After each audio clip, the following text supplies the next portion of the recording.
Metaphysical Institute Realization. God is creative spirit, everywhere present, eternally here. In him is all life, intelligence, goodness, holiness, and truth. He knows no want. He suffers no pain. He is unlimited in time, space, and circumstance. Man, child of God, is divine spirit, shares his resources, lives, moves, and has his being in God as an infinite sea. There is one God and Father of all, who is over all, through all, and in all. As his child, therefore, I am pure spirit, free from ills of body, mind, and soul. In pure spirit I live, move, and have my being. I am perfect, even as my Father in heaven is perfect. The breath which I breathe is the breath of the Spirit. The food which I eat is the gift of the Spirit, and it fills me with the strength of the Spirit. The consciousness of the perfect Spirit is mine, and I know it and feel it flowing through my whole being, bringing with it strength, power, and perfect peace.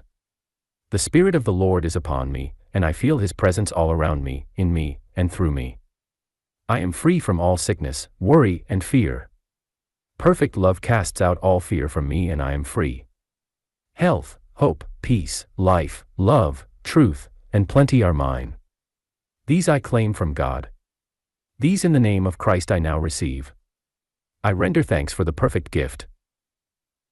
Introduction.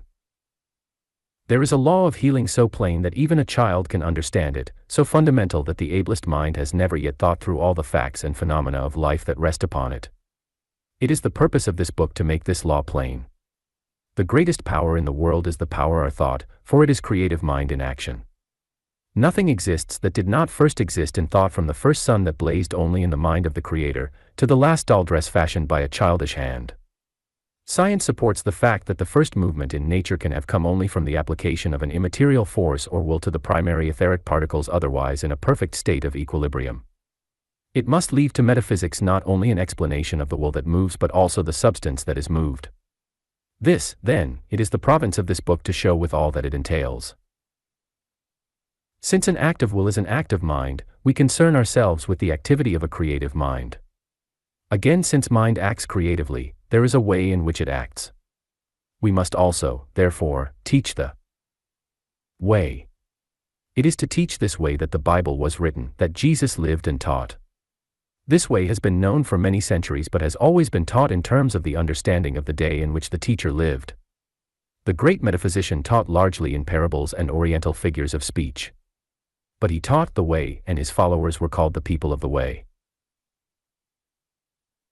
The way is the law, and today the understanding of it as law enables us to put, in a few simple statements which all can understand, the principles of the law, which, if learned and used, will enable anyone to control the conditions of his body, mind, and environment. Anyone can learn how to use it. It is clear to us that it is natural to use the power of mind and that the greatest happiness results from its exercise. Mind is so constituted that it must act, it must express that which it feds itself to be. All nature points to the fact that wherever action ceases, death, or negation, begins. Mind is the very spirit of the life in nature and therefore is eternally active. Yet it is also infinite repose, for it is that out of which all activity springs and by which it is sustained. In this book we are not dealing so much with that great potential of activity which we call being as with the law by which it acts. We are concerned not so much with the contemplation of the life, love, and wisdom, which is God or being, as with the way spirit manifests. How life becomes health, how love becomes happiness, and how wisdom becomes wealth, we desire to know. As these are all qualities of mind, and in their pure state are undifferentiated into form, we realize that when they begin to pass out into individual expression, it must be by the process of thinking. That is the only way mind can act. So that the creative process is simply mind in action, or mind thinking its life, love, and wisdom into form. Mind in action is always creative, but it is also thought. Thought acts in mind to create. Or mind first produces thought and then reacts to it to become that which it has thought. This is the whole law of creation. Mind creates what it thinks. The many forms pass out of the one mind, but each form has a corresponding thought which produces and sustains it. Mind in action is, therefore, also the law. We call it the law of cause and effect. Law is the principle on which mind works. For every primary cause is in the mind and the effect is simply the form which thought has taken. Thought is first cause, in any created series, and form is effect. Thought acts upon mind to produce things. Since things are made out of mind, they are simply thought in form, but they maintain form and reality only so long as they are sustained by the thought. The law, therefore, may be defined as mind in action producing the many put of the one by the power of thought, and this book is written to furnish a daily meditation on the highest of all themes, man's control of his own body, happiness, circumstances, and environment by the thoughts which he thinks. The knowledge and use of thought and the law of mind in action is the knowledge of which Jesus spoke when he said, "Ye shall know the truth and the truth shall make you free." May these pages free many to the glorious wisdom of mind in action. Fenwicke L. Holmes. December 30, 1918. Method of reading and study of The Law of Mind in Action.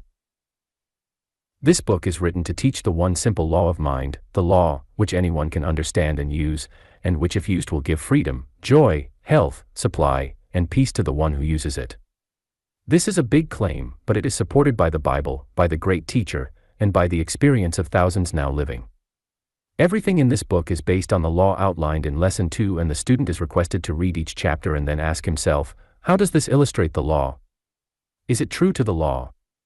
Always do this and you will soon know the law for yourself and can use it and teach it to others. Thus you will become a master of life. This book is designed also to stimulate your own thinking and investigation. It is not expected that the beginner will grasp the full significance of all the principles at one reading. It is for meditation. Read and think. Make a study of life, books, newspapers, men, and events with reference to this law, and you will find thousands of illustrations of it. When you can reduce all the phenomena of life to this law, you have become a great philosopher. If you are entering on this kind of study for the first time, do not allow offense at someone's statement to discourage your further reading. Perhaps you have not yet understood it in the way it was meant. Perhaps it is so new of you that you do not want to believe it yet. Go on reading and studying and make your own decisions. As Paul says, prove all things, hold fast that which is good. Even if you should never accept it all, you can still get help, and find health and peace. A close study of these lessons will reveal to the student that they are not brought together by a chance arrangement but are consecutive. First, we have the meaning and definition of metaphysics and the law. Then the general principles of its application are given. These in turn are followed by the philosophy of metaphysics. Fourth, we have an explanation of the reason for certain mental attitudes and how the law applies. This is a study in cause and effect. Fifth, we consider the law as related to the absolute and the personal spirit. Sixth, and finally, we devote our attention to specific methods and treatments. These should all be studied systematically. Too much emphasis cannot be laid on the necessity of systematic study. A mere smattering of metaphysics will never satisfy the demands of the day nor the inner requirements of the law. We have a great body of truth. The world is anxious to know why we believe and teach what we do.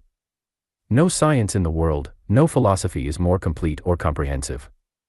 We must learn it so completely that we can teach it with the utmost simplicity as Jesus taught it. Do not therefore go jumping about in your study. A good principle of study is to read the book clear through once if you wish to get a general view of the principles so that you may know just about what goal you are driving toward. After that, confine yourself each day to one lesson and know it. Think more than you read. Masterful study puts more between the lines than it takes from the lines. This is to stimulate your own thinking.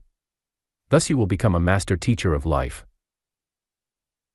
The word treatment, as used in this book, is a synonym for realization or perception. It is useless to quarrel with language. It is and there's an end on't. The word treatment has become sufficiently popularized to mean to the general public what the teacher of the absolute means by some other favorite term, and it is safe to predicate that this term will be supported by future as well as present usage. In time the student will arrive at that point of consciousness where he will not need the formulated treatment. He will then form his own statement. Ultimately he will be able to speak the word only, and it will be done unto him even as he thinks. The advanced metaphysician heals entirely by the word. He reaches the point where he actually does perceive the truth that is to make him free. Part 1. Lesson I. Metaphysics, what it is and does. The word metaphysics, as its composition indicates, denotes something above the physical, meta, meaning over, and physics referring to forms of matter. So that to work upon the metaphysical plane means to employ laws that transcend physical means or agencies. It is, then, to push our way back of the thing that we see, which we call the manifestation, until we find the cause of the manifestation. It is the search for the ultimate cause and the law by which the Spirit creates a world, and brings material objects and physical life into manifestation. Our study of applied metaphysics is designed to make clear these facts. In the beginning there is only mind or spirit. Whatever is made, therefore, must be made out of mind. Mind can act only by thinking, therefore it is thought that takes the substance called mind and molds it into form. God makes a world out of himself. As everything in the cosmos starts in thought and manifests in form, creation is the process by which the activity takes place. We may call it evolution or we may call it law. By law we mean the method spirit follows in making things. This is the law of cause and effect, whether it be in the making of a planet or a man. The thought is the cause and the manifestation is the effect. Even the so-called laws of the physical universe are simply the activity of this one law in some form. What it does. Metaphysics, therefore, teaches us how we may govern our bodies, our world, and our happiness by the thoughts we think, for it declares that man reproduces the creative method and that what is true in the macrocosm or universe is true in the microcosm or individual, that thoughts become things. And it claims that by acquiring the knowledge of the law, and by working in harmony with it, man can be freed from limitations of all kinds. Our subsequent studies will reveal that the creative mind in man, and the creative mind in the universe are not two, but rather essentially one. The value of this understanding is that we may use universal creative forces to secure the good we desire, without feeling that we have to create. We do not make the law, we use it, and it does our work for us. All healing accordingly is divine. It is done unto us even as we will, it is not done by us. Human will originates its own ideas, but divine mind creates. The healer is not the source, but the channel, not the light, but the window, not the electricity, but the wire. He is the teacher who will guide to the truth until the patient learns the way for himself. So all metaphysical healing is based on the principle that the body of man and his affairs are created by the mind, which can either build or destroy, and that this mind is controlled by thought. Jesus was the supreme metaphysician because he could speak the word of authority to mind so positively that when he said, "Rise and take up thy bed," the paralytic did as was commanded him to do. It is evident that Jesus used a law that is open to the use of everybody. The constitution of man has not changed nor his essential nature, and so today men are demonstrating this power. I count it as the greatest work that today engages the attention of mankind, not the mere healing, but the advancement of the knowledge of these things in a world of need. Metaphysics, a science. For it is a knowledge, or as we say, a science or philosophy. And it takes a real mind to understand it. Metaphysics engages the mind. We must think, and rich and fruitful are the results of logical thinking. By it we move back along the path of history and science and logical deduction into the realm of original causation. We find ourselves entering into the field where all is spirit in the beginning of things. We see the spirit or cosmic mind taking the initial step in the creation of the universe. We are at a period before substance or matter is in existence, so that we know that the all-originating mind could have but one mode of activity, that of thought. By the process of thought, spirit projects a substance as universal as itself, which we call ether. By acting upon ether, the creative mind brings into being planetary systems, Earth, and all its myriad forms and life. To test this, we may reverse the process of our thought and begin with science. We take so-called matter and analyze it into its constituent elements, to the molecule, then to the atom, then to the aeon, then to the electron, and finally to primary ether, which science declares to be the ultimate source of matter. Now science cannot tell whence came this ultimate substance, nor how it received its energy. That is the task of metaphysics, and metaphysics meets the problem squarely by declaring energy to be the thought of the creative mind. The underlying unity. So that whatsoever way we approach our subject, we find an underlying unity to all things, ether, from the material standpoint, mind, from the mental. Back of all things then is the divine mind or spirit, through whose concept the world springs into existence. We thus find ourselves living in an idealistic universe, a universe which in its essential nature is purely spiritual and therefore subject to the control of thought alone. This is the underlying unity which relates all parts to the great whole, man and nature to the divine mind which brought all into existence. It was the great achievement of Moses to discover this underlying unity, or rather to learn it from the ancient Egyptian priesthood and reveal it to the Israelitish people. It is the greatest fact or precept of the Old Testament, which led Jesus when asked which was the greatest commandment to quote these words, "Hear, O Israel, the Lord thy God, the Lord is one." It is the work of metaphysics to show that man can put himself into harmony with this one originating source and work in unison with the creative purpose, and thus be able to accomplish all things. Realization. I am now entered into the consideration of the greatest theme that ever engaged the intellect of man, for I am making no less a study than the way of God with men. I therefore claim from the divine intelligence that makes and sustains the universe, the necessary mental capacity and intuition to perceive the great truths of metaphysics. I hold that only the truth will appeal to me, and that no error of false judgment will be able to enter my mind to stay there. No previous thought or prejudice shall be allowed to influence me against reason in my study of the new order. I dare to go all the way with truth, for truth is God and God is all. So far as I see the light, I will follow it, and I shall not think that the traditions of men are of more value than my own logical conclusions. I commit my ways and my thoughts to God. I trust in the divine illumination which can come to my own soul, and I venture out in faith on the new pathways of understanding. I will fear no evil, for thou art with me. I now claim the near and dear presence of divine love and wisdom. I rejoice in the heart of the world and in my share in the activities of the divine creative mind. Thou, O Lord, art with me always, even unto the ends of the earth. I worship and bow down, I kneel before the Lord my God. I am at one with infinite life, love, and wisdom, and I give thanks for the light that now begins to illumine my pathway. Lesson 2. The one law we need to know. There is one law supreme to this system of life. Sometimes we call it the law of cause and effect. Sometimes we speak of it as the method by which spirit passes into manifestation. Psychologists frequently speak of it as the law of suggestion. Every teacher of metaphysics spends his time either in giving his interpretation of it or in explaining some truth that is related to it. Our happiness and success in life are measured by the degree to which, either consciously or unconsciously, we are obedient to the requirements of this law. It is the law that we cannot break, but we can be broken by trying to break it.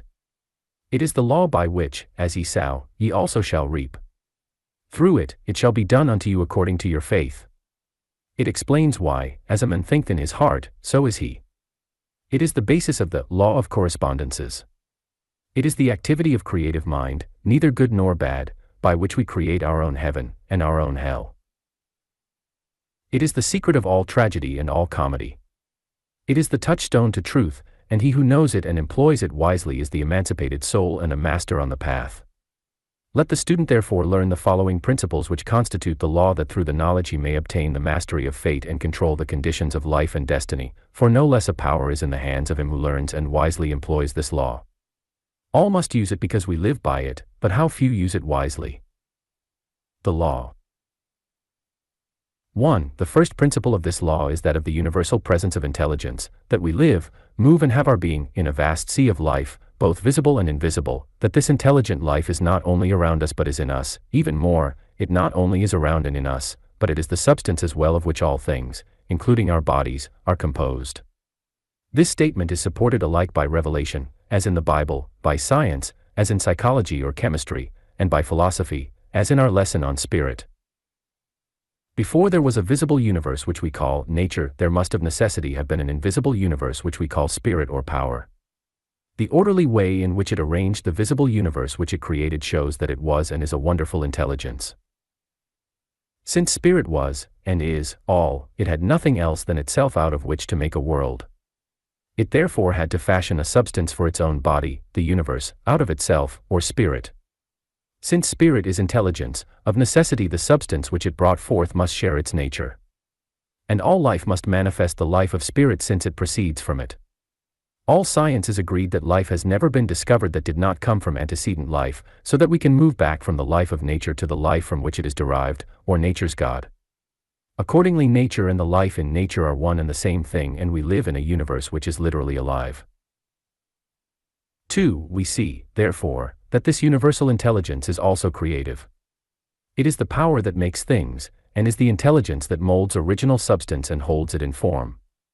As in man, the subjective or impersonal mind builds new life cells day by day and takes care of the growing life of the child and the renewing life of maturity, so in nature, the creative mind is busy building ever more stately mansions for its dwelling place. When we think, it is spirit thinking through us. When we utter a truth, it is spirit putting out into expression a thought from its limitless power to think. When we breathe, it is spirit breathing us. When we think, it is spirit thinking through us. When we utter a truth, it is spirit putting out into expression a thought from its limitless power to think. When we breathe, it is spirit breathing us. 3. This creative intelligence acts upon the impress of the strongest impression, thought, or image, made upon it. When man emerges in consciousness out of this vast sea of life, as a wave runs upon the bosom of the ocean, he rises sufficiently high to enable him to perceive that there is an ocean. Thus spirit fulfills a purpose in becoming man by enabling itself, through becoming the particular, to perceive itself in its allness. Man is spirit come forth out of the formless into form, out of the timeless into time, out of the limitless into certain limitations, and yet, as man, spirit never loses its power to draw upon its resources as spirit.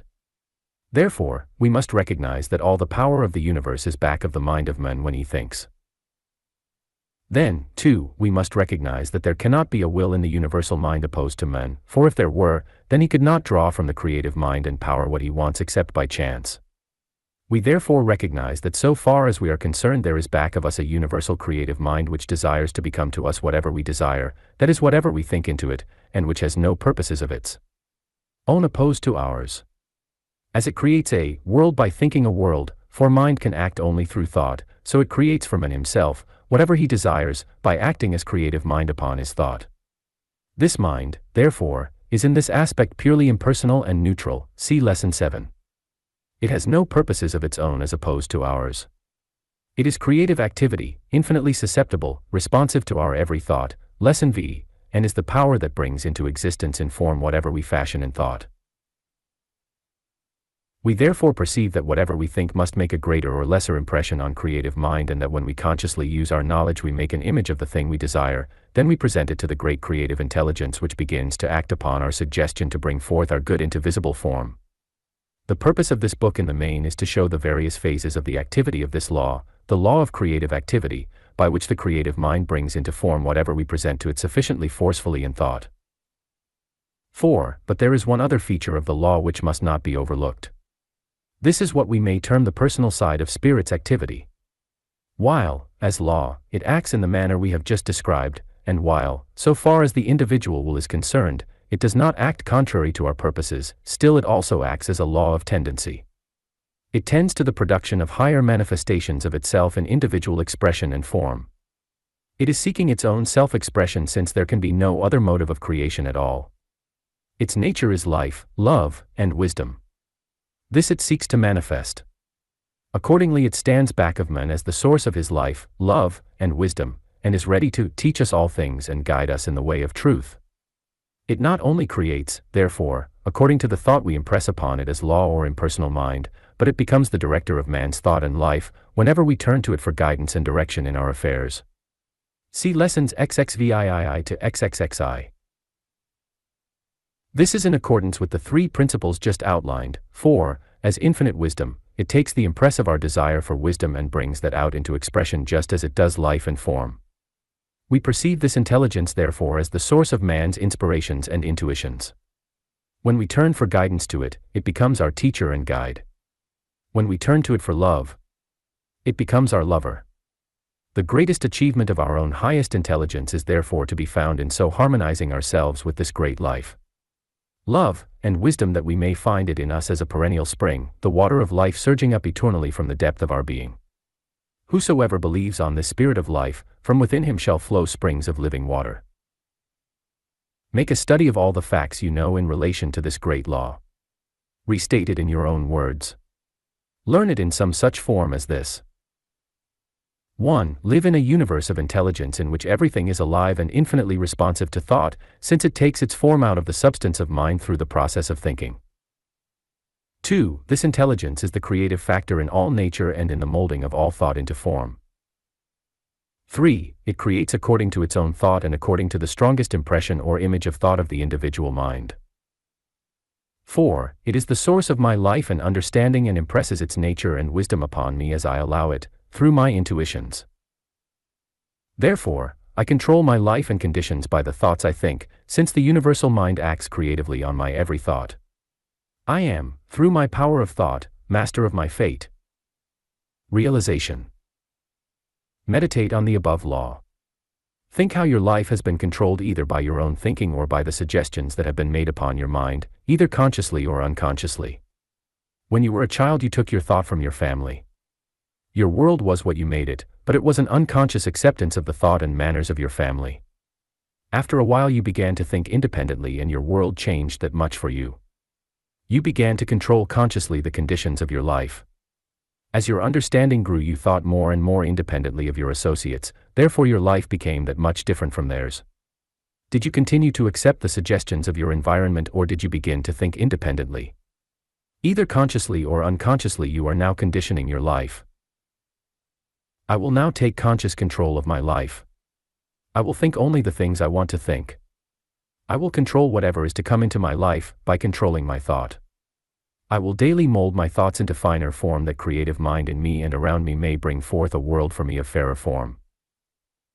I will think thoughts of truth, that I may be guided by supreme wisdom. I will think thoughts of faith, that I may have the peace of God that passeth all understanding.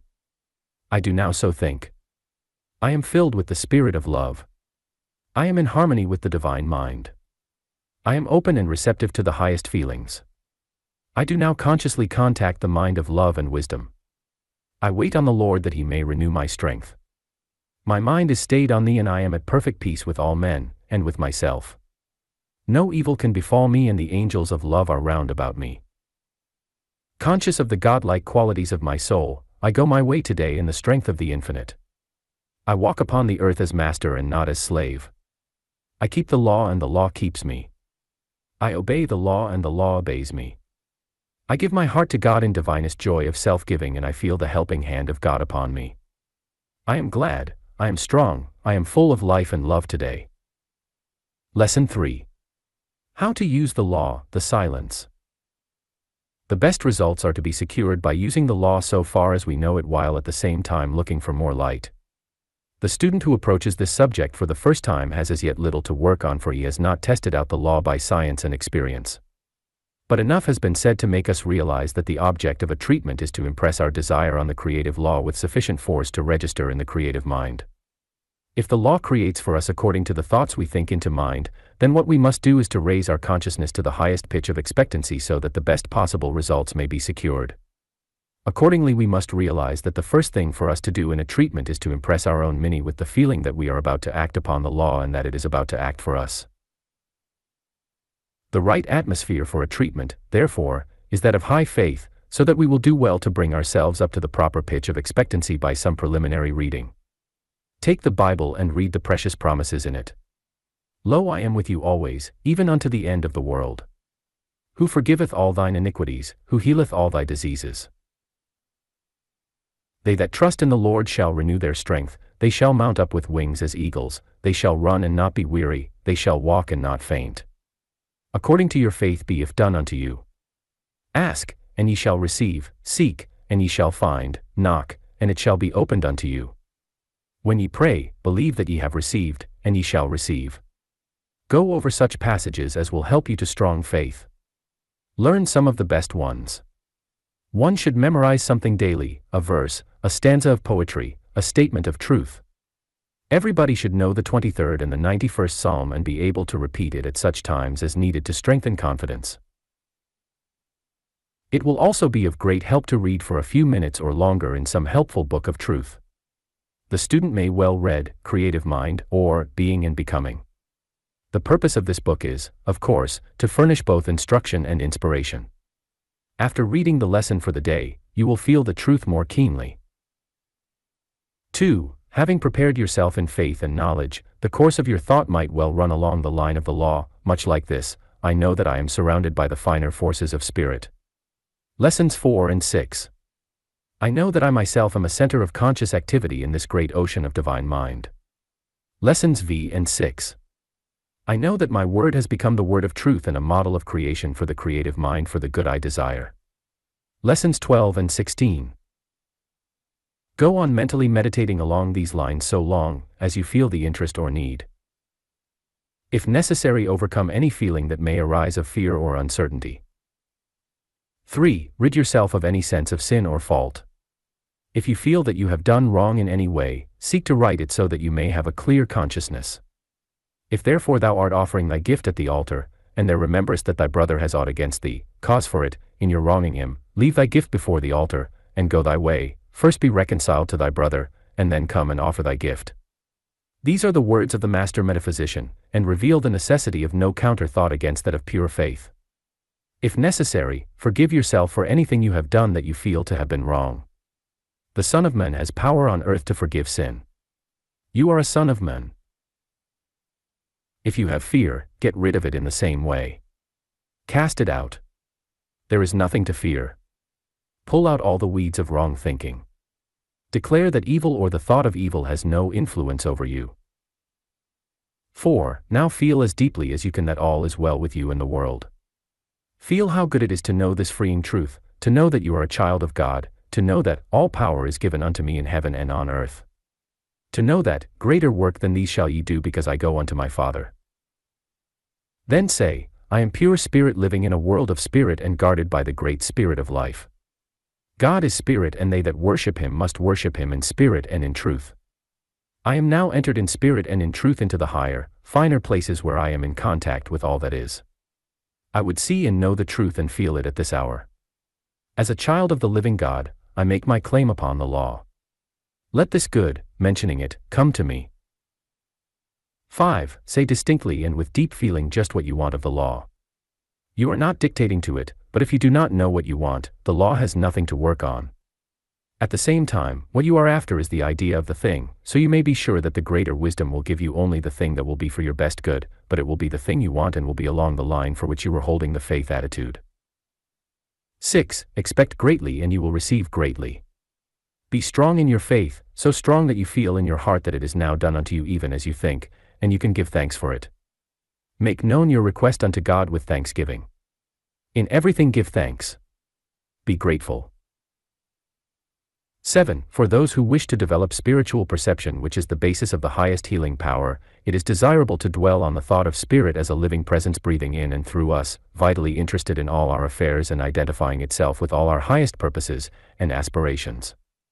The desires we have are then recognized as those of spirit seeking its own self-expression.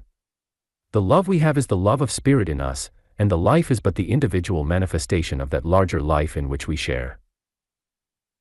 The true silence is the quiet realization of spirit with such intensity of feeling that we are merged in the great all and are one with the infinite mind. In this consciousness we may secure the highest results by simply being still and knowing that the Father gives us all things even before we ask him. Before they call I will answer them. The Spirit knoweth what things ye have need of before ye ask them. The final purpose of these lessons is nothing less than to bring up the consciousness of the seeker for truth to the point where the demonstration is made by simply knowing in his heart that the good he seeks is now simply because he has thought it. That is the way in which creative mind makes things, and in the end that is the way we must secure them. We must know that our thoughts manifest as things. This will free us from all sense of struggle. This is the final piece of the soul and the great goal of individual life, to have the enjoyment of self-conscious existence and yet to rest in the infinite and eternal calm of the divine mind. Says Edward Rowland Sill. 'Tis not in seeking. 'Tis not in endless striving. Thy quest is found. Be still and listen. Be still and drink the quiet of all around. Not for thy crying, not for thy loud beseeching, will peace draw near. Rest with palms folded. Rest with thine eyelids fallen. Lo, peace is here. Realization. I rise to the work and the life of the new day with strength and courage. I go forth with eagerness to my task. I go gladly, blithely on, for at the heart of me God presses in to keep me full supplied with all I need. I will not today lose conscious contact with the life of the Spirit in me. I shall know all day that, beneath me are the girders of the Almighty, underneath are the everlasting arms. Whatever comes to me cannot find me unprepared. If I need wisdom, I have it. If I need courage, I possess it. If I need strength, it is within. My inner life is one with God. From within me flow streams of living water. The Spirit of truth shall teach me all things and guide me in the way of truth. I am held in infinite security. I have the wonderful poise and strength of one who is conscious of his inner source of strength. Men who see me today shall wonder at my outbreathing force and magnetic power, but I shall know that it is because the strength of the infinite is in me. So be it. Lesson 4. Spirit. Spirit is the power that makes things. Like the power of electricity or the affinity that holds the atoms together, or the life in the flower, it cannot be seen, for the simple reason that spirit is one and the same as these. When we see things, we perceive them as the form into which spirit has molded itself. Back of them lies the power that made them and supports their existence. Spirit then is not a thing or a person but a power. Yet its power is the power of mind, for it must exist before it manifests in a material universe. Its power accordingly is that of thought, and we may therefore say that spirit is the power that knows, the mind that thinks, or the intelligence that creates. What we call the life principle in the plant or animal which causes it to exist and grow is therefore a divine and universal intelligence. It is spirit or mind at work. All the world is alive and throbs with a pulse divine. A sentient mind sustains. The soul of it all is God. All nature seems to strive. The sap that stirs in the vine. The germ that lives in the grain. The bud that sprouts on the rod. Unity of spirit. We live in a living universe vibrant with the intelligent activity of the creative spirit. For the intelligence in the rock, the plant, or man have the same source and at the foundation are one. Otherwise we should be living in a universe of many powers and intelligences which would not be able to understand each other and would, therefore, be in constant discord. But science reveals the fact of a universal harmony and adjustment of parts in perfect order. That men can understand this order proves that there is a mind, and only one at which is like his own. Nature of spirit. This universal mind or intelligence is also to be described as love, for all its laws are beneficent and kindly disposed toward men. The fire beneficently warms us and cooks our food, the sun gladly gives us its light, and life, electricity is our friend and toils for us to produce light and heat and power. It is only when we reverse the natural order, which is that of the divine mind or spirit, that the fire destroys our dwelling, the sun smites with its heat, and the electricity rends us. So the power of the universe which is spirit is also kind, he sends his rain on the evil and the good, and his sun to shine on the just and the unjust. He is the tender shepherd, the wonderful counselor, the everlasting Father. Spirit as wisdom. As divine intelligent spirit is also the wisdom which directs our affairs, and leads us in green pastures and beside still waters, when we seek its guidance. Spirit is therefore the life that lives us, the love that keeps us, and the wisdom that guides us. The great heart of the universe vibrates throughout the cosmic plan, and we are held by a love that will not let us go. Realization. Today I look at my world as my friend, the stars are the eyes of God that watch me, the winds and the brooks are the voice of God that speaks to me, the forces of nature are the intelligence that serves me. I shall not fear today because I walk in a world I understand, in the presence of spirit which understands me. I draw upon the hidden energies and power of spirit. I am in harmony with it all. Now repeat the 23rd Psalm. Surely I am led by all love and wisdom in the paths of peace. When thou passest through the waters, I will be with thee, and through the rivers, they shall not overflow thee. When thou walkest through the fire, thou shalt not be burned, neither shall the flame kindle upon thee. No forces are opposed to me because I recognize in them all the activity of spirit, loving me, guiding me, giving me new life, today. God's in his heaven, and his creation, and all's right with my world. Lesson V. Creative mind in the individual. We have already seen that there is a universally present creative intelligence, and the fact that we can recognize it shows that the intelligence in us which cognizes it must be of the same kind.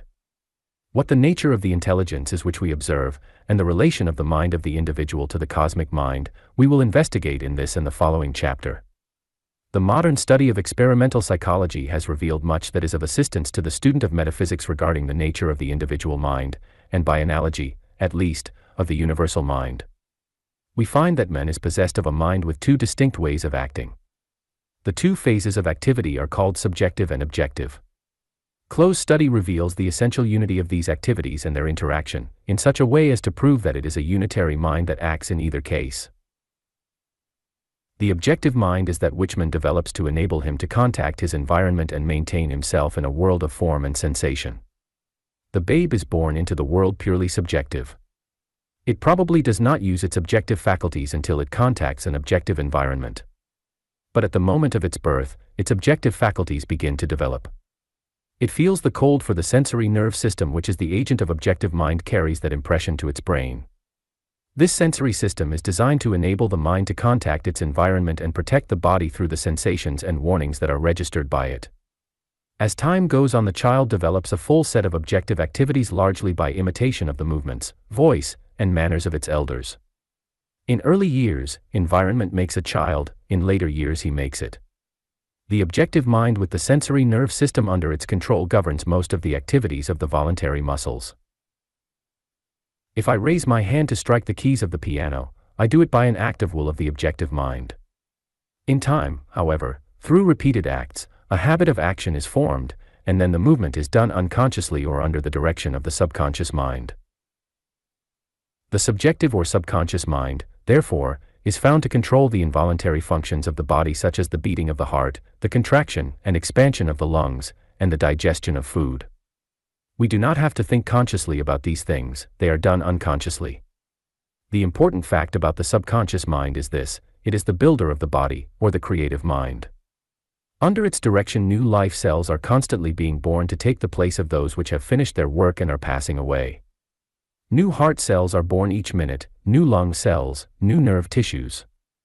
As every action consumes energy and thus produces waste in the system, the subconscious mind must busy itself with carrying away the waste through the blood, pores, kidneys, lungs, and waste system, and at the same time go about to build new life cells to take the place of the old. Our fingers, for example, would soon wear out if they were made of steel, but being made of living flesh, they need never wear out, for they are repaired daily by the builder of the body. Thus a marvelous activity is constantly going on within us, asleep or awake, of which we are entirely unconscious, and a million servants of the system are each scurrying to his appointed place to do his workmanlike task. So it is literally true that every day is a fresh beginning, every mom is the world made new, for we rise with a renewed body which is so frequently reconstructed that every organ and tissue is doubtless born anew in the course of 1 year or less.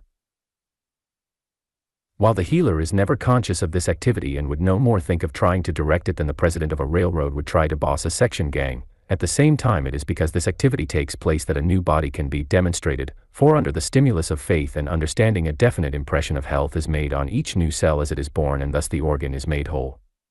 All these recreative agents are very susceptible to mental attitudes and reflect our thought either for health or disease. For example, the blood is known to contain certain agents for the destruction of dangerous germs, a germ being an objectified disease thought. These agents customarily approach the foreigner, encircle him, literally cover him with sauce to make him palatable, and proceed to eat him. But if the individual is mentally depressed and negative, the little guardian of the body reflects his attitude, does not cover the germ with sauce, and refuses to eat him. Then trouble ensues. This scientific fact shows the Bible to be correct when it says, "As a man thinketh in his heart, so is he in his body." My world was empty, cold, and chill, and all unkind, the while there waited on my will. Creative mind with unused powers of vastest good, yet all unsought. The vision came, I understood. I thought a thought, and, by that thought, my world, ablaze, flared into form, and, by that thought, from primal haze, love, tender, warm, was flashed in splendor to my soul. No more in fear, while angels wrote on heaven's scroll, "A Christ is here." This mind impersonal and controlled by impressions.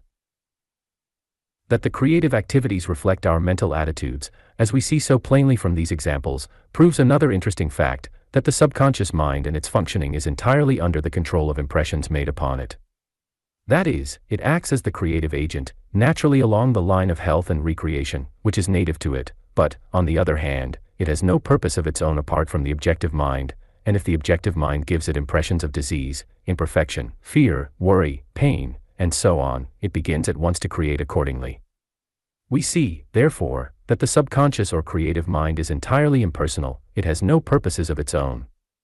Again, it is subject to control by suggestion, and, finally, it is entirely deductive. Deductive. By deductive, we mean that it takes any suggestion given it and then works out the complete idea without any further help from the objective mind. Many persons have had the experience of learning a rule or principle in mathematics but could not solve a problem by it. On going to sleep, however, they have given the problem over to subconscious mind, only to awaken during the night with the problem all solved. The sleepless mind, with perfect deductive power, has worked it all out for them. The value of this fact to the healer is that he knows that when he gives a treatment he does not need to lie awake nights holding the thought. All he has to do is to give the idea or concept of perfect health to the mind, which will begin at once to carry it out in perfect expression in the body. See Lesson 16. The student should retain these facts about his mind: it is creative, impersonal, and deductive. In Lesson 6 he will also find how it acts intuitively by contacting universal mind and appropriating its resources. In Lesson 14 he can study it as the seat of the emotions. It is the mind that never forgets, it also is clairvoyant and clairaudient, and can convey and receive telepathic messages, a fact now recognized scientifically. Finally, it is through this mind that man makes his approach to the universal, for, as we shall see in the succeeding chapter, this mind and the universal share in a common nature, since both are creative, impersonal, and deductive. This mind does its work not as a separate part but as an individual activity of the universal. It is through it that the universal is able to act on the plane of the particular. It is through the expansion of man's consciousness of the inner qualities of this mind that he is able at length to contact the universal, and through it he may hope ultimately to know the truth. Man cannot bring God down to his level, but through the inner mind he may hope to rise to the point where he may more universally comprehend the infinite. If the student will bear this in mind, that his work is the extension of his own consciousness to grasp the infinite, he will be urged to the highest endeavor as well as filled with the loftiest inspirations. Were I so tall to reach the pole, or grasp the ocean with my span, I would be measured by my soul. The mind's the standard of the man. Nor should we fail to remind ourselves that there is no real separation between what we call the objective mind and the subjective of the individual. We shall then perceive that the objective is the outer expression of the real self, which we have been studying under the term subconscious. Then when we perceive that the real self is the mind of the infinite finding concrete expression in us as the wave finds concrete expression on the bosom of the ocean, we are prepared to feel the essential unity of all being and to enter into the realization of the Master, I say ye are gods.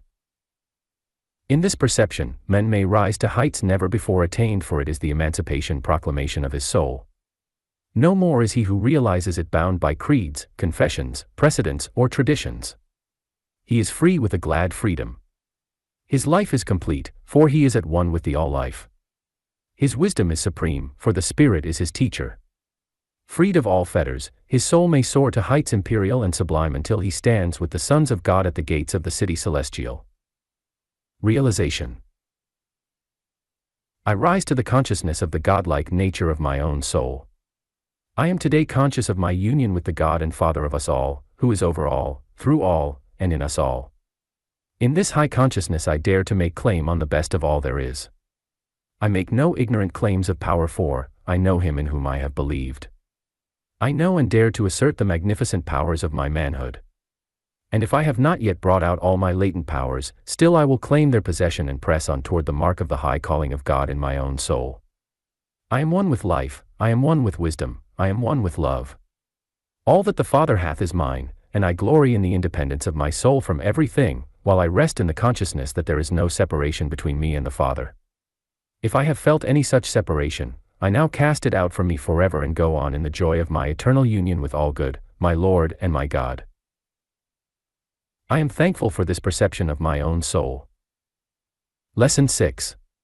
Creative Mind in the Universal. Lessons 2 and 4 have already paved the way for the statement that we can discover in the universe the presence of a mind exactly corresponding to that of the individual which we have just studied. The presence of a universal order in nature reveals an intelligence like our own, for nothing less than the presence of a creative and sustaining intelligence can account for such a miracle of accuracy of interrelated parts. This intelligence is at the root of all things, and its method of activity is what we call the law of nature. In the cosmos it works with such absolute precision that man's very life depends upon it, as in the law of the attraction of gravitation and gravity, centrifugal and centripetal motion, or in the law of electricity, or the principle of growth. That man can dominate his universe and his environment proves that at its heart is an intelligence like his own, or he could not control it. Again, it is known that the mind or thought of the individual can act to move ponderable objects as, for example, we find in Lesson 8. It is interesting to note that other objects than metals have been known to be moved by thought. Not to mention the miracles of Jesus, we may call attention to the records of the Society for Psychical Research. That a metal can be controlled by thought and magnetized by it, shows that a corresponding intelligence inheres in it. The study of botany is very fruitful of illustration of this cosmic or atomic intelligence. Biology and the investigation of cell life, to which we have already referred, point to definite conclusions. One may read an interesting story in the life of the moneron, the lowest form of independent life, perceiving its purposeful activity in approaching a one-cell plant and deciding whether or not it can swallow it. If it finds the cell too large, it moves away to another. It inflates its body with gas to rise in the water or deflates it to sink again. Many other marvels are recorded of it by science. The organized social life of the bee is illustrative. Maeterlinck's story is a romance of divine mind with the spirit of the hive, showing purposeful activity, not for the sake of the individual life of the bee but for the sake of the corporate life and for the preservation of the swarm. One need not mention the instinct of the beaver with its mechanical engineering ability, nor the dog or the horse with their superior instinct. Law in mechanics and instinct in animals alike betray the universal cosmic mind at work. The universal mind, subconscious. We have already seen that the material universe is the outward manifestation of the inner power of spirit. Spirit, we said, is the power to create, it is the power that makes things, but it works as the law of growth from within. This shows that the universal mind is subjective, or subconscious. That it is subjective is shown by the fact that it is a unit, as we have seen in Lesson 4, and since it is a unit, it acts independently of form or individuality, and as it acts independently of individual volition, it cannot have an objective mind or personal activity in the ordinary sense. See Lesson XXVIII. Again we perceive that the cosmic mind is subjective since it is creative. It thinks a star into form and it begins to shine, or a bird and it begins to sing. As form takes rise out of the thought of creative mind, we perceive that this mind is deductive and impersonal as well as creative. It thinks a star into form and it begins to shine, or a bird and it begins to sing. As form takes rise out of the thought of creative mind, we perceive that this mind is deductive and impersonal as well as creative. It is necessary in a book of short lessons like this to cover these points without a great deal of argument, but sufficient is said here to point the student in the right direction. By study of the other chapters he may make the foregoing principles clearer, but the object of this lesson is to show him that both his own subconscious mind and that of the universe are creative, impersonal, and deductive, i.e., each acts with perfect creative intelligence to produce in form and manifestation whatever impression is made upon it. The objective mind is found to have its rise or origin in the subjective, is developed in the individual to enable him to contact and control his environment, and then the subjective turns about to act as its servant to carry out its orders, and objectify its desires. When the student has acquired knowledge of these facts, he has become master of the first principles of metaphysics and can hopefully press on with these weapons in his hand to the mastery of his universe. For these are the results of them that believe and know. 1. The body is controlled for health and happiness by giving the creative mind within only the highest and most perfect ideas and ideals. If you do not know what is best to suggest to it, shut out all negative thoughts and let it alone. Its tendency is toward health, and the Spirit knoweth what things ye have need of before ye ask them. Lesson 6. 2. Since we live in a unitary universe, see Lesson X et al., our own inner mind is at one with the infinite and we may therefore control our conditions of prosperity and environment as well as our health. Our objective mind gives the impression or image to the universal subconscious, and the latter acts to produce for us just what we think. In practical demonstration all we have to do is to forget the terms, subconscious, objective, etc., and just go to work to realize the truth for ourselves. This book is simply designed to tell us something of how it occurs, but we must beware of thinking of ourselves as having to create, work, struggle, or do something. We simply identify ourselves with the good we desire and then expect it. See my book on Being and Becoming. 3. We can work independently of all antecedent conditions. There are no limitations in creative mind, no modifiers, no competition, no lack of any kind. All is, and that is all. Then, 2. The element of time does not come in, since in the realm of spirit there is no time. Space does not matter, for we are dealing with a medium where space is unknown. Material or physical distance is no barrier because there is none in spirit, and it is as easy to get results in healing with the patient 1,000 miles away as a few feet. We do not send out thoughts, for there is nowhere to send them. Everywhere is right here. We do not need to pump up power from some exterior source, for omnipotence is here in its entirety when we recognize it, since as a unit with the Father, I may say, all power is given unto me in heaven and on earth. 4. Destruction, disease, death, and all the ills of life come from a sense of separation from the all-life. There can be no real separation since all is one, but a feeling of separateness is at the base of all discord and unhappiness. To restore health, wealth, and love, therefore, it is necessary only to make our unity with life, with universal mind, with the God and Father of us all, who is over all, through all, and in you all, for universal mind is to those who are conscious of their union with it no less than the God and Father of us all. In this we should find the most splendid inspiration, for mental science does not rob God of any of those essential qualities which our hearts crave of him, but rather enlarges our concept of his power and our own, at the same time. As Sam Walter Foss says, as wider skies broke on his view, God grew attend in his growing mind. Each year he dreamed his God anew, and left his older God behind. He saw the boundless scheme dilate, in star and blossom, sky and clod. And as the universe grew great, he dreamed for it a greater God. Realization. Take the above 4 statements and meditate upon them. I now make my conscious union with the all-good. I will no longer feel a sense of separateness. I will rejoice in my divine rights as a son in the Father's house. I will arise and go unto my Father. Today I am conscious of the indwelling presence of divine life, love, and wisdom. I realize that my world is but a reflection of my own thought, and I think only the best, the purest, and the truest. I look for my good in all things, and I find good in all people. I am filled with wisdom and the power of spirit. I am at one with the life of the world, and I am glad. Then, ask what you will, and it shall be done unto you. Give thanks. Lesson 7. Man, master on the planet. To describe man as he truly and divinely is to describe God in a great variety of his attributes. Jesus, the most divinely human and the most humanly divine being who ever came into this world, typifies the attributes which man shares with God. God is love, truth, life, activity, intelligence, spirit. In all this man shares with God. He is made in the divine image. God breathed into him the breath of life, and he became a living soul. And it is only as man recognizes his own true nature and manifests his own inner powers that he can rise to the sublime heights which Jesus reached and dominate all physical conditions. Most of all, he must recognize his own spiritual nature.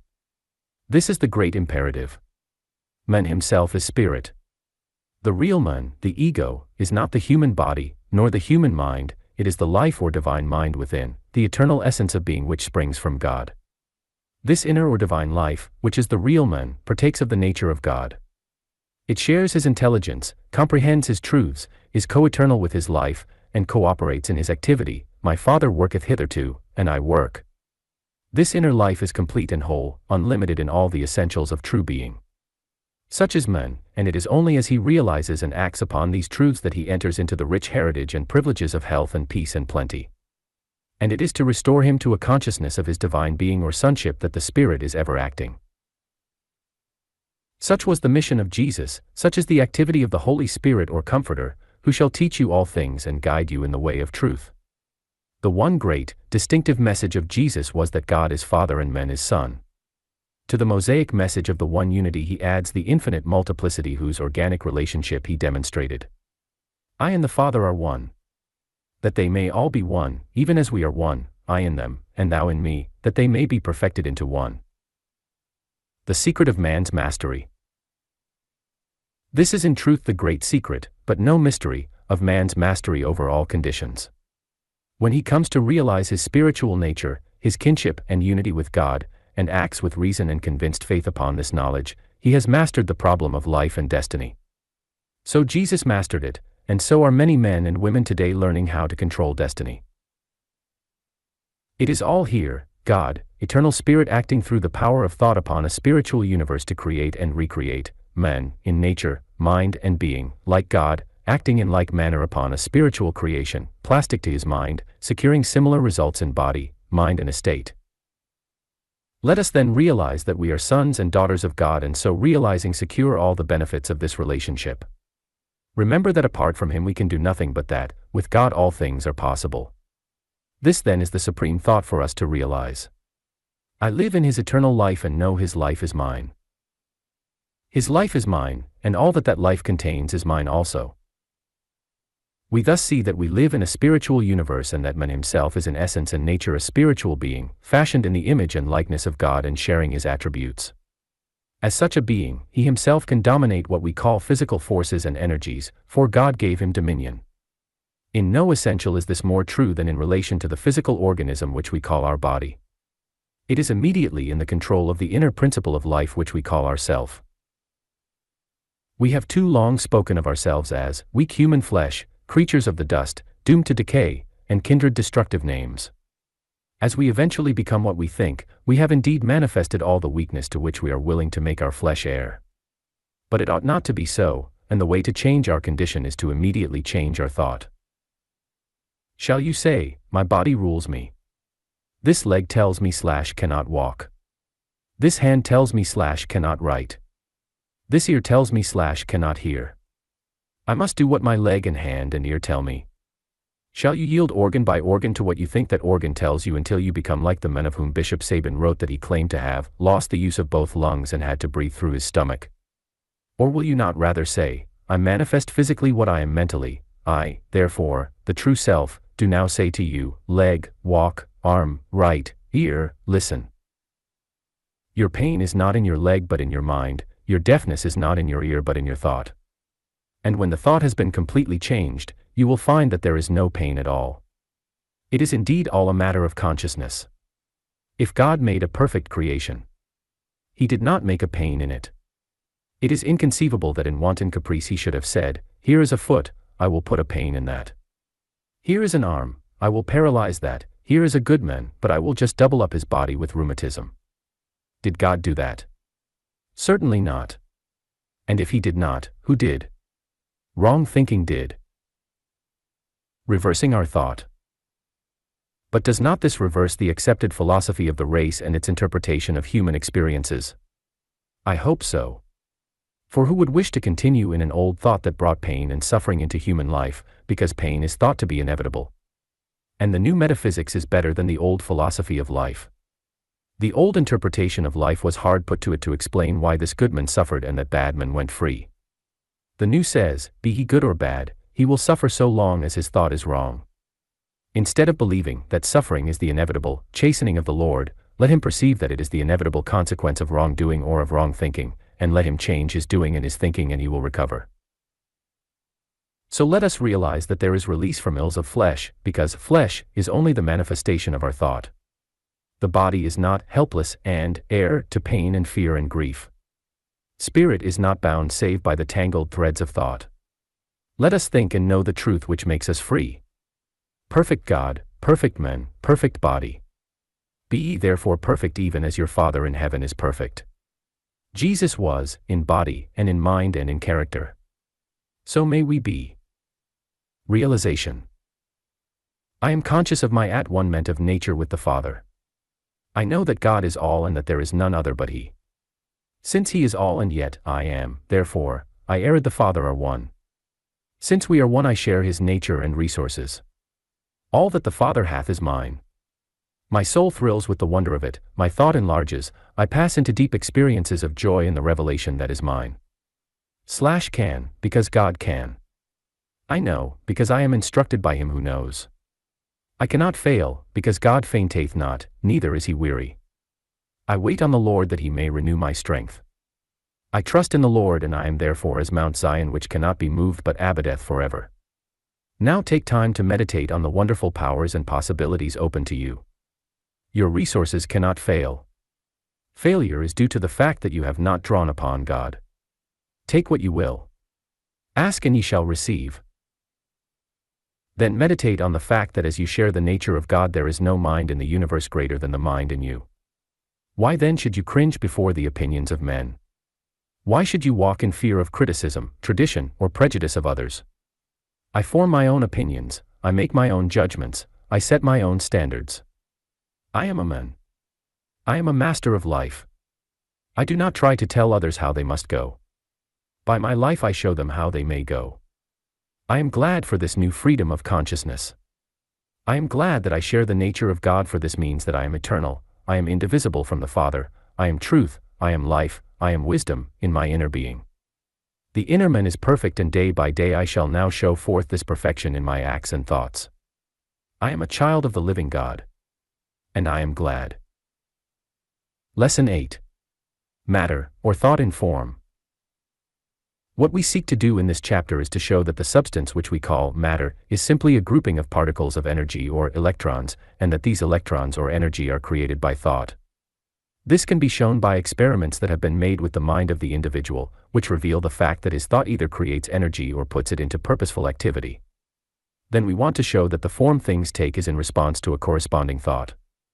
When we understand that the material of which things are made is thought energy or vibration, and that it can be molded into form by the thoughts we think, we are prepared to realize that the world we live in is very real, and that what we need to do is not to deny it, but to understand it, in order to be masters of our bodies and conditions. Physical science traces matter back to its origin in a primary substance which it calls ether. This ether pervades all space everywhere, and there is no place where it cannot be found. Ether is simply a name given to that which can neither be seen, felt, tasted, nor actually examined scientifically, yet the necessity of the case posits its omnipresence. It is a frictionless, pulseless, motionless medium until it is moved by some form of energy. Thought and energy or matter. When a visible universe comes into existence, it begins with a movement of some sort within the invisible ether. Science speaks of the movement as the activity of vortex rings, or whirling particles of energy which gradually coalesce into nebulae or vapors, and these violently throw out vast fragments into the ether to congeal into planets and systems. Such activity can be seen even at this day in the nebulae of Andromeda, where a new universe is in process of creation. Science therefore perceives that the visible universe is composed of infinitely small particles of energy called electrons. These electrons are the same kind whether in a planet, the wood in a table, or the brains in a man's head, a fact which may seem highly uncomplimentary to the latter. The difference between substances is then merely the difference in the number of particles to a given area and the rate of their motion. These infinitely fine energized particles coalesce sufficiently to form the various things which we call mineral, animal, or vegetable substance. But they never actually coalesce into an indivisible unit, for we discover that each atom of energy is separate from every other, and that indeed each is as widely separated from the other according to its size as the planets are according to their size, and that there is a further similarity from the fact that each atom revolves upon its own axis. The world of matter, therefore, is really a world of energy, and so-called substance is vibration. It is very important for the student to fix this in mind as the necessary basis of understanding the mental origin of the universe, and I would advise the reading of some book in elementary science, or at least a free use of the encyclopedia at this point, as space forbids a further study here. Since we live in a world of energy, since the substance of the universe is really energy, the problem of science and philosophy alike has been to account for the first presence of energy in ether. What force moved upon or within ether to give the vortex rings their first impulse? Many physical scientists now declare that the explanation is metaphysical or due to the act of a will or mind. The student may therefore wisely engage his attention in solving this problem. Ether and cosmic mind. The difficulty of explaining the origin of the universe is easily dissolved by the mental scientist who perceives in so-called ether merely another name for cosmic mind. The physical scientist's description of ether exactly corresponds with the mental scientist's explanation of mind or universal creative intelligence. The movement which results in electrons and vortex rings is the movement of the divine will within the cosmic mind. In other words, mind thinks, and thinking creates energy, and energy in the form of electrons produces a universe. What is now needed to make this clear is a scientific demonstration that thought produces energy. If we can show that the individual mind can produce energy or act upon it to cause its movement, we can better understand how the energy at the base of the universe was produced in the existing visible cosmos and is being produced in any universe now in the process of making. Many modern experiments in physical and psychic phenomena support the claim of the power of mind to produce energy. Among them we might mention experiments by Sir William Crookes and Dr. Hippolyte Baraduc. The investigations of Sir William Crookes, many of them verified by other famous scientists and vouched for by the Society of Psychical Research and kindred scientific organizations, reveal that there is some power in the human body which he calls psychic force, which goes forth to move ponderable bodies at the will of the individual. For example, he arranged a system of levers which when moved would cause a needle to register the movement automatically on a smoked glass plate. The operator then approached one end of the lever and without touching any part of the apparatus caused the lever to move, and the needle to make the record required. This experiment was repeated under varying conditions. This proves at least that thought produces sufficient energy to act upon material objects. Nor can one object by saying that it is physical magnetism of the body rather than psychic, since if physical energy does flow out to cause the movement, still that energy was first moved by the mind of the operator. Thought therefore produces energy. This is perhaps made still plainer by an experiment of Dr. Baraduc's, a popular account of which may be secured by the student in Judge Troward's lectures on mental science. Dr. Baraduc took a bell made of glass and suspended in it, by means of a silken thread, a copper needle. This he placed on a wooden base above the coil which was used to strengthen any energy transmitted to it, but which was not connected with a battery. 2 bells are used in the experiment, and the operator holds his hands on either side, but not touching them. The copper needle is then found to move in response to the thought of the operator, a wide variance being found in the degree of movement according to the positive or negative nature of the mental attitude. The value of this experiment is that it reveals that thought produces energy, for even if the needles were not moved directly by mental currents, still the mind had the power through thought to start a corresponding energy to moving through the body. The point of interest to us is that we learn from the foregoing experiments that thought moves and probably creates energy. Will acting on creative mind produces energy, and this must be true whether the will be that of the universal or the individual, since in either case it acts on the same mind. There is only one creative mind. See lessons V and 6. This is made clearer when we think of ether as universal mind or the ever-present intelligence. This is the infinite repose or base of all things, the potential of things, but not everywhere active. Since it is not everywhere active, energy is not found everywhere but only in places selected by spirit for creative activity. See lesson XXVIII. When the creation of a cosmos begins, a convulsive movement takes place in selected areas and the primary energy of a universe appears. The universe in which we live, therefore, is to be conceived of as thought and the whole existing cosmos as mind in action. The student should not fail to observe that we thus have great facts of mental science graphically proven to us. The universe is created from some power resident within. It is made out of mind, or in other words, spirit makes things by becoming the things which it makes. Substance, in its last analysis, is intelligence. Thought therefore turns into things. The Word is made flesh and dwells among us. Since substance is intelligence, it is governed by intelligence. Since the foundation of the world is mind, it must be one. This should clarify the thought of the student as to the part he may play in the divine plan, for if spirit produces a world by becoming that world, see, being and becoming, and, creative mind, then we produce the thing we desire by becoming that thing. Practically speaking, it means nothing less than our ability to rule our world and by our thinking to cause the things we desire to assemble themselves about us. Carrying this to the ultimate of the power inherent in us, it means that as Jesus materialized from the atmosphere the bread and fish, so may the enlightened consciousness someday aspire to rule his world. If we cannot today use the full power of the sons of God, we can at least expect that our body should yield to our will, our environment reflect our mental attitudes, and material possessions come into our hands. And to as many as receive, to them gives he power to become the sons of God in very truth of understanding. This is the truth which if known shall make us free. 2. Thought and form. It now remains for us to show that thought gives form to substance, a fact which is demonstrated without difficulty once the foregoing principle is known. As we have learned, creation is growth, unfoldment, or expansion of the principle of life from within. That which we call life or intelligence, then, first produces energy or vibration of which the visible universe or cosmos is composed. On the other hand, the visible universe everywhere manifests itself in form. Since mind is the primary power, since it creates particles of energy and these particles of energy everywhere group themselves in form, only one conclusion is possible: thought molds substance into form. It is a principle inherent in nature herself that substance should assume harmonious form. This is illustrated in the snowflakes which fall in varied, flower-like patterns from the silent sky. Or one may study the tendency in an interesting experiment in musical vibration. Grains of sand sprinkled on a piece of plate glass, properly poised, will draw together into beautiful geometric figures when the bow of a violin is drawn across the edge of the glass, and each musical vibration will change the form the sand assumes.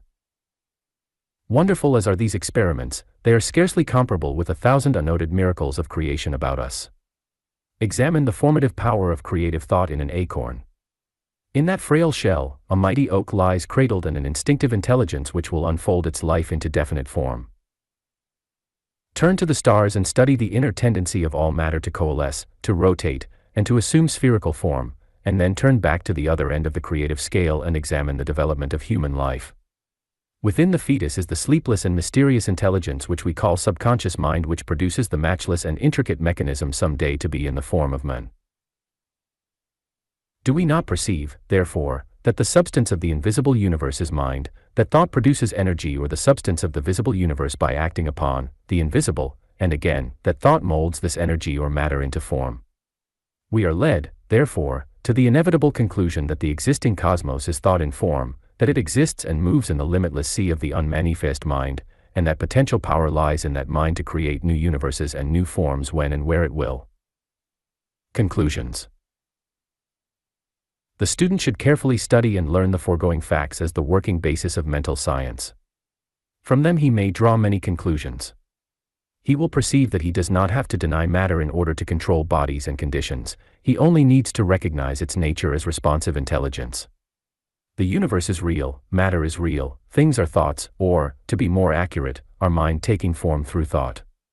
We can control our world of interest because of the intelligence in it which is obedient to thought, provided we are conscious of the facts we have learned in the preceding chapters, that in our potential nature we are one with the infinite creative mind.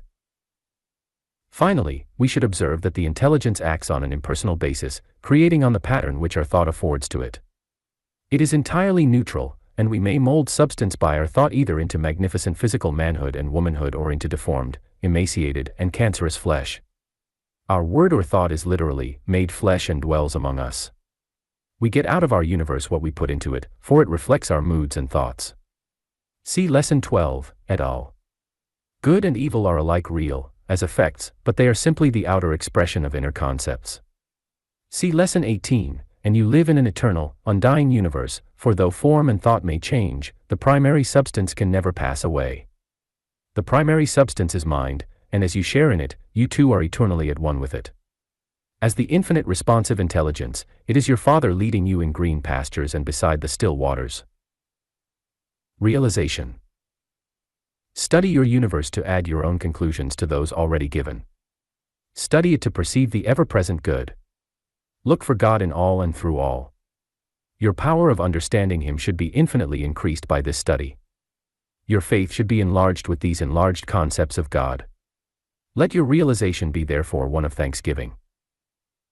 I thank Thee, Father, that Thou hearest me always. I thank Thee that before I call Thou wilt answer me, because Thou hearest my unspoken thought. I am conscious that my world reflects my moods and thoughts, and with that realization I will take care to think, speak, and hear only the beautiful, the good, and the true. I give Thee thanks that I can now see how I and the Father are one, and I would ever press closer to Thee in the consciousness of the Divine Presence. Matter, or thought in form. I know that in this consciousness my thoughts will be right, my heart will be right, and therefore my universe will be right, since it reflects my thoughts and unspoken words. I am filled with joy and great peace, the joy of creative power, since all power is given unto me in heaven and on earth, the joy of divine fellowship with Thee, O Father, in all the eternal concerns of thy kingdom. I thank thee for the gift of life and eternal love. Amen. Lesson 9. The Creative Word. The whole universe is alive with cosmic intelligence. It is infinite creative mind at work. As we have already seen, mind gives birth to thought and then uses its thought as the model of its creation, just as the artist conceives the idea of his picture and then uses the ingenuity of his brain and hand to picture forth its beauties in form and color. The mind, therefore, whether of the universal or the individual, has but one way to act at the beginning of any series: it must act by thought. And thought, in turn, always expresses in words. We always think in concrete terms or words. So we are told by John, in the beginning was the Word, and the Word was with God and the Word was God. All things were made by him and without him there was not anything made that was made. And we are told in another place in Scripture, by the word of the Lord were the heavens made, and all the host of them by the breath of his mouth. This is the answer to the question of science: how did vibration originate? It is easy enough to explain the evolution of the planetary systems and the life of the universe if we can explain the first introduction of motion, but whence did that come? We learn from the study of physics that the nature of primal substance or ether is that all its particles are in perfect equilibrium or balance. The only way this balance can be disturbed and brought into form is by the application of some immaterial force to primal substance. We must therefore posit a will somewhere, or the act of mind, for that is the only possible immaterial force. So science may say that the vortex ring, which is the first movement in the beginning of a universe, takes its motion from the act of mind. This is in harmony with what we have learned about spirit, that it is the power that makes things. The ancient seers knew this before science began, and they said, "The Spirit of God hath made me, and the breath of the Almighty giveth me life." Life can only come from life, and motion can only have its origin in mind. The word spirit comes from the Latin spiro, I breathe.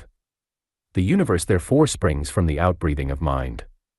This is the expansive movement of spirit with which ancient philosophers deal so much, as the Bible says, "The Spirit of God moved on the face of the waters." The word waters is the esoteric term for mind or creative mind. The word acts on mind to produce substance in the visible universe and then to bring that substance into varied forms, in sun, moon, stars, land, sea, vegetation, and man. So we find that mind acts by thought, thought expresses in words, and we may go one step further and say that words are expressed by the voice. Therefore all ancient writers dealt much with the voice of the Lord is upon many waters. The Sanskrit writings speak of vak, the Latin is vox, or voice. In other words, the objective universe which is made up of motion or vibration in some form or other begins with the voice. Until the voice speaks, the universe exists only in creative mind. As soon as creative mind selects a place to begin the creation of a universe, it then starts motion or vibration by the voice. The whole objective world can be explained as vibration in some form or other. Everything from the gold in your watch to the light in the sun, from the chair you sit on to the brains in your head, is composed of particles of substance at different rates of vibration. All material things can be divided into atoms, and theoretically dissolved into ether. Ether is simply another name for mind. The electron is energy. The ultimate substance of which all things are made is the same therefore. But objects differ in the number of particles to a certain area and the rate of their motion.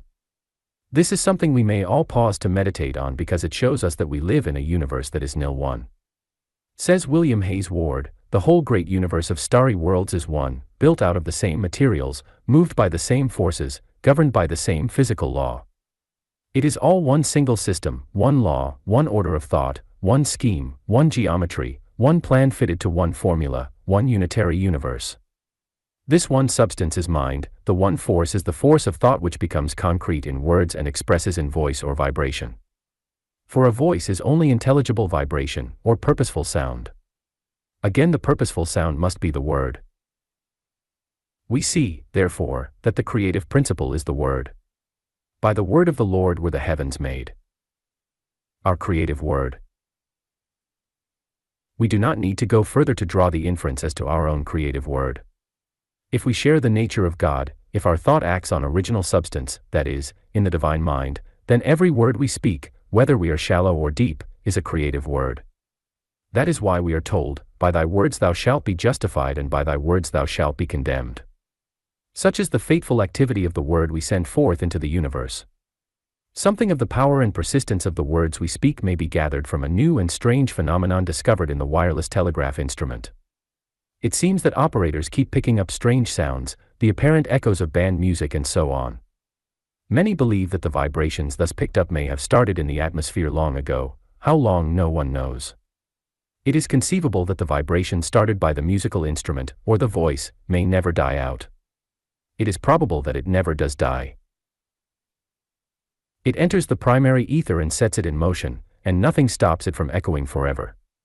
Perhaps someday the refined wireless instrument will be picking up out of the ether vast the words of the master teacher as he talked centuries ago by the Sea of Galilee to his companions, or as he stood before Pilate, or from the cross said, "Father, forgive them, for they know not what they do."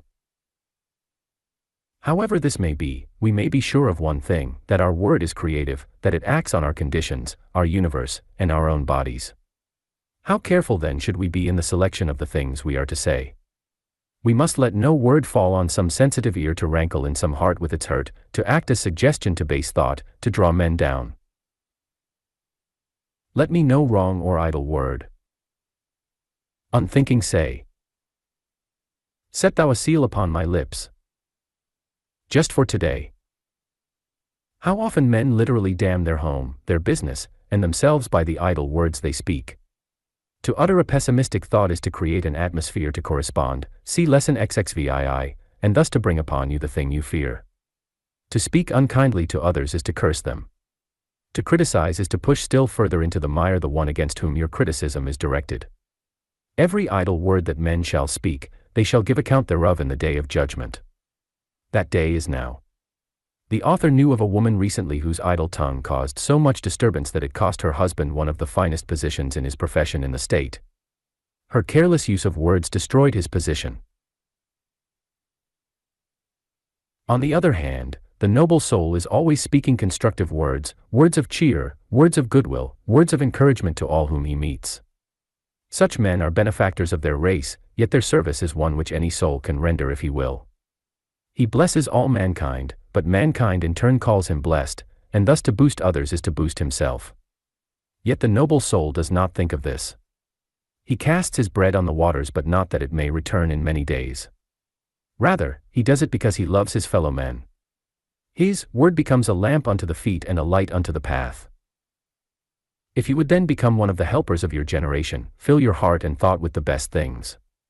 Keep thy heart with all diligence, for out of it proceed all the issues of life. Our words will come forth with beauty and grace as we have beauty and grace in our heart and thought. Then let your secret thoughts be fair, they have a vital part and share in shaping words and molding fate. God's system is so intricate. Realization. I know that I control my world and my destiny by the thoughts I think. I know that if my heart is right, my thoughts will be right, if my thoughts are right, my words will be right, if my words are right, my world will be right. I therefore will set a seal upon my lips. I will guard my every thought and word. I will think no evil, I will hear no evil, I will speak no evil. I will set my mind on the highest things and the best. My tendency to speak critically is now gone from me, my habit of fault-finding is gone. I no longer damn myself, my friends, or my business by my words of pessimism. I am all optimism and hope, I am full of good cheer. I bless everybody and everything. I am an encouragement to all. My word is made flesh and dwells in reality. Let me be ever filled with hope and cheer. Let the Spirit of the Lord be on me. Then, realizing the creative power of your words, give the command to your conditions. Say, let this thing be done. This is the creative word, the word of confident command. Let it be done unto me even as I will. This is my will. I thank thee, Father, for this confidence, and because thou teachest me all things and givest me all things. Lesson X. The outer and the inner universe. The imagination of man stands awed before the vastness of the universe in which he lives. He stands at night watching the stars prick forth into the infinite reaches of space. With his naked eye he can see 3,000. He goes to the telescope, and through the lens 100 million pass across his startled vision. He places a photographic plate beneath the instrument and it records 1 million. Each of these stars is a sun, and many of the suns are vaster than the great orb that makes our day. Beside these stars, he is told by science, there are as many more dead sims streaming in endless procession through space. Around each of these suns revolve various numbers of planets, just as the Earth, Jupiter, Venus, Neptune, and others revolve around ours. Our sun has 8 planets. Some of the planets in turn have several moons revolving around them. Jupiter has 8. Dismayed by the very vastness, we are yet told by science that undoubtedly other suns and planets exist beyond the reach of any means that can be devised to detect them. Not only so, but new planetary systems are springing into being at this time. The nebulae of Andromeda are the first gatherings through glowing gases of a new universe which someday will be flung in glorious constellation across the ethers. Numerous as are these stars, yet they do not jostle each other in space. Our own sun, which is a star to other planets, is 93 million miles from the Earth and is traveling at the rate of 800 miles a minute. The next nearest star, Alpha Centauri, is distant about 25 trillion miles. The North Star circles the heavens 316,666,666 million miles away. Light traveling at the rate of 186,000 miles per second requires years to reach our planet. Science shows us that it takes the light of some of the nebulae 8 million years to come to us. No eye really has ever beheld a star. We have only seen the light which has been streaming from it for perhaps millions of years. Vast as are these distances, they are matched by a peerless harmony that holds all the stars in fixed and definite orbits. By a mutual attraction and repulsion, they make their own untroubled way through the invisible pathways of the sky. Our very imagination is for a moment overwhelmed with the thought of a universe at once so vast and so harmonious. Freely the stars swing out into space, yet move under fixed laws and in rhythm so perfect that many people believe, and with reason, in the very music of the spheres. Yet the awful majesty of the heavens, the infinite evolution of the planets has found its equal in the matchless mind of man. For all that is evolved out there is involved in me here. I have in me something that mates it at every point. I could not grasp it, I could not recognize it, unless there were in me a consciousness as great as the heavens. In me is a something which we call mind that can take in the whole starry vault. I can gather it all into my own mind. I can recognize it. I can swallow it all in a glance. There must therefore be involved in me all that is evolved out there. Realization. I have in me the vast universe of thought. I, looking at the stars, am greater than the stars looking at me. They find in me the matchless capacity to understand them. I am above them, for I am conscious of both them and myself. I am made as the angels of heaven. I tread upon the pathway of the stars. I move amid the eternal ways as master. By my mind I am king of the worlds. Today I go about my world with the step of a monarch. Am not I one with the power that made the spheres, since I am greater than they? I am. Today I will live above fear, and smallness, and meanness of any kind. I will companion with stars. I will rest in the quiet confidence that he who brought these into being and holds the heavens in his hand, shall keep me in perfect security, for I am one with the mind that made them. Lesson 11. The Infinite Self. Our ability to conceive of God in His infinite qualities requires an inherent infinite capacity in ourselves, as we saw in the lesson on the outer and inner universe in the previous chapter. Today we want to study the attributes of the infinite which are infinite in the self. We must realize that while we never express all of them in their entirety at any time, yet they exist as the background of our life and the possibilities of our being. The volume of water in a canal may be limited at any given moment, yet back of it and at one with it lies the ocean from which it can limitlessly draw. We have attributes of being coextensive with Spirit or God Himself. These are love, life, and wisdom. Love in us is infinite, for no one ever did or ever can exhaust the supply of love in himself. Indeed, the more we love, the more we feel the power within us of further loving. The noblest cosmic soul, instead of exhausting his resources of love, becomes rather a type of the immortal love, forever full, forever flowing free, forever shared, forever whole, a never-ending sea. Life in us is also infinite. However fully we live, we have but an increasing sense of our own livingness. Much health begets more, and he who most truly lives, most surely believes in exhaustless energies behind. It is only the invalid who loses faith in the boundless life and the weakling that fears its end. Life cannot be lived up, for it is infinite. Wisdom, too, is infinite. No one has ever exhausted his capacity to think new thoughts and utter new sayings. The greatest scholars have always recognized that whatever knowledge they have expressed and truths they have outlined are as nothing compared with the number of those yet to be brought forth out of the mind. We may say then that in the essential attributes of Godhood, love, life, and wisdom, man is infinite in potential quality. We can now go a step further and say that this life, love, and wisdom is that of God Himself. The logic is simple. These powers are infinite. There cannot be two infinites of the same kind. But these are of the same kind, for if they were not, we would not be able to understand them in God, for we would have no way of feeling any sense of relationship with them. We can be conscious of anything only as we feel some relationship to it. Since, then, these attributes of life, love, and wisdom in God are the same kind as our own, and since both are infinite, they must be one. Jesus knew it. The master teacher exclaimed, "I and the Father are one." And they took up stones to stone him. "Many good works have I shown you from the Father, for which of those do ye stone me?" he asked. "For a good work we stone thee not, but for blasphemy, and because that thou, being a man, makest thyself God. Is it not written in your law, I said, ye are gods?" Looking into the faces of those whose hate, hypocrisy, and legal power sought to destroy him, Jesus proclaimed the divinity of man. "If I do not the works of the Father, believe me not. But if I do them, though ye believe not me, believe the works, that ye may know and understand that the Father is in me, and I in the Father." And later he said two significant things of those who were to follow him: "Greater works than these shall ye do, because I go unto the Father, and, that they may be one even as we are one." If the works men do are the test of divinity and greater works are now being done, may we not say that man's divinity is today being more highly attested than ever before? And these works must be ever greater as you come more and more to understand the infinite resources of the self, for, as you learn in the lesson on the law of correspondences, you manifest or externalize, this mean, the work, just what you think within. Your power to control the conditions of your life depends entirely on your ability to comprehend in larger measure the truth of your own inherent and infinite life, love, and wisdom. As your ideas grow, so will your capacity increase to embody them, faith in form, until at last you stand master of fate. Realization.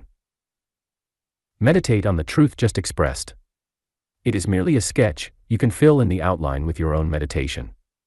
Bring your thought up to a high point by imaging and feeling the vastness of this God power in you, the infinite self. If infinite, it can never be exhausted, never fail, never die. Think of it one, I and the Father are one. All day you are in the presence of the infinite. Practice that presence today. Read chapter 10, verses 19 to 38 in John. Learn a few of the best verses. Learn the 4-line stanza of Immortal Love. Fill your mind with the truth and then say, I am living today the infinite life, therefore am I perfectly well. I am loving with an infinite love, therefore am I perfectly happy. I am thinking with the mind of infinite wisdom, therefore I have peace and harmony. Today I have peace, poise, and a feeling of power. I am living in the life, love, and wisdom of the infinite. So be it. Lesson 12. The Law of Attraction and Appropriation.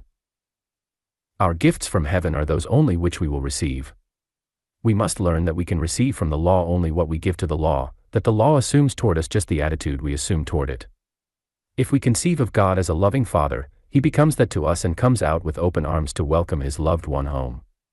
If, on the other hand, we see in Him only a stern and relentless judge, we find the law reacting to us relentlessly. If, further, we look upon the law as our antagonist, that it becomes to us, and is the adversary of which Jesus spoke, who will not let us go until we have paid the utmost farthing.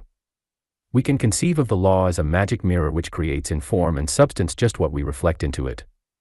Infinitely exact and creative, it takes the loveliest reflection of face and form and makes it into a breathing thing of flesh.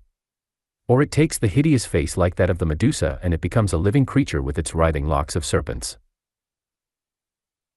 But this magic mirror reflects that which is more subtle than flesh, it catches the vision of our thoughts, it takes the imaginations of our heart, and breathes them into life and form. So the loveliest thought draws forth its own sweet self clothed in flesh, and base thought and passion are molded into deeds and acts as vile. Why? Because the universe assumes to us just the attitude we take toward it. This is what we call the law of correspondences. From this it becomes evident that what we receive from the law depends on our ability to conceive. How much faith have you? The law will justify it. Can you conceive of the infinite good as ready to pour out for you above all you ask, caret with the universal plus added to it? According to your faith it will be done unto you. Give unto the law, and it shall be given unto you, good measure, pressed down and running over shall be given into your bosom. Ask and ye shall receive, seek and ye shall find, knock and it shall be opened unto you. If a son asks bread, will he, the Father, give him a stone, or fish, and he give him a serpent? How much more then will your heavenly Father give good gifts to them that ask him? We note here that Jesus shows the exactness of the law. If you expect bread, you will get bread; if fish, you will get fish. And if you expect a stone, you will get it. Our bread from heaven comes then in response to the attitude we mentally assume toward heaven, so that it becomes plain that the thing we need to do is to grow a deeper consciousness or capacity to conceive and appropriate. Let us today look upon our universe with faith, faith in all nature, faith in man, faith in God. Realization. I look for the good and the good only. I see the good in everything and everybody. God is good and He gives to me above all I ask or think. I see in Him my loving Father, my gracious Redeemer. I perceive the harmony in all things, and the beneficent mind of the universe. God is Father of all, and therefore I behold in everyone my friend and brother. No man's hand is set against me, and my hand is not set against anyone. All men everywhere are my kindred, and I am a friend to all. Beholding the infinite response of nature, man, and God to my mood, I am today thinking only high and fine thoughts. I am filled with the brightest and finest faith and emotions. Now take up the thought of healing for body or conditions. Think how the sickness is due to wrong thinking somewhere. Find out if you can the mental cause that produced it, and mentally or physically cast it into outer darkness, which is to recognize that it has no power over you and is therefore nothing to you. The only power this has I have given to it. I now withdraw the power, which is my belief in this evil, and it falls into elemental nothingness. I am now full of faith in my healing. I am a child of spirit, perfect and complete. My thoughts are thoughts of health and harmony. I now receive health and harmony. Creative mind is working to create for me a perfect correspondent to my thought. My thought is perfect, my faith is sure. I have a perfect concept of health. Today I am healed. I thank Thee, Father, that Thou hearest me always. Today I talk with Thee and walk with Thee. I am sure of myself and Thee in all. So be it. Lesson 13. Choosing the law you will live under. Each of us selects the law under which he will live. It is not true that we make the law, but we decide which law we will obey. The citizen lives under the civil law which he has helped to make. If he did not make it, still he elects to live under it, for he can emigrate to another country or he can refuse to obey it. The soldier puts himself under the military law and the sailor submits himself to the law of the sea. The physician subjects himself to the law of medicine, and the osteopath to the law of manipulation. The fearful trembling soul elects to live under the law of chance and finds himself in a world that corresponds, with accidents, floods, and sudden storms. The drug fiend, the drunkard, are ruled by the law of their choice, preferring its hard tasks rather than the surrender of its sensations. The pessimist chooses to live under the law of the cloud, and the optimist under the law of the sun. The materialist lives in a world of matter governed by material laws and in a universe of fatalism. The glorified soul says, I live in a world of mind and will obey its laws. I have my being in a world of spirit and can control my own conditions. I exist in the heart of the infinite and will enjoy its fruits of love, for the fruits of the Spirit are love, joy, and peace. What law are you living under today? You may choose which one. But remember that within each law the fundamental principle of the universe is still at work. Every cause will have its effect.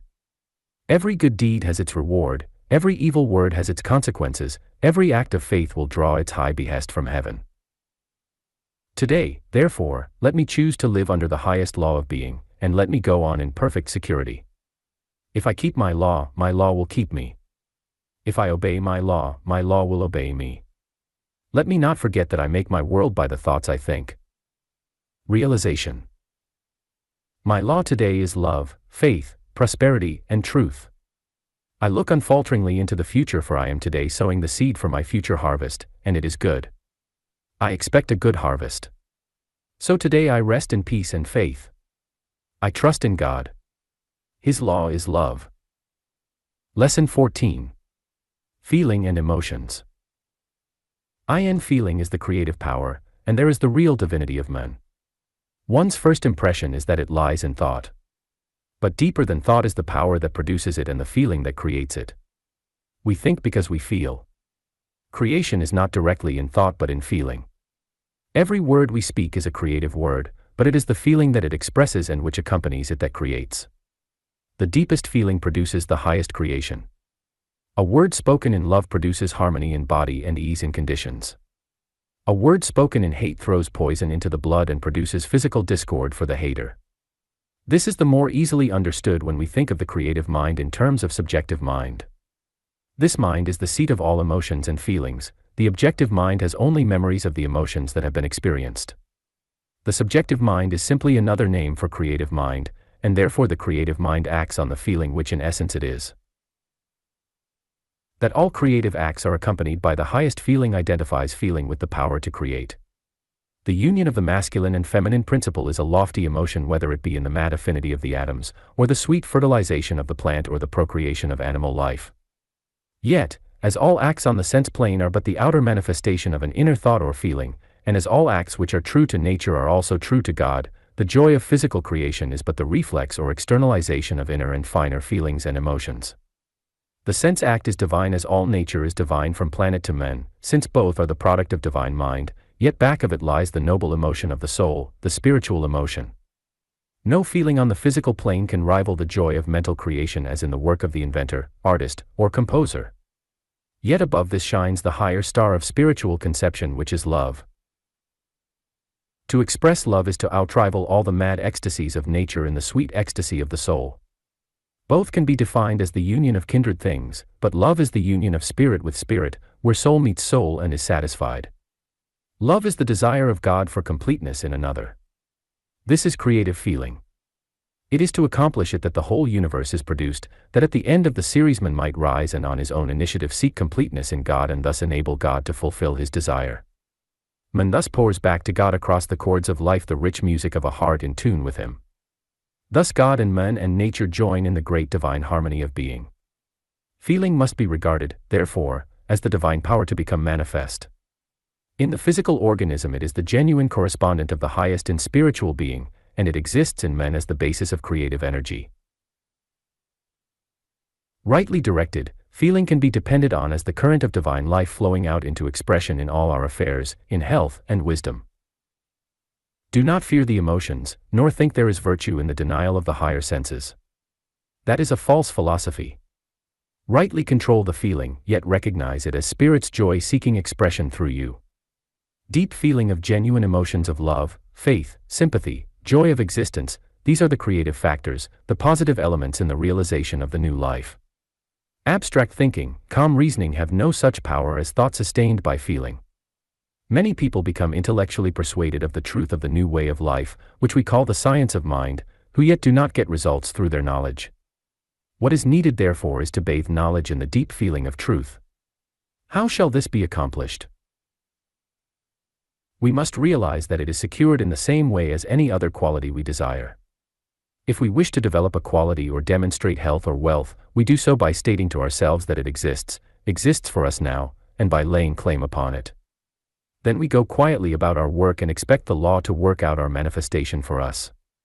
Mind then acts to produce in expression or form what we have given it in thought. The great moving heart of the universe stands ready to pour through the channels we provide, the life and love which it is. For us to recognize it is to allow it to become manifest for us. It assumes toward us the attitude we assume toward it. Knowing this, we may well put our knowledge into action through the following simple breathing exercise. All the finer forces of the body can be made to tingle with this exercise. Having found a restful position, breathe deeply and as you inhale, say, I am breathing in all the love and faith of God. The spirit of life is now filling my whole body. Then, as you exhale, imagine yourself as diffusing all the new energy of life throughout the body and say, I feel the presence of divine life passing through my whole being. This will produce a fine ecstasy as the thought at once puts the body into a vibration corresponding to it. This gives us feeling in physical expression, which produces confidence that we can have mental and spiritual feeling as well. In fact, we shall find that we do at once begin to feel the power of divine life in us. This exercise is especially desirable for those who, through overeffort of body or mind, have depleted what is often termed the reserve power and produced a condition of exhaustion. We are now ready to use the following meditation, striving always to feel as deeply as we can. Realization. I know that God is life, love, and wisdom. I know that this life, love, and wisdom is in me, for I am one with the Father. I know that in me is a vast power of faith. I feel the new confidence of one who draws from the heart of infinite love. He that believeth on me, from within him shall flow streams of living water, said Jesus of the Spirit. Love is in me, over me, around me, and through me. All power and love is given unto me. I am now receptive to the highest that God can give.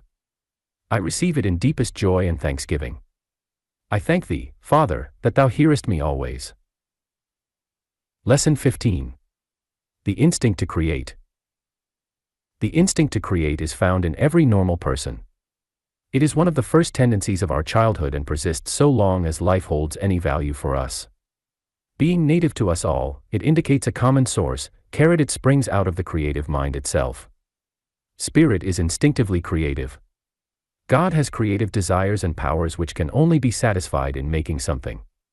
He longs to express his power to create, to use his thought to body forth his ideas into form.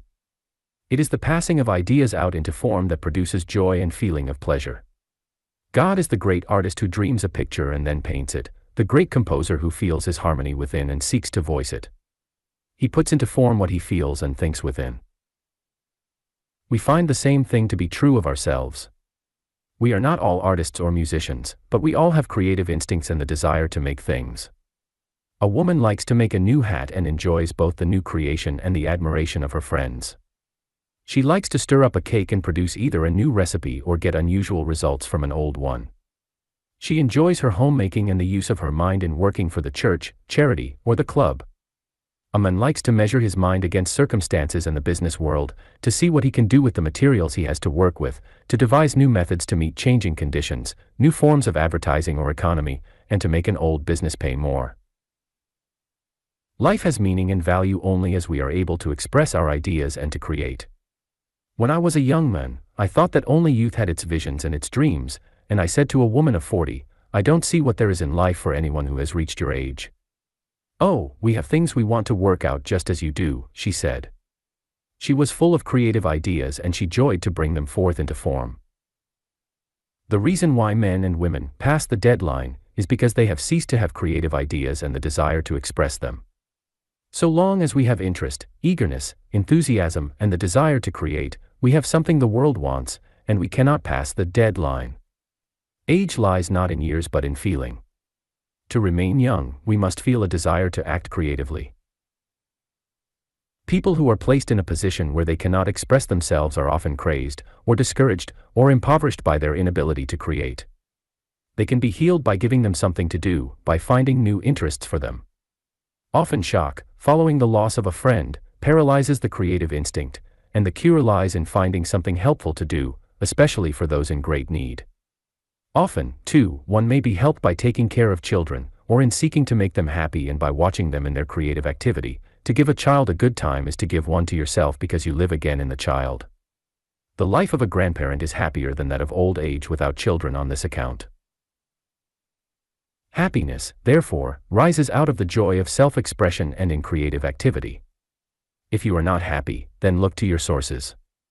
Begin to think creative thoughts, seek creative ideas and impulses, demand opportunities to bring out into form all that you feel yourself to be.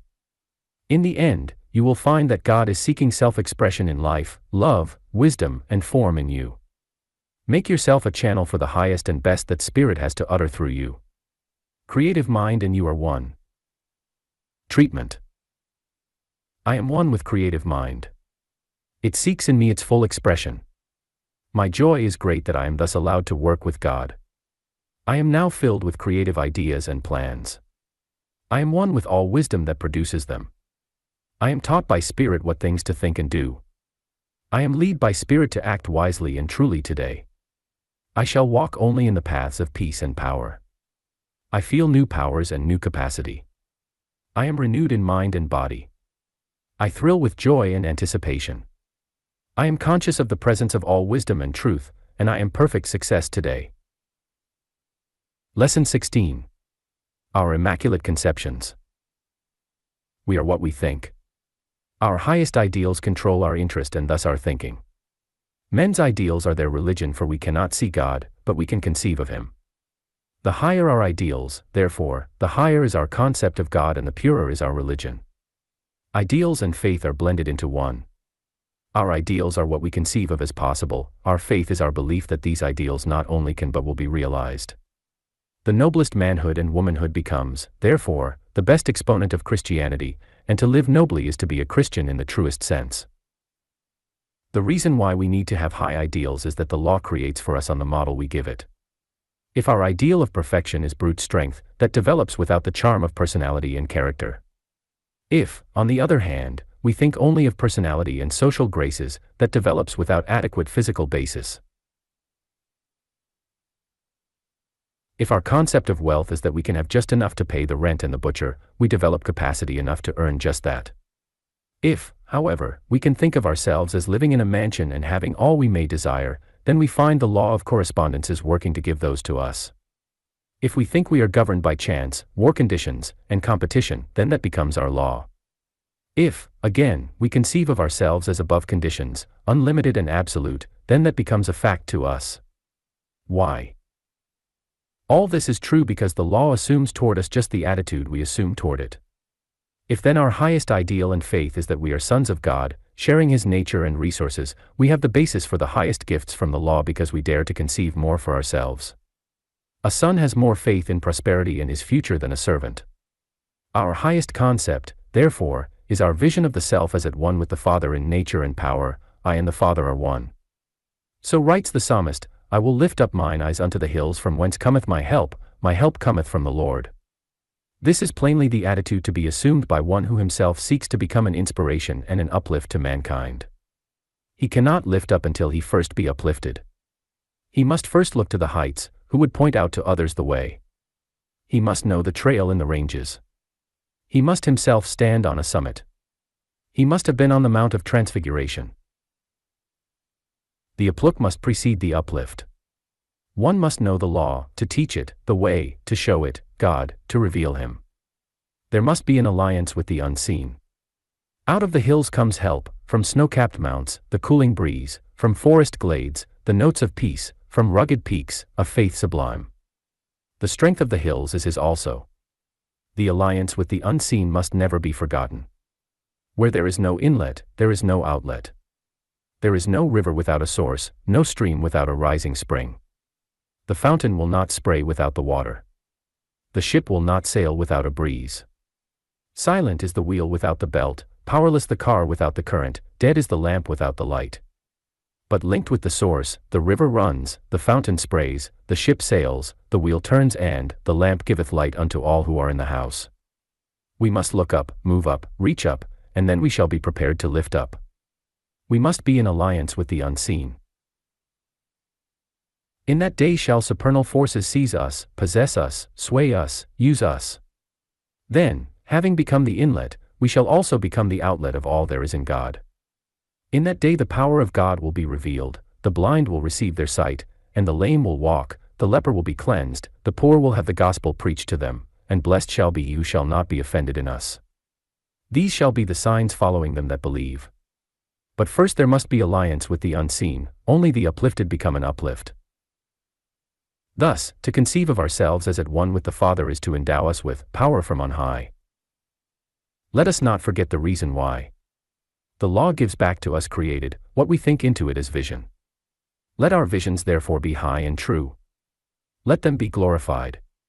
And let us not forget that this is as true whether our ideals be for a perfect character, a perfect body, perfect wisdom in our business, or perfect happiness. What do you want? Picture it as yours now. Dream it into beauty. See it as you would have it. The more perfect your vision, the more perfect your returns. The perfect vision of faith is the immaculate conception of the pure mind. The law, with infinite intelligence, will body the faith into form. Give yourself in faith to the highest vision of your soul. O young mariner, down to the haven. Call your companions. Launch your vessel. And crowd your canvas. And ere it vanishes over the margin, after it, follow it. Follow the gleam. Realization. I am in alliance with the unseen. I am one with the Father. All that the Father hath is mine. God is my light and my salvation. I lift up mine eyes unto the hills from whence my help cometh. My help cometh from the Lord which made heaven and earth. The strength of the hills is mine also. I am son of God, I am heir to all that is. God is all power, therefore I have strength. God is all wisdom, therefore I am guided in all my affairs. God is all supply, therefore I shall not want. God is all love, therefore I am filled with the highest love and affection. I cannot have a desire but God supplies it. His eye is on the sparrow, and I know He cares for me. I am completely satisfied in my consciousness of the indwelling presence. I will fear no evil, for Thou art with me. Always and forever I am supplied. In this high consciousness, conceive of the good you desire and hold it up to the creative mind and expect it to come into you.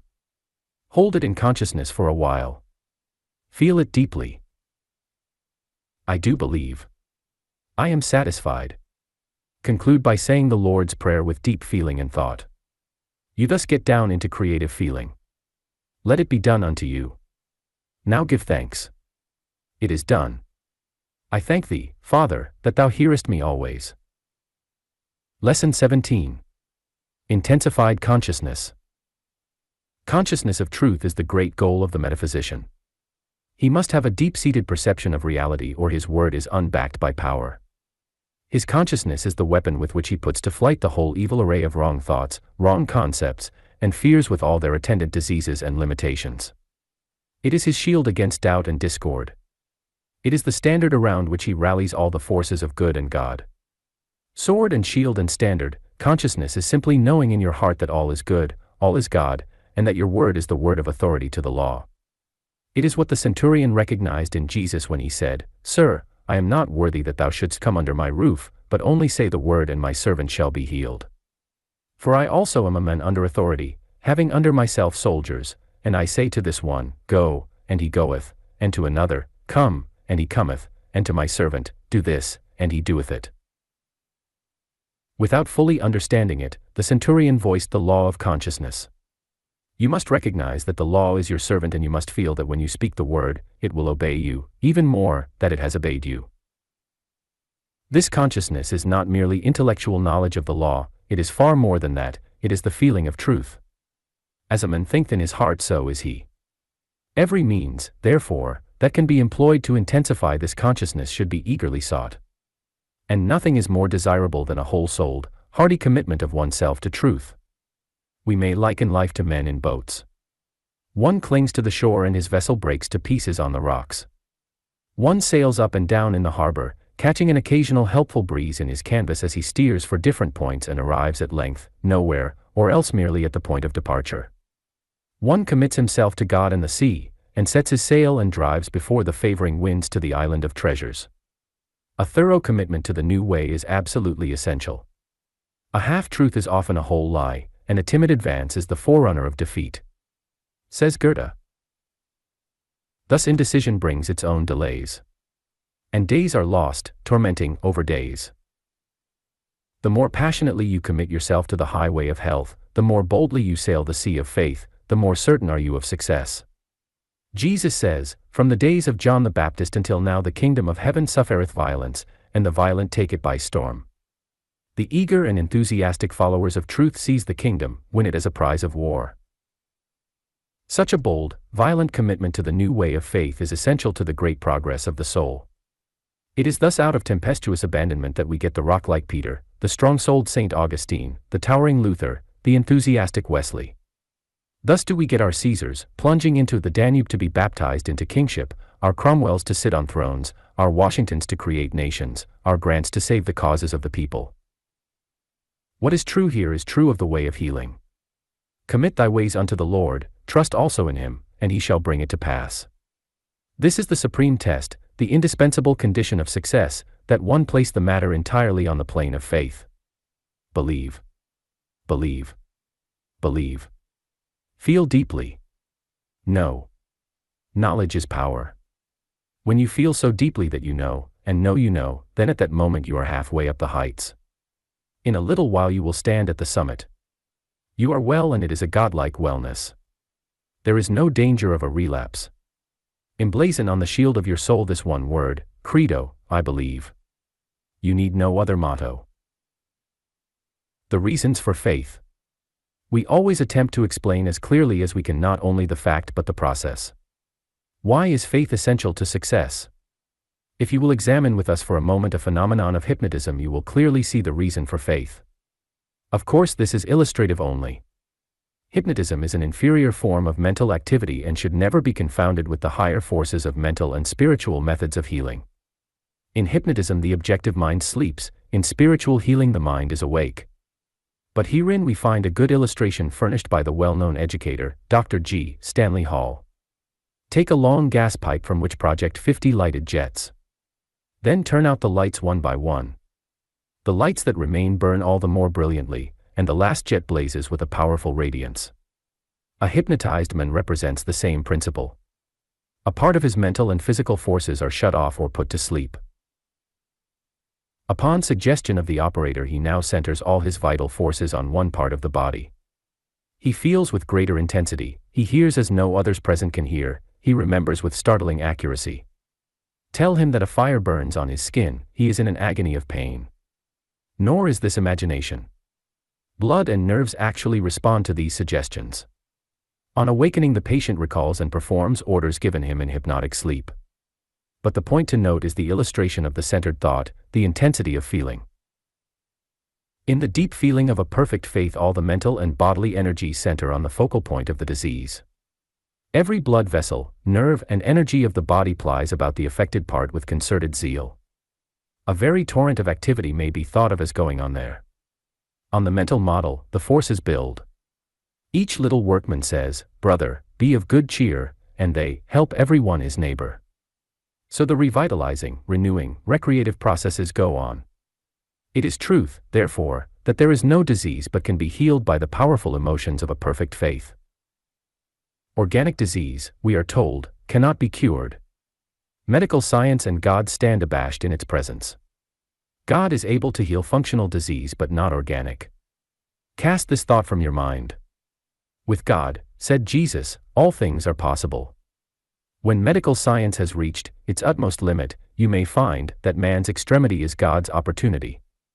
Trust also in him, and he will bring it to pass. Make your extremity God's opportunity by the intensity of your faith.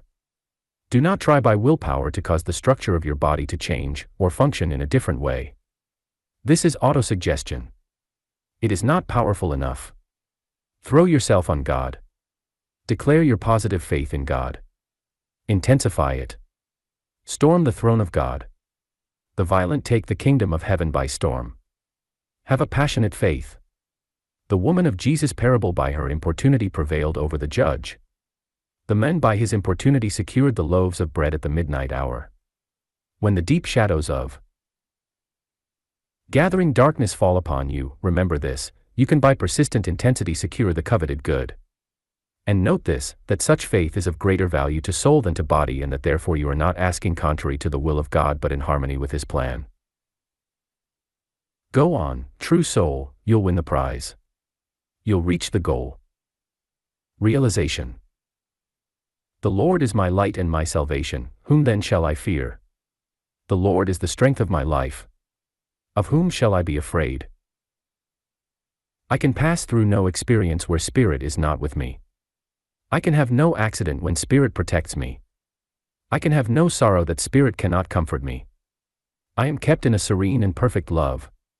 I am held in the mind of God. I cannot be lost, for there is no place outside of divine mind. I am surrounded by all good. I am embraced by all good. I am conscious of all good. All around me, in me, and through me is the love that will not let me go. Though I walk in the shadows, He will be my light. Though I sail upon the sea, He will be my compass. Though I be alone, He will be my companion. Whom, then, shall I fear? I shall fear nothing and no one. Death can be no more, for the soul that knows that life is all. I can walk in the valley of the shadow, but life walks with me. I fear no evil. I am life, God is life, all is life, and I go on in faith and confidence. Lesson 18. Is evil a power? God is all in all. This is the philosophy fundamental to Christian healing. This is the healer's confidence. This is the truth whose realization is most essential to the acquirement of health. We must know that the eternal substratum of the universe is not material but spiritual, not temporal but eternal. At the foundation is God. As the plant can never grow unless in the seed is the germ of life, in the sap is the principle of existence, so the universe must have at its heart the living presence of the eternal Spirit. As the Apostle Paul says, all must be subject to Him that God may be all in all. As the poet has said, God is above all things, below all things, within all things, around all things, within all, but not shut in, around all, but not shut out, above all as revealer, below all as sustainer, within all as newness of life. This is above pantheism, because it not only identifies God with the universe but it proves Him to be more than His universe. Again, God is love, therefore He must have an object of His affection, so that man, too, has an individual part in God, as this object of affection. God has personal attributes because He is conscious of Himself as loving and directing His power to beneficent ends. How wonderful and significant this is! There is nothing but the divine presence everywhere, there is no real power except that of God. There is only one world, it is God's world. The only real world is the world that exists in the mind of God and in the mind of the individual. We live in a spiritual universe in which God is supreme. This means, of course, that there is no real power opposed to God. Jesus voiced this truth in many ways. He quoted the commandment, "Hear, O Israel, the Lord thy God, the Lord is one." The pain and sickness and distress and want of the little flock were not due to the power of some evil force, but to the thraldom of fear and worry. Remove these things, and at once the law of good would operate for men as for the lilies of the field. It was not one power, the power of good, contending with another, the power of evil. It was the elimination, the annihilation of a mental mood, that was to open the way for God's sunshine to fall. This then is the simple philosophy fundamental to this system of thought, recognition of which does so much to open up the way to health and peace and supply of every kind. The only power is the God power. There is no real power to wrong or pain in themselves. Truth is the only reality. Evil has only so much power as we attribute to it. With Jesus we may affirm that Satan has no part in us. Thus as darkness is legislated out of existence by the introduction of light, so evil is reduced to zero by the presence of the contrary thought. All this is in harmony with what we have learned about the law, that man makes his own universe by his thinking, for the creative substance is plastic to his thought and takes the form and quality which his thought gives to it. Lesson 7. The original substance is without qualities of its own, being merely electronic energy, which is simply force created by the activity of the divine will. It is like the wax that awaits the imprint of the die or the marble that has not been chiseled upon by the hand and mind of the sculptor. But original substance is molded into form and takes character through the most subtle of instruments, the thought of our mind. It becomes to us just what we think into it, just as the mirror takes on the form and color we give to it. If, therefore, we think limitation, we get its reflection in the lack of things. If we think supply, we get that. As a man thinketh in his heart, so is he in his person. What evil means. It is seen accordingly that evil lies in the consciousness, and there it lies and lies. But just what do we mean by evil, is now a natural question. When we use the word evil of objective experiences, we refer to physical evil, such as hardship, pain, poverty, unpleasant surroundings. When we use it of thought, we refer to mental attitudes and experiences which are due to wrong concepts and choices of the will. This latter is called by the theologians moral evil, and they say it is some impulse or suggestion that was not worthy to be acted upon but was acted upon by beings who had the power to do otherwise. Sin first came by the act of created free spirits willing wrongly. Christian Theology, page 155, William N. Clark. But the theologian fails to perceive two significant facts. First, that the choice of the impulse or suggestion is not due to willful wickedness but to ignorance, since no one would make choices involving suffering and loss if he fully realized and felt the force of the disasters that follow upon them. This ignorance of action would be avoided by depending upon the intuitive guidance of the Spirit, but failure to depend on this guidance is not due to moral evil or wickedness but again is due to ignorance.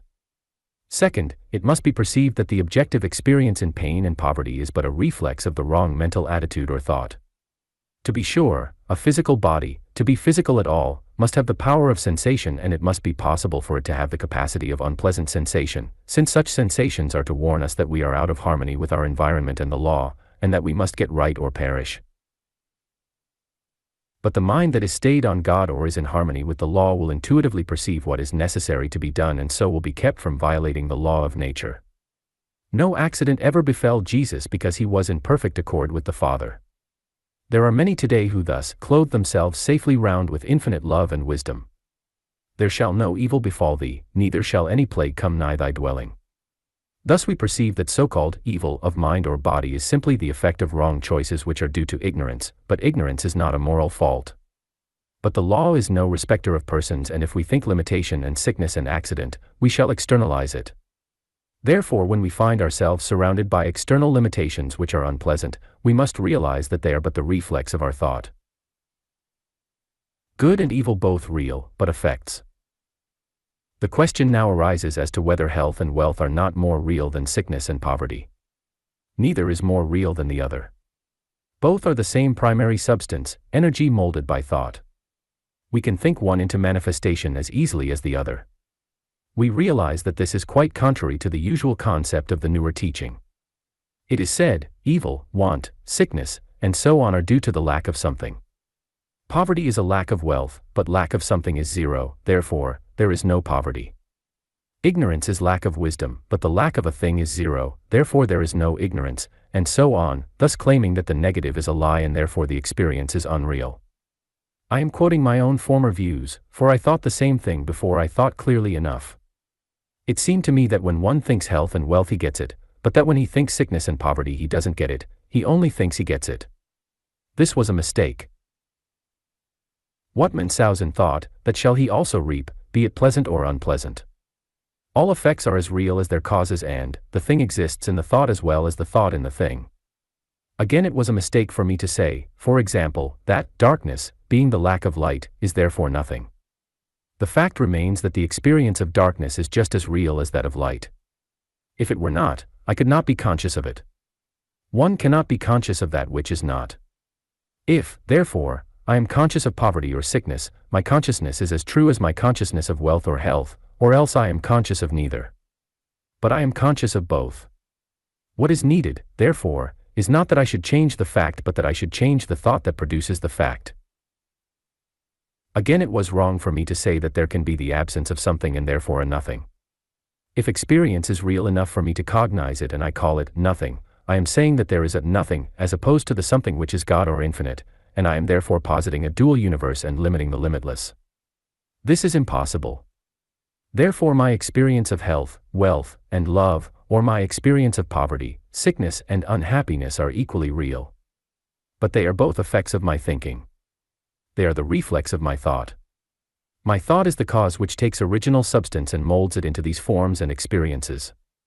The result is not to be termed either good or evil, neither is the thought. It is not a question of morals but of wisdom. If, therefore, I do not like the effect, I must change the thought. And in order that I may not need to go through all the awful experiences of pain and want in order to learn, I can draw near to the heart of God who knows all from the beginning, and the Spirit shall teach me all things and guide me into the way of truth. God not to blame for effects of wrong thinking. The question is always asked, where did the first thought of evil come from? And why did God allow evil and suffering in the world? Why does He permit war, famine, and death? And the answer is, He does not permit it. He has nothing to do with it. He gives us the power to think as individuals. He gives us free will and choice and then leaves it up to us as to what we shall think. If we choose to think in terms of limitation, that is our affair, but we must bear the consequences of the law that we get what we think. We must realize that there is supply enough in the world to satisfy the needs of all. If we fail to take it, it is not the fault or work of God. If we bring pain and loss upon ourselves, it does not involve Him. We must remember that these effects which we do not like are due to thinking in terms of limitation, and as God never thinks in those terms, He cannot cognize their effects. In other words, it is a question if God knows there are wars and death and all the rest of these things. The Lord is of too pure an eye to behold iniquity. But did not Jesus say, "Not a sparrow falleth to the ground, but your heavenly Father seeth it"? Exactly so, but He does not see it dying. He sees it alive. God is spirit, He deals with the spirit, and in spirit there is no death. As Jesus quoted, God is not the God of the dead, but of the living. I am the God of Abraham. Unto Him, all are alive. The source of wrong thought. It becomes clear therefore that the thought of limitation is to be blamed on no one but ourselves. If we do not like our world and our environment, we must change it by our change of thought. Our environment is of our own making, and we can move into the scenes and circumstances that fit our mental outlooks the moment we arrive at the consciousness that will draw us to our desired good. Heaven is a state of consciousness as possible on this plane as any other.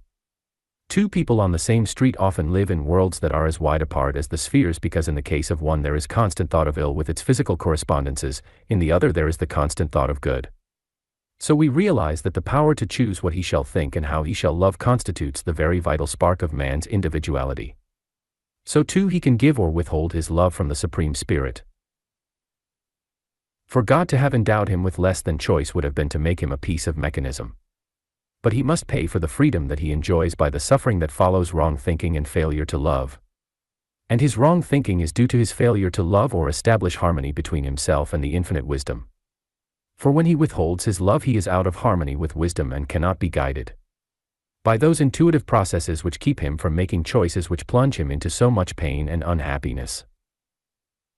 The secret, therefore, of correct living is not found in the study of the negative or so-called evil, but of the positive or divine life, love and wisdom. If our ideals make us, as we have found in another chapter, Lesson 16, then we rise out of limitations by a choice of higher ideals. In the presence of light, darkness disappears. The rising sun has never looked upon darkness, for as it rises darkness flees before it. Love has never looked upon hate, for when love comes, hate disappears. Harmony has never heard discord, for there is none in the presence of perfect wisdom. Wealth can experience no poverty, for there is no lack where supply is abundant. Joy knows no sorrow, for happiness is complete mistress wherever it comes. Each of these qualities is then the whole truth for us. Truth is indivisible, and therefore their presence must be perfect and complete, and nothing else is possible when they are there. Conclusion. The value of this study therefore is apparent. The way to cure all so-called ills is the recognition that God is all in all. We must not be like the doctor who studies the dead body to find out about life. To study death will not reveal life. We knew a physician who made a profound study of insanity and was so impressed with the thought of it that he lost his reason. It seems well established that those who specialize in disease usually die of their specialty, a belief in that which is negative. Again, it is well known that materia medica rarely cures cancer and similar diseases because it deals with the disease, while mental science daily cures large numbers of such cases because it does not see the case but only the perfect expression of life. We have known tumors to disappear in a night, cancers and other growths to drop away bodily by the realization of the positive element, or the presence of life in its wholeness. We can come to only one conclusion: the way to cure the ills, and wants, and evils of life, is to forget them and in their place to set the mind on the beautiful, the good and the true. These become your ideal and automatically solve your problem. Whenever you are presented with a problem of lack, in anything, simply select the good or positive factor which before was lacking and center your mind on that to the exclusion of everything else. Like the baneful dream at night, like the nightmare with its hideous shadows of unreality, all that is false and wrong and ill and tragic flees when we wake from the sleep of ignorance and fear to the truth that God is all in all, and beside him there is none other. This was the supreme teaching of the master metaphysician. The supreme metaphysician is he who knows in his heart that there is only good and only God. Realization. I am not dismayed. God is all, and there is none other than He. He guards, He keeps. He holds. He loves. No evil shall befall me, no plague shall come nigh my dwelling. He gives His angels to keep charge over me in all my ways. I am set free in the consciousness of truth. I am at one with the Father in consciousness of life. I see only the good and the true. I will never allow myself to see anything else. God is all. I carry away with me in my heart this song that sings in my soul all day. I admit no thought of ill or want or fear, I admit only truth and love and life. These are God's, and they are mine. God is the only power there is. And all that the Father hath is mine. I accept it and am whole. I give thanks. So be it. Lesson 19. The thing I fear. The thing I greatly feared has come upon me. This is a true saying. But why? Because that is exactly the way the law works. The universal creative intelligence takes the strongest impress of our thought as its model and begins to create each thing after its kind. If fear is our thought, then that is our model, and it is done unto us as we think. As we saw in the lesson on evil, the law is neutral and impersonal, and having no choice of its own, it acts upon our choice. Our thought and faith are the model on which the law builds, and if we wish a beautiful house, we must have beautiful plans. We cannot expect a mansion in heaven if our plans call for a doghouse on earth. We are told by the psychologist that every mental action has a corresponding physical reaction of some sort. Then to hold fear in our thought is to cause it to materialize in the same way. Disease is the thing that appears on the body to correspond to some image of thought held by us either consciously or unconsciously. Usually we ourselves can trace our trouble back to its mental source, but not always, because it is often an unconscious thing. Frequently we find that the image was produced by a shock of some kind, as in the death of or accident to one we love. Or perhaps to some story we have read or heard. Or it may have been due to the race belief or suggestion of fear and disease and belief in it. Or it may be due to our general way of looking at things without any specific or special thought. Or it may be due to some current prevailing belief in sickness, as in an epidemic. One who is sensitive to mental impressions is open to the most subtle suggestion from the many minds about him. In the case of the great influenza epidemic, which was due to chaotic world thinking, fear, worry and hatred, we found many minds open to it. Yet, though large numbers died of this fear thought, we know that those who came under mental treatment were easily and readily cured. There were cases in every degree and progress of the influenza, yet they yielded readily to the treatment. By realizing the perfect peace and calm in the divine mind in which we live, move and have our being, and which lives us, moves us, and is the self of us, large numbers of people were cured in one treatment, and even while they were telephoning for relief, they were healed. Our every word, thought and feeling thus finds expression in our body or personality. Each word or thought is a ruler, though it be king for but an instant, and the law is its servant. Our personality is the aggregate of our thinking expressed in form. The totality of our thinking makes us what we are. The aggregate of the thinking of a normal person is healthy. Therefore, he has health. The chronic invalid is one whose mind consciously or unconsciously dwells more on disease than health.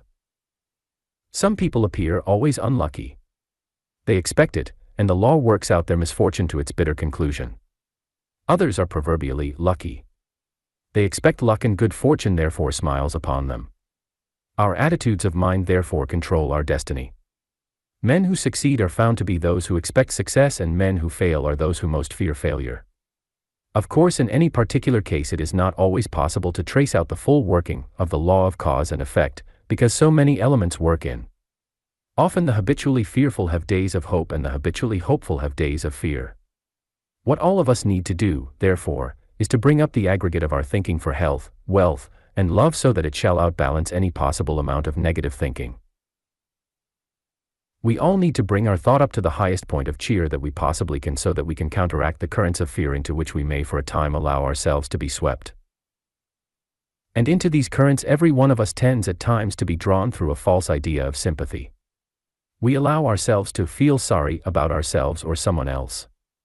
The heart of great compassion naturally goes out in loving regard for those who are in the path of error, sorrow, or loss. This is right and natural. But many of us allow this sentiment to degenerate into pity, not for them, but for their misfortune. Instead of doing what we can to alleviate the suffering, we simply condole and sympathize with the error, thus allowing ourselves to feel the reality of evil or negation and so making ourselves at one with it. Pity of this kind is evil. Do not indulge in it. Do not allow yourself to be indulged in it. How easy it is for us to want others to sympathize with us, to pity us, to feel sorry about us. It is not only a great sign of weakness, it is also very selfish, and it opens us to all their negative thinking about us. "I won't have anybody pity me," said one of the noblest women I ever knew when she was working far beyond her ordinary strength. With an invalid husband, a family, and great responsibilities, she would yet not allow that mental attitude to be held toward her. She rose at length above her difficulties. Jesus made a remarkable statement at one time. He said, "The prince of this world cometh and findeth nothing in me." What did he mean? He meant that no thought of lack, or evil, or fear could enter his mind because there was nothing in him to attract it. The negative thought comes blowing along, but it cannot blow in on the mind that is positive, for there is nothing in that mind to attract or hold it. Hence evil cannot become a reality to that soul. This is the reason why we should place the mind on the highest things, because it holds the mind positive only to the best, and the worst can have no part in us, for it does not find anything in us. Will this truth help us to get rid of our fears? I do not know. We need to be warned against wrong thinking. We need to know that our fears will destroy us, but then we want to forget it. We must not allow ourselves to say, "Well, I expect to be destroyed by these negative things." Rather, we should forget it all by turning our thought to the highest and finest things in which we can find interest. "Wherefore dost thou doubt, O ye of little faith?" asks the great teacher. Cheer up, he says constantly. Be not anxious for your life, what ye shall eat, nor yet for your body, what ye shall put on. For the life is more than the food, and the body than the raiment. Consider the ravens, that they sow not, neither reap, which have no storechamber nor barn, and God feedeth them. Of how much more value are ye than the birds? And which of you by being anxious can add 1 cubit unto the measure of his life? Consider the lilies, how they grow, they toil not, neither do they spin, yet I say unto you, even Solomon in all his glory was not arrayed like one of these. But if God so clothe the grass which today is and tomorrow is cast into the oven, how much more shall he clothe you, O ye of little faith? Your Father knoweth. Fear no plus, little flock, it is your Father's pleasure to give you the kingdom. It is faith and love that solves our problems. It is love. Love walks on the waves to still the turbulent sea of life. Love quiets the storm and brings the frail vessel to a safe harbor. Love says, "It is I, be not afraid." It is love that says, "Lo, I am with you always, even unto the ends of the earth." It is love that lifts the burden, love that lightens every task. Fear not thou, but cease thy struggle. Love will give you all you ask. Love is God, and all about you breathes his presence on the air. Unseen hands are raised to help you by the presence everywhere. Love is life, its rising surges sweep in tides around the wreck, lift and bear it to the ocean with the captain on the deck. Thou the captain, God, the ocean. Love the power that moves the tide, pilot past the bar and breakers. Love is acting as thy guide. Realization.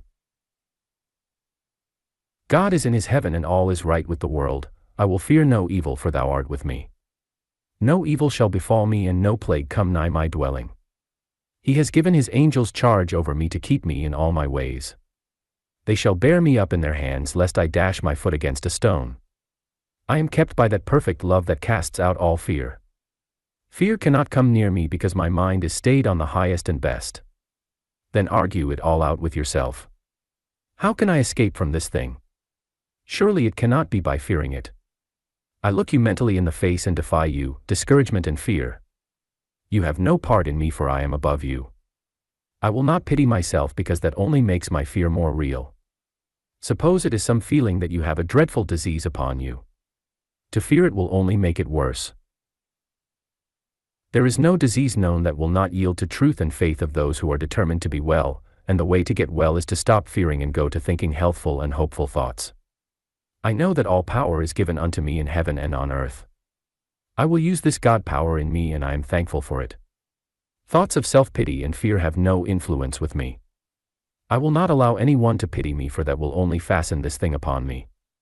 The prince of this world, fear and sickness, comes to me, but they do not find a welcome here. There is nothing in me to give them a welcome. Yes, perfect love casts out all fear from me. If it is fear of business failure, treat it in the same way. To fear it is to bring it on you. You cannot do one bit of good by worrying. That will only reduce your strength in an emergency. He that clothes the lily will look after my interests. I am safe in the assurance that if this particular thing should fail, there is something better to come for me. We have known of many cases where present failure was simply the prelude to a greater success. Sometimes the accumulated thoughts of failure and sorrow or inharmony have been swept away by flood or fire or bankruptcy, only to sweep the mind clean for higher attainment. Thousands have thus begun at the bottom only to climb still higher in the new work. To fear failure will not help. Have faith. This is the one great essential. Have faith in yourself. Have faith in others. Have faith in the future. Have faith in God. Courage and faith are half the battle. Determination, will, and work are the other half. You can if you think you can. I know I can succeed and I will succeed. I am success. I am courage. I am faith. I am the victory. Faith is the victory that overcomes the world, and I have all the faith there is. Then concentrate your thought for a moment on the positive thing you want. Make up your mind that you will have the best and the best only. If you do not know now just what course to follow, there is a mind in you that does. Depend on it. Resolve to be led by the divine wisdom that speaks through you. Step out in faith on the new venture for health, wealth, or love and expect great things. The spirit in you will soon lead you into the best. Now let this good come to me. Let it come in the best possible way. Let me be led by divine wisdom. Let me be prospered. Thou givest me above all I ask or think, and I am satisfied that all is well with me. I render thanks. Spend a moment on the divine wisdom within you, and go your way with a song in your heart. Let it be done. Unto thee even as thou wilt. So be it. Lesson XX. Nothing matters. So many of the ills of the world are due to hurt feelings and worry over what other people say and do that we need a new motto. Let us try this: nothing matters. Jesus exclaims, "What is that to thee? Follow thou me." That has nothing to do with you unless you allow it. Why do you allow yourself to worry and fuss if someone seems preferred before you? There is enough for you to do. You have your place somewhere. What does it matter to you if your neighbor does act unneighborly? He won't have the opportunity to hurt you unless you care. Why should you go about with an aching heart because people won't take your advice, or insist on doing things in a different way from that which you approve? Will that change them any? Suppose that some member of your family is a bit uncouth or even rude, don't you see that you are only aggravating it by caring? When you show your indifference, not defiantly, but by really not allowing it to matter, you will see the things change. You say, business is going wrong and I must worry. Worry will only hasten the end. You need to save yourself so that you will have a clear mind to act in case of emergency or a change for the better. Say, nothing matters. Sensitive-minded people are always undergoing some new form of mental torture. And the thing for which they suffer doesn't matter much after all. And they wouldn't suffer at all if they would refuse to be annoyed. And if you really do care very much, you cannot remedy things by caring. You are really being negative and just suffering. You can never get the most out of life by depending on anybody or anything for your happiness. You must be free of dependence on all. Otherwise you will be subject to chance and change. You will become a victim of circumstance. You will truly enjoy friends and things only as you know how to live without them. Shall you make a necessity of your friend? Then you make him your servant. Rather will you say, I will extract the full joy of this hour. Today is all there is. If tomorrow he goes away or seeks companionship elsewhere, then we have already extracted all there is of value between us. To companion with him now would be to fan coals to a glow to make me think there is a fire. It does not matter, I must go on to new experiences. So, too, you must know how to live without things or you are become their slave. Rather should you extract from all the essence of joy for the hour, and as the bee sips the nectar and passes on, so you pass from good to good, because no one thing has become a necessity to you. Take everything but cling to nothing, then indeed do things become your servant, not you their slave. To fear loss, to feel hurt, to mourn over that which is passing is to give reality to the negative side of life, and to draw greater evil in its train. By the law of attraction we draw outer things to correspond to our inner thought and feeling, and soon the thing we greatly feared has come upon us. Rather let us say, what is that to me? I really don't care. Now I start forgetting. Then we are ready for positive thinking. Then we put up to the creative mind the image of the good we desire, and the law of correspondences will bring it to us. We claim from the law anything we desire, from friends to fortune, but we do not demand this particular friend or that identical fortune. That is hypnotism and dictation to the law as to how it shall work. That might be to demand something that will bring us hurt. Rather must we hold up the perfect idea of the good we seek and let divine mind specialize it for us and manifest it in form. We must follow the command, follow thou me. We are to follow not after the negative, but after the positive. We are to seek first the kingdom of consciousness, the inner spirit and faith in life, and all things shall be added unto us. Let's start forgetting. There are so many things to lay away in graves, dead hates and fears, and doubts that flay. And all these little faults scarce worth a groan.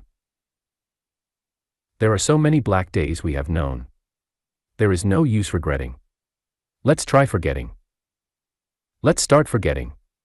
A thought of envy is no pleasant guest, and hatred nourished leaves no peace or rest, a tear's no thing to treasure, and no strife becomes a cornerstone to fuller life.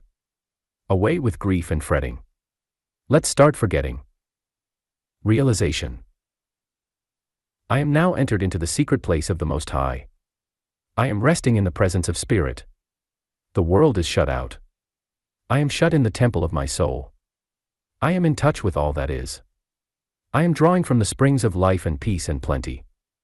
I am waiting on the Lord that He may renew my strength. My mind is open, my soul is receptive, my body receives the healing touch. In this vast quiet of spirit I am unafraid and undisturbed. No evil can befall me here. Nothing negative matters, for it has no real power and I am not afraid of it. I see only the good, I hear only the good. Now everything seems good and beautiful to me. I trust in the restoring and creative power of Spirit. I have faith in God and I am satisfied. I give thanks.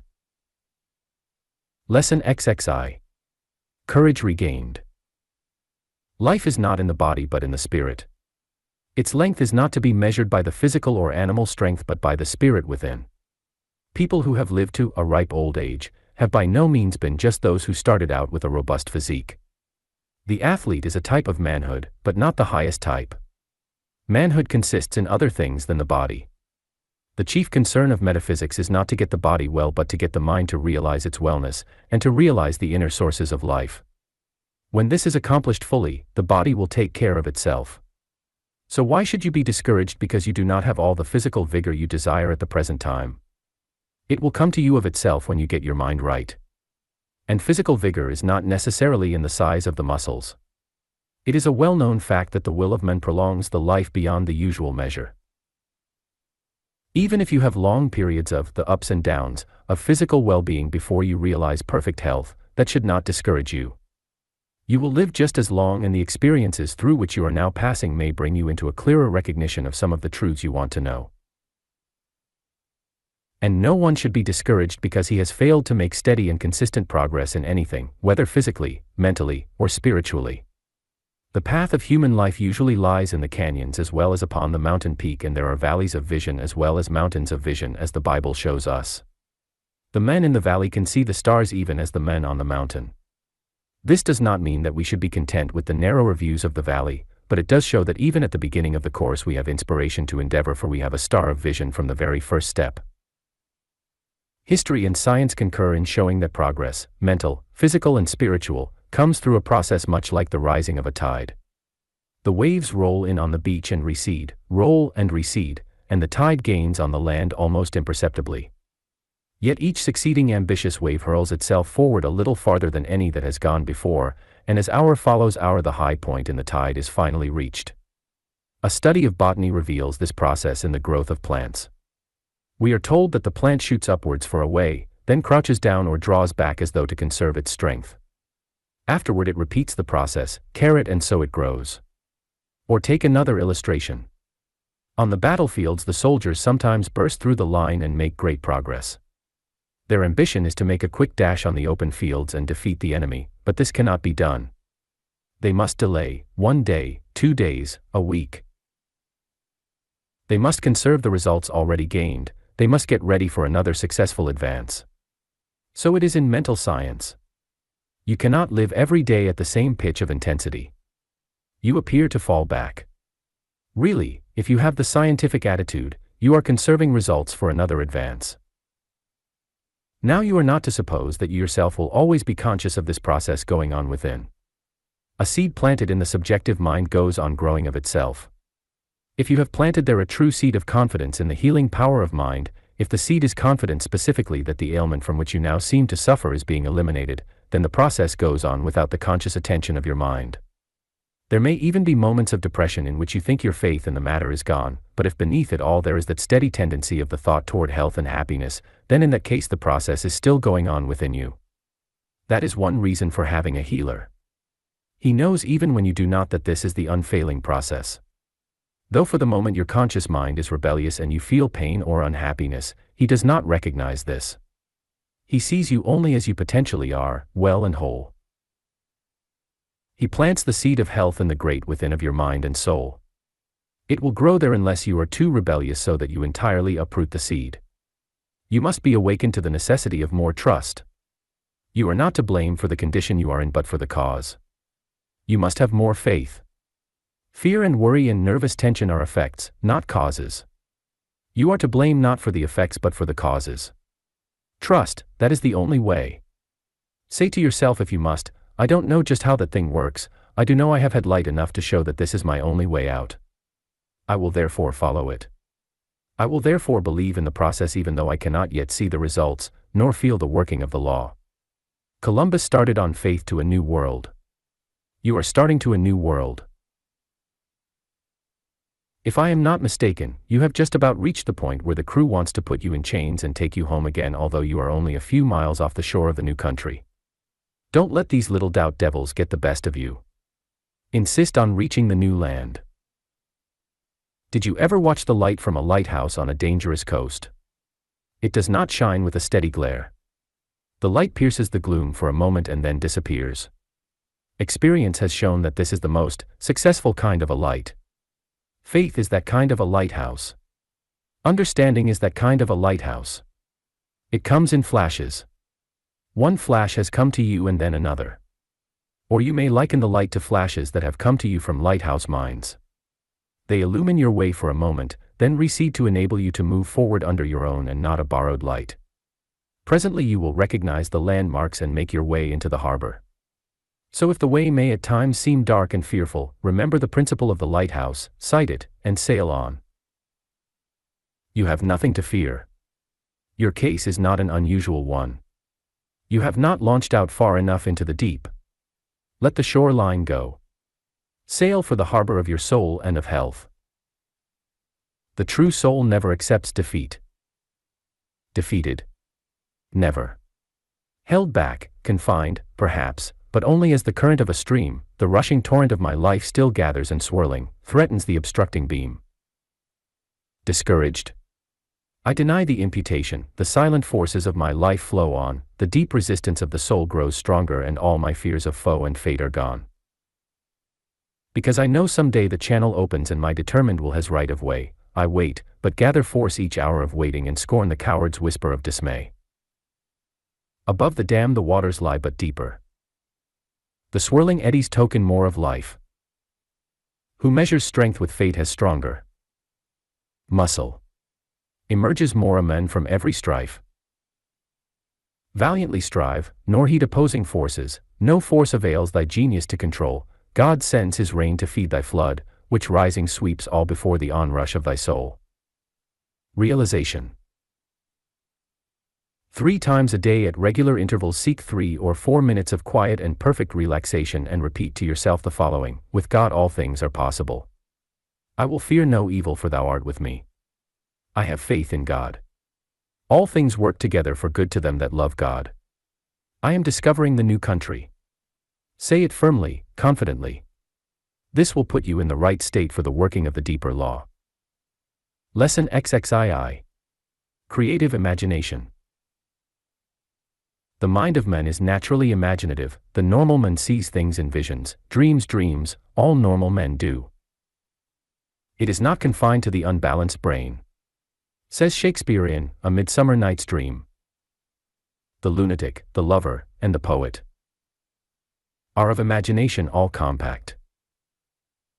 And one reason why more attention has not been given to this creative faculty has been this very fact that imagination appears in dreams, fantasy, intoxication, and insanity, as well as in philosophy, poetry, and inventive genius. We have turned off Shakespeare's significant words with the remark that of course every lover is a lunatic imagining that he can write poetry, and to say that the lunatic, the lover, and the poet are of imagination all compact, is a poetic way of saying one and the same thing, that imagination is the mental equivalent of lunacy. However, there are too many evidences of the power of creative thought and imagination for us to disregard it, and we shall find that imagination has more than gauzy wings. Gregory, the author of a textbook on psychology, says, in creative imagination the leading process is construction according to 3 laws, of the true, the beautiful, and of the good. These are the very highest acts of which human genius is capable. Another writer states that, if it were not for imagination, improvements in the arts and sciences and therefore in the general conditions of peoples, would be wholly due to accident. What is imagination? What then is this great faculty which affects the destiny of peoples, forms the basis of a faith, and makes the course of true love run rough or smooth? It is the act or power of the mind which sweeps all the experiences of the past and present, all our thoughts and observations into the lap of memory, and then, like a child with its blocks, takes them up one by one and builds a structure like the model of the past, that is, reproduces the past, or fashions them into new forms and combinations entirely different from the old. In the one case it assists the memory, in the other it creates and is the incubation of art, invention, science, and discovery. The use of the imagination. That we should exercise the visualizing power of the imagination is commended by the great teacher, who said, "Whatsoever things ye desire when ye pray, believe that ye have received them, and ye shall receive them." This is transcendent imagination. It requires not only that we see clearly and completely, but so clearly and completely that it is as though we had already objectively realized it. You are urged to form a complete picture of the thing you desire, to see it in its wholeness, as a perfect thing, just as it will be when received. This is the fundamental psychology of it. You cannot receive what you do not understand, you must have an ideal of what you desire. And the formulation of this model or ideal is the work of the imagination. And it is only when a man knows what it is that he wants that he can hope to attain it. It is in this formative power of the imagination, which creates an ideal toward which a man may strive, that we find the basis of modern metaphysical movements, both in the matter of health and prosperity. However intelligent its followers may be as to the fundamental nature of the process, this is the essential secret of the activity and success of the movement. For it would be most true in regard to health. First, there is the image of a perfect body, the image of the perfect organ, which is the creation of the imagination. Then each drop of blood that distills from the heart bears the imprint of that idea, carries its precious freight to the affected organ, paints it with the perfection of its own pigment. At the same time nerve and neuron carry the imperious mandate of the brain that all must be well there. Thought centers upon it and all the vital forces acting in obedience to the will tend to restore the broken tissue. This helps us to understand why we must lay stress on the idea of perfection. Man, the perfect idea, is ideally a perfect organism. This is good psychology, for the finer the model the more perfect the production. If we can image perfection in spite of the immediate claim of the senses, we have the most satisfactory model after which to pattern the body and mind and estate. The importance in thinking. It is quite clear from this, I believe, that it is of inestimable importance that whatever enters the mind should be of highest quality and character, since it is to furnish the material out of which the models of things are to be made. Imagination is destructive as well as constructive. It can unmake us as well as make.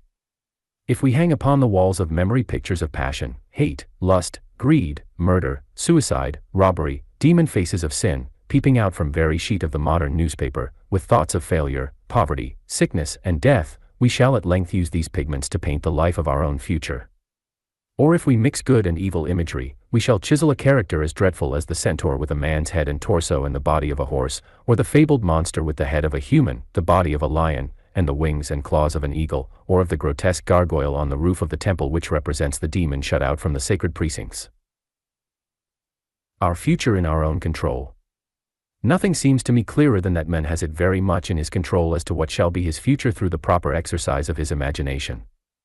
Nature has endowed us with rich powers. It is a pity that we have linked them up with insanity or turned them all aside as some form of fanaticism, the unique possession of some religious faith. And it is a pity that we have been rearing our children on this basis. Imagination is the chief characteristic of childhood. Trailing clouds of glory do we come from God, who is our home. Heaven lies about us in our infancy. The child lives much of the time in a world far removed from the evidence of our senses. His block of wood is a speeding engine with flying wheels, the trough in which he sails his boat is the boundless blue of the sea, and he freights the argosy of his hope with treasures from the storehouse of his mind, and shifts the sails and flies before the driving winds to the harbor of his heart's desire. His inanimate objects have life, they laugh and sing, they weep and walk and fight, for all the world like the mythical heroes of Greece and Rome. Every child has creative instinct. Cultivate imagination in the child. Nature provides faculties of imagination. The fault with us is that we begin to beat it out of the children at an early age. Not literally, but figuratively, although evidence is not lacking that we use more than moral suasion to this end. But imagination merits a better fate, it should be turned to account in the creation of character and a greater destiny. There is a power sufficient in childhood to produce character and destiny beyond anything that the world has ever witnessed, if it could be successfully drawn out. Nature provides the mold for the raw material in imagination. It only remains to discipline this imagination, put it under the control of the will, teach the child how to test its products by judgment, not only to make it the strongest educational factor in our schools, but also the impulsive power to a lofty destiny for the individual and the race. The danger. I think I have said enough to show that imagination, if put into proper operation, will be of supreme worth in the creation of health, success, character, and destiny. It is no strange esoteric power. And it is by using this force in strong conjunction with those other admirable forces with which man has been endowed by Providence that we can create for ourselves an ever-widening world. Our destiny is in our own hands. Following the law we may rise from height to height. Says Henri Bergson, the prophet of idealism, in A Conscious Being, to exist is to change is to mature is to go on creating ourselves endlessly. Wisely may we use our powers for an ever-enlarging existence. Realization. He that believeth on me, the works that I do shall he do also. I know that this refers to my own spiritual nature. I do believe on the indwelling Christ. I do believe in the Christ within me, the hope of glory. I do believe on the high nature of spirit in me. I am confident that I have the spirit of life, love, and freedom in me. I am confident that the Master taught truly who said, "Greater works than these shall ye do," and "All power is given unto me in heaven and on earth." Therefore I do now believe in the works that shall follow my word of faith, and today I utter that word in perfect serenity of spirit. Let it be done unto me, even as I will. It is so done, and I am glad and thankful. I am led. I am prospered. I am blessed. I am inspiration to all men, because I am faithful to God and His promises. I shall give thanks for the gift of life and faith. So be it. Lesson XXIII. One-pointedness.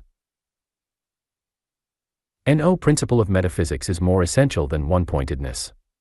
We must have a real idea or image, and we must adhere to it.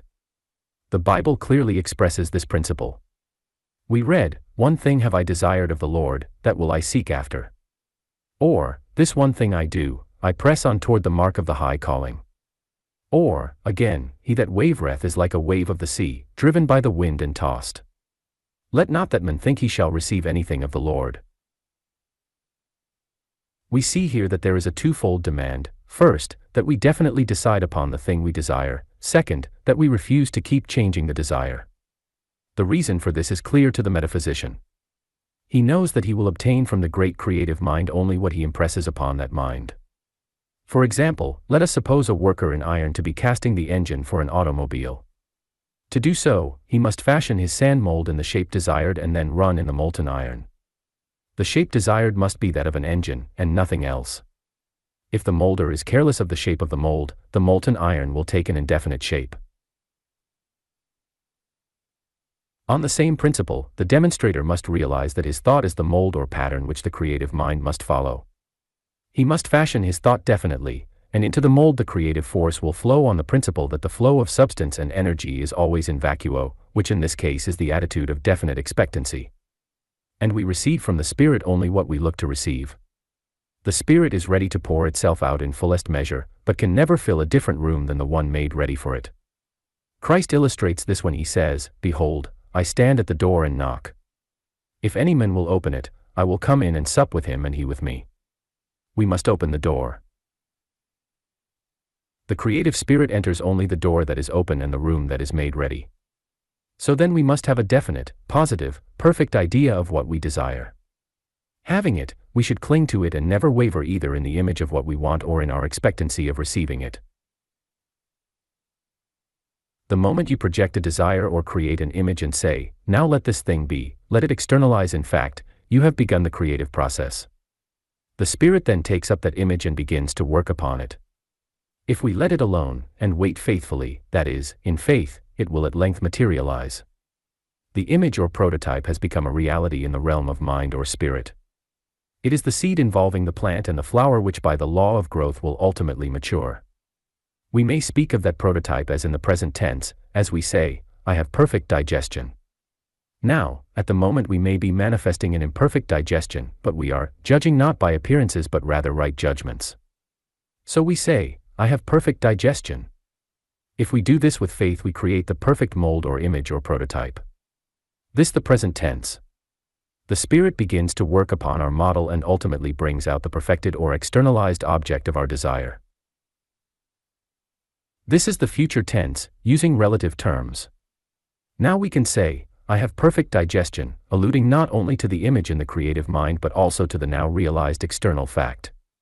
This is the process of demonstration, and this is what Jesus meant when he said, "When ye pray, believe ye have received it, know that it exists now potentially, and ye shall have it, since it will ultimately materialize."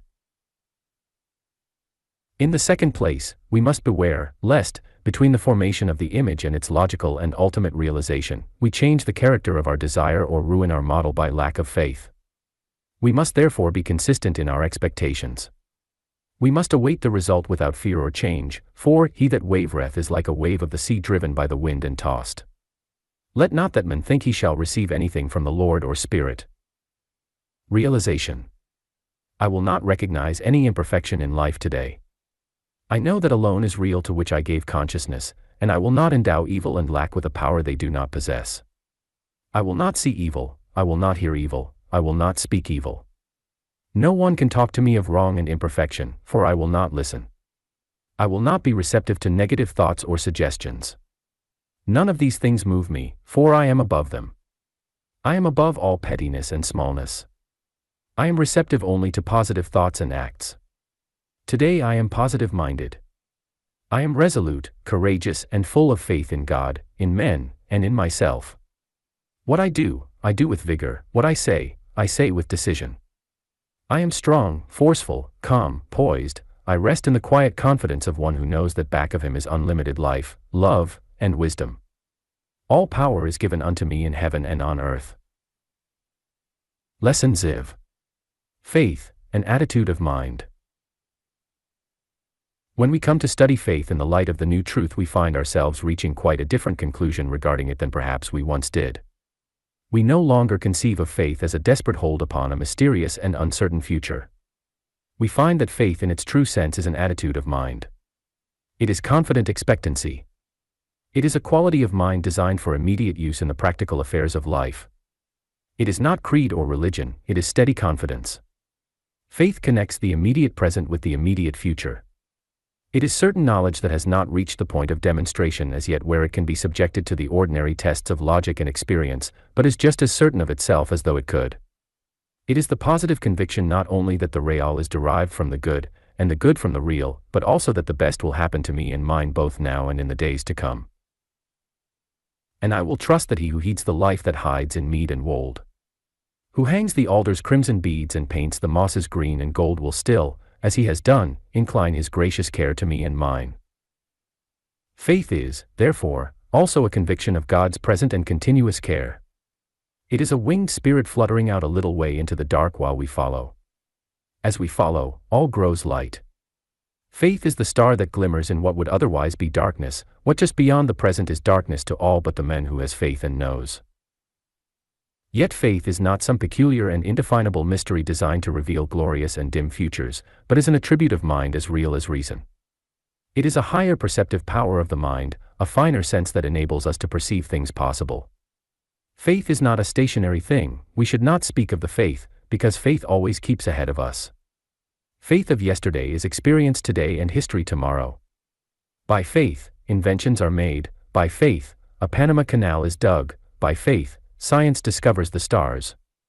Most of the great discoveries of science have followed the venture of faith. Science does not work in the dark, it works in the light of faith.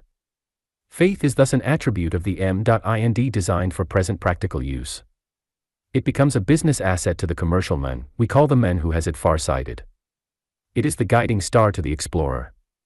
It is the power to know before a thing comes that it will come or can come.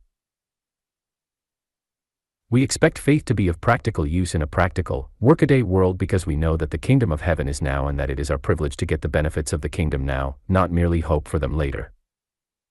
Does this include faith as belief in God? Certainly. Belief in Christ? By all means. But not a mystic and indefinable feeling or emotion. A belief in God now, active now, present now, cooperating now, discern now, a belief in Christ as present in every soul, beautiful, serene, pure, inspired by love, and active now. Says Lyman Abbott, the spirit that was in Christ is the Holy Spirit. To seek it, to possess it, to live in harmony with it and under its guidance and direction, is to be a Christian. This is what Paul means when he says he desires above all things to be found in Christ, not having mine own righteousness, which is of the law, that is, the kind of righteousness which comes from obedience to rules and regulations, but that which is through the faith of Christ, the righteousness which is of God by faith, that is, the kind of righteousness which flows spontaneously and naturally from an inward life of fellowship with God. Please to do right, then do as you please, that is Christian living. Have faith if you will in that last, far off, divine event toward which the whole creation moves, but have faith greater, more wonderful, a belief in Emmanuel, that is, God with us now, loving us, lifting us, lighting our way. To have such a faith is to live in constant touch with God. It is not only to believe in the power of God, but also to believe He is using that power now in our behalf. Thus we see that faith is the faculty of the mind that sees the further possibilities in us and in the world, that encourages us to explore and develop the new fields of consciousness. Every time we yield to the urge of faith, we find ourselves entering new fields of experience, discovering new possibilities of enjoyment and service in religion, morals, business, social life, national life. Life is an illimitable sea. Faith is the telescope which we hold in our hand as our vessel plows her way along. By it we can see ahead in the course, the dangers to be avoided, the storms that threaten, the harbors and the islands that invite. Man's divine nature assures him of the illimitable capacities of faith. You are not vile dust which by magic of God can be spiritualized and drawn up to Him in some distant, uncertain place. You are a spirit, soul, in possibility as pure as God, and faith is the power that awakens your divine nature, shows you your spiritual endowments, urges you to test and explore the infinite realm of your inner consciousness and bring out into practical life and action the things you find there. Faith is the power that enables you to sell all that you have, fear, distrust, worry, shame, ignorance, and to purchase the pearl of great price, the consciousness of the limitless power of your own soul, for within you are all the potentialities and possibilities of the kingdom of heaven.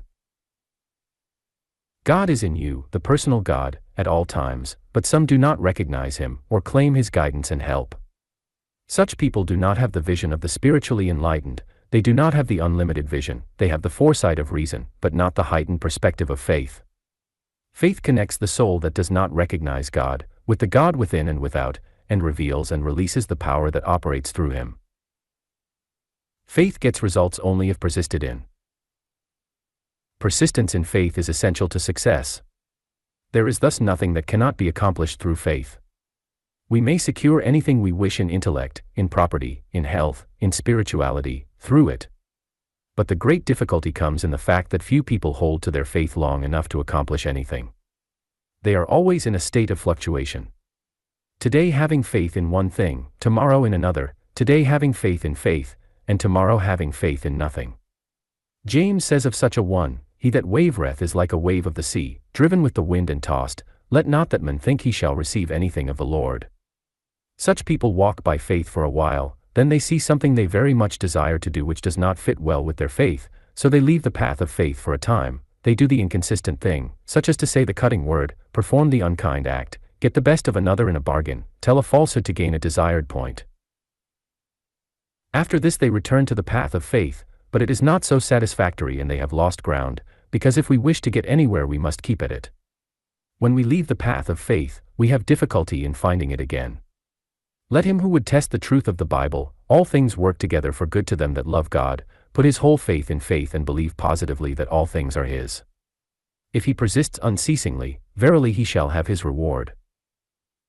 The world calls today for men of faith. The kingdom of heaven opens only to this key, and many men and women are kept from their highest usefulness because they are afraid or ashamed to use the key and enter the kingdom. They fear loss of friends, respect of friends, or that they will lose the sweetness of old associations. They do not realize that if they enter the kingdom of heaven they will find more than compensation for anything they may lose. And there can be no real loss to the men of faith. Fear keeps out faith. Fear keeps many beautiful souls hanging in indecision between the old interpretation of faith and the new. The old faith said, God's ways are past finding. The new accepts the promise that, with God all things are possible, and goes forth to make claim upon it. In Jesus' parable the laborers got their pay every day. So we are to begin at once to enjoy the pleasures and treasures of the kingdom. If we are not enjoying them, something is wrong somewhere. We have either misapplied our faith or else been spasmodic in our application of it. No faculty has been given to men that is not meant to be applied now. Faith is so meant. We ought to have abundance of the things we need, nor think poverty in estate, mind, or friendship a sign of spirituality. We shall find it a sign of spirituality to have all things. Sometimes, even to those who have true and persistent faith, there will come times when everything looks dark. Apparently faith has failed us. But if we persist in faith we shall soon find the darkness brushed aside and a brighter light than we have ever known, before will shine forth to guide our pathway. There can be no real darkness or failure to the man or woman of faith. Apparent failure will for such a man or woman turn out to be a door to better things. The seeming defeat of the good today will be the recognized victory tomorrow. Only have faith in faith, and your faith will save you, and you shall go in peace. Faith will turn any course, light any path, save any situation, relieve any distress, bring joy out of sorrow, peace out of strife, friendship out of enmity, heaven out of hell. Faith can do anything. Faith is God at work. Realization. I now rest in the carefree peace of faith. I do not fear, because infinite love and faith abide in me. I rest, rest, rest. How sweet the word to me. I rest. I rest physically, I rest mentally, I rest in my spirit in the deep calm of eternal peace, for I am one with the Father. There remaineth therefore a rest for the people of God. I feel an infinite expansion in consciousness. I am slipping out into the infinite life where I may contact God and good at every point. I am not less myself, but more my true self, for I am one with the infinite life and wisdom. I shall return from my quiet hour to life's work and problems with the infinite light of wisdom to guide me and of faith to inspire me. I give thanks. Lesson XXV. Mental poise. During the influenza epidemic, a friend of mine suddenly found herself caught in the tornado of chaotic thinking and the symptoms made their appearance. She told us about it the next day. Yesterday my head and back ached, my throat was sore and I could not keep my feet warm, and seeing our expression of concern she added, otherwise I was all right. What was all right? I asked, laughing. My mind, she answered calmly. One who knew the truth less and lived more to the law of fear might have felt alarmed, but not she. She recognized that she had left an opening in her mind for the entrance of the diseased thought, and she calmly went to work to cast it out again, and to realize the presence of all perfect life. Thou wilt keep him in perfect peace, whose mind is stayed on thee, says the psalmist. One should never be frightened in the presence of negative thoughts and conditions. Simply recognize that they have only as much power as your thought gives to them, as darkness exists only so long as the light remains away from it. Your positive thought is the light, and fear and disease are the darkness. You have only to bring in a good thought and the darkness will disappear. Ye shall know the truth, and the truth shall make you free, said the divine revealer. What is truth? Asks the world in the words of Pilate. And the reply of the Christ is that, for this cause came I into the world, that men might know the truth. I am the truth. Yet it is not the personal Christ alone who is to be known, but the mind of Christ. Have this mind in you which was also in Christ Jesus, our Lord, said Paul. That is to say, we must come to that knowledge of self and God and the universe which Christ had. We must have his mind and understanding before we can come to his character and be therefore perfect, even as our Father in heaven is perfect. To acquire this mind, we must learn to discern all things spiritually, we must perceive the real behind the seeming, and we must deny all that is contrary to a perfect spiritual creation. We must know that man innately is perfect, the true self is divine, for so only would it be possible to attain the outer perfection which Jesus demands. Knowing this truth, we shall be made free from all the ills of human thought and experience. This is a deep truth but not a mystery. The enlightened soul knows this to be an elementary truth of metaphysics. The awakening soul must constantly and consciously seek and demand of himself the true and the real. When pain or adversity or melancholy or fear appear to manifest themselves, he must say, "This is not mine. I will not accept it. I will know only the good and the true." Sometimes this will appear very hard, but if we constantly repress wrong thinking and encourage good, which is the result of right thinking, we shall gradually grow into the sure knowledge of that truth which is to make us free. We all have asked, what is truth? And some of us have found the answer by growing into that attitude of mind and heart which sees and accepts only the good and the true which exists for us all. We all must grow in the truth. Happy is that man or woman who with hopeful heart persists in spite of weakness, lameness, blindness, of the human spirit to grow into the divine mind, for then he shall know the truth, and the truth shall make him free.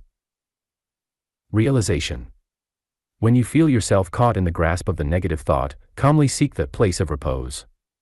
This is in the quiet contemplation of spirit and spiritual reality. I am spirit. I am life. I am in the divine mind. Nothing exists but God.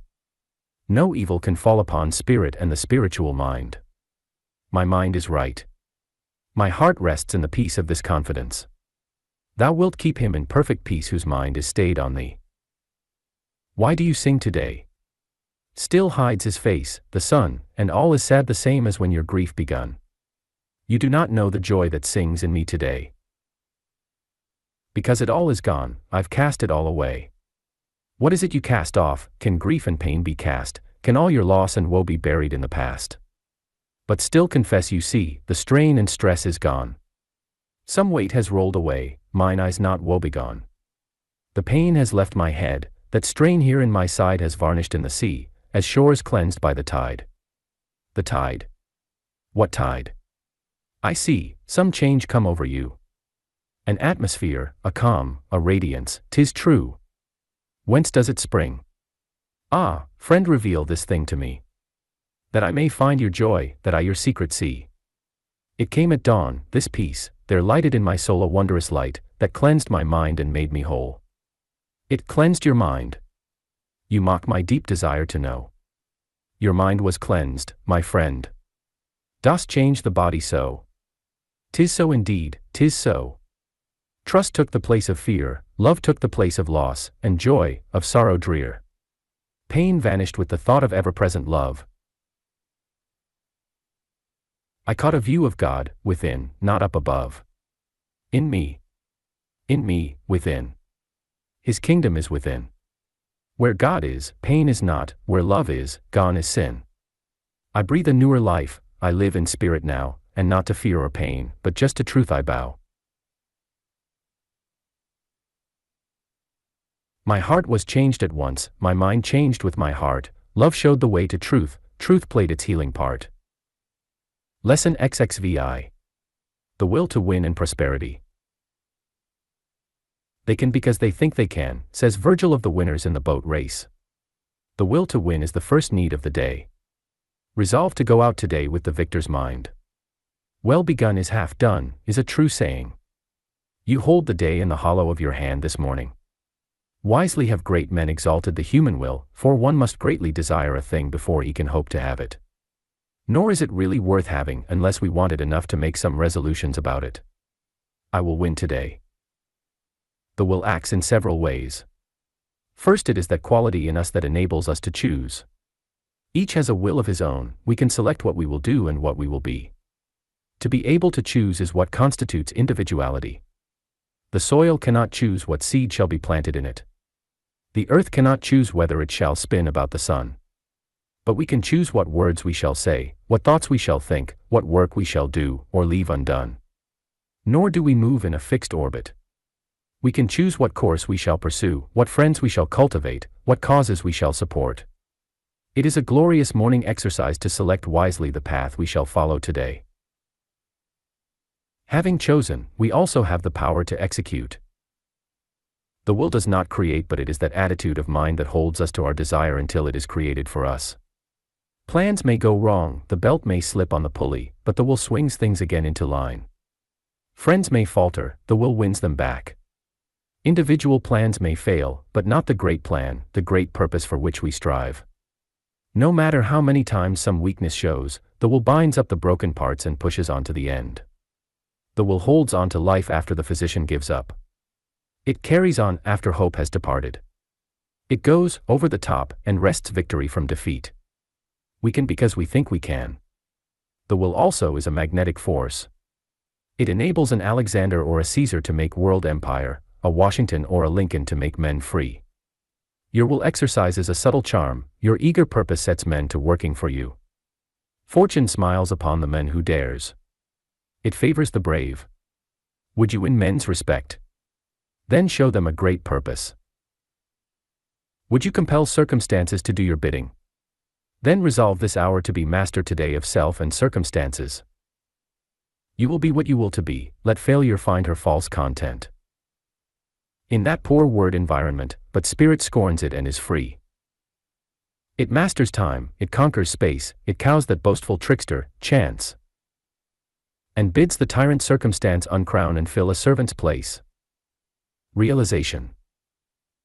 I am receptive to the highest wisdom today so that I choose only that which is best for me and others. I now choose this course, mention it. I will go on to its fulfillment.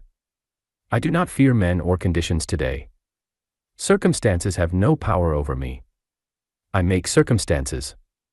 I am master of my fate. I am free to will and to do. I feel the God power acting in me. I breathe the finer forces. My firm will is a magnet. It draws to me my good. It attracts and holds friends for me. I have a courageous soul, I am open to the highest truth, and I show only the greatest wisdom in my affairs. I play my part today with all the power of a mind conscious of its infinite strength and filled with the divine love and wisdom. I have the will to win. I can because God can. Lesson XXVII. Creating atmospheres and prosperity. We make our own heaven and our own hell through the conscious or unconscious use of the law. We do it by the thoughts we think and the attitude we assume. For the great law receives our mental impression and brings out into form the ideas of our mind. We are not, therefore, the creatures of some chance environment or circumstances. There is something in us that attracts us to them and them to us. If it were not so, we would move out of them. Do not complain about the world you live in. It is a reflection of your own thought. Do not blame others. Seek the cause in your own thinking.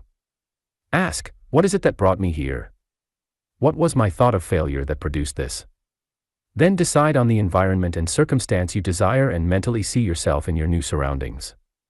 Then you are on the road to attainment, and your changes will begin to take place naturally from within. Your good does not come from without. The sooner you learn that you cannot expect someone else to hand it to you, the better off you will be. You cannot change the unpleasant to the pleasant by a mere change of place. We are all surrounded by the atmosphere that most corresponds to our mental mood. So soon as we change our mood, we shall find ourselves in better conditions. Every person and every place is surrounded by an impalpable atmosphere which people feel even when they don't know what it is that affects them. Before the writer had learned these great truths, he spent a night with a physician in whose house many operations were performed for appendicitis. The atmosphere was so strong of this fear that he caught the contagion of thought, and later was operated on to have the thought cut out. Unless our mind is very positive, we become susceptible to the atmospheres about us. We must be careful not to attract ourselves to negative mental atmospheres, and should we find ourselves at any time open to negative influence, we must assume at once a positive attitude and declare ourselves superior to it.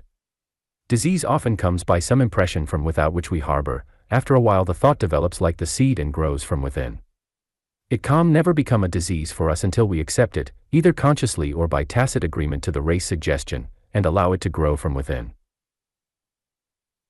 Many places have strongly suggestive atmospheres. Some business places radiate goodwill and success. Others are full of a feeling of failure and general despair. Enter some atmospheres and you are seized with the desire to laugh and dance and sing. Go into others and you feel like weeping.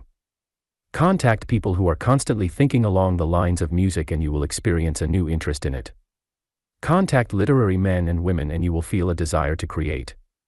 One woman bought a new house, and soon found herself desiring to write, although she had never shown any interest before in that direction.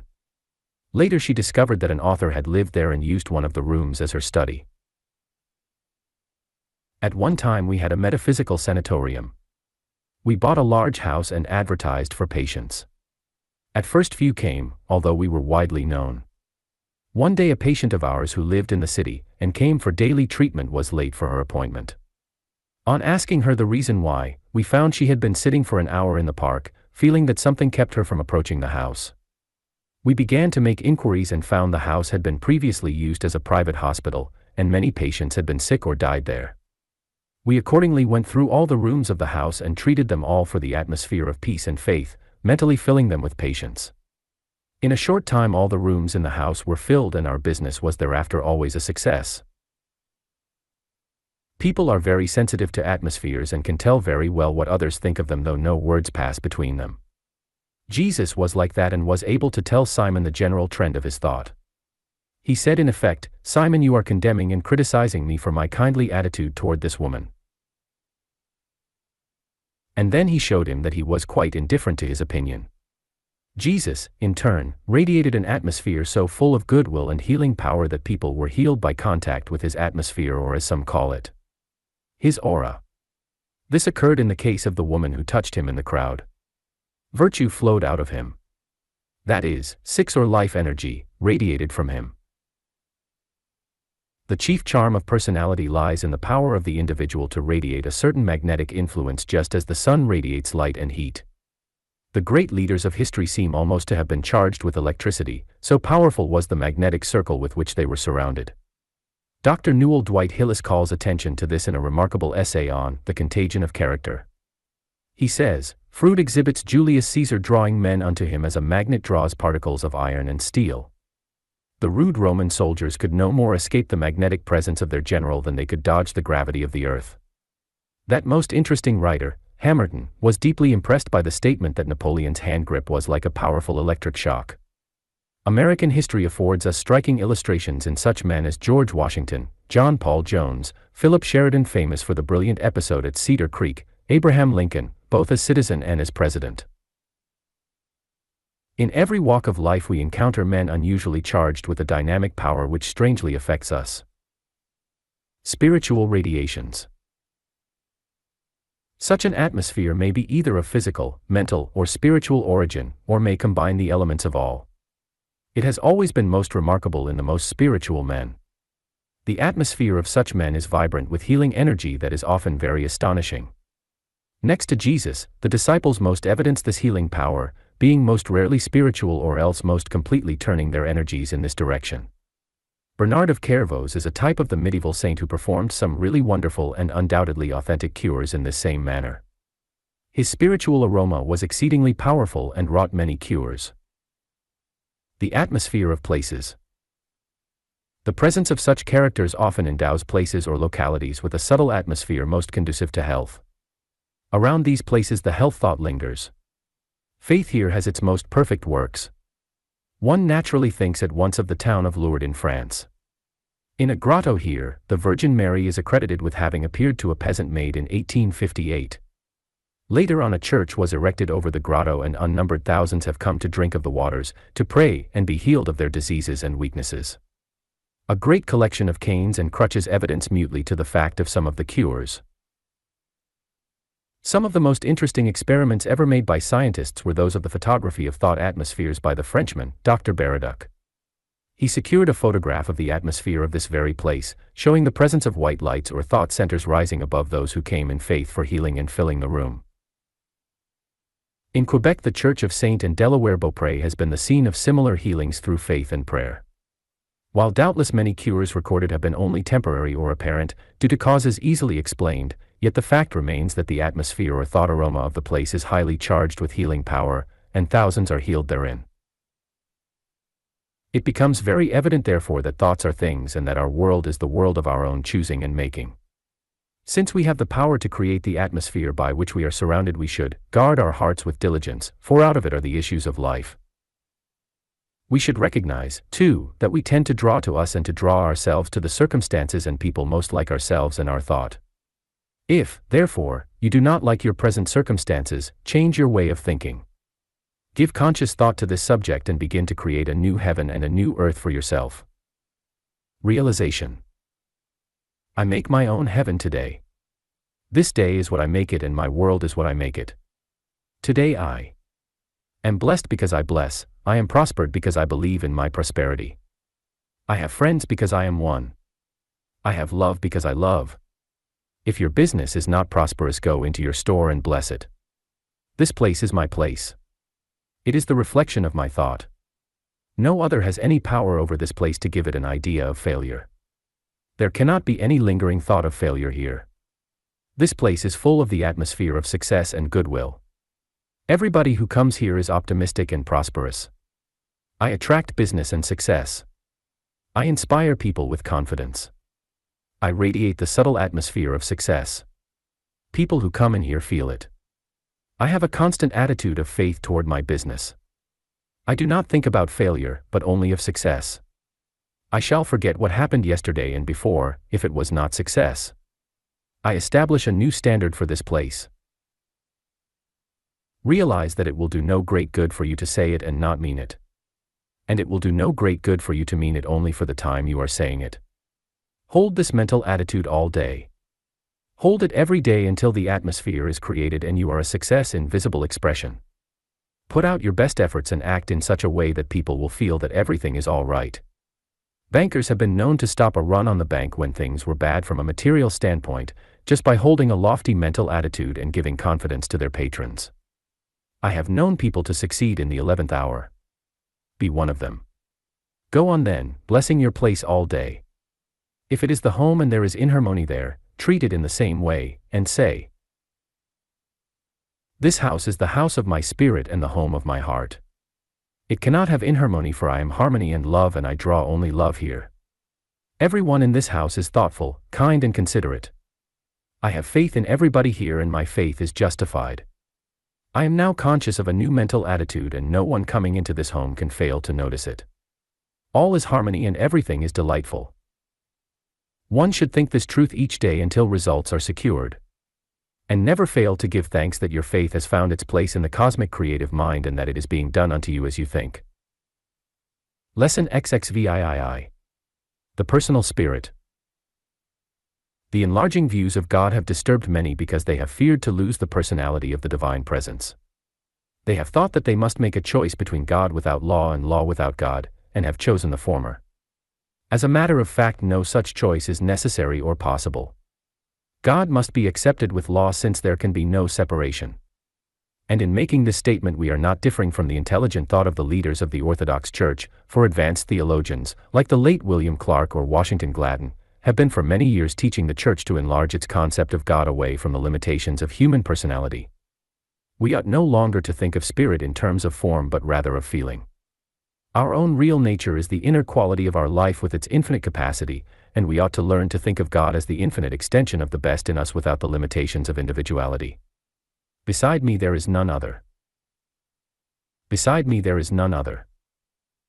We must therefore think of God in other terms than that of the ordinary concept of personality. The ancients found this in the law itself, saying, "Verily the law is a person," for they found that the law reflected their faith with infinite exactness. If one looks to the law with thoughts of faith and love, he finds a response in it to his mood. If he looks with hate and skepticism into his universe, it appears tragic to him. This is why Jesus spoke of it as the father giving bread to his children because they ask bread, and again as the adversary, casting the debtor into prison until he pays the utmost farthing. To those whose faith turns heavenward expecting good, it comes. To those who think in terms of limitation and fear and want the law becomes the adversary. It is therefore like a person, said the Jewish rabbis, for it reflects our moods with utmost exactness.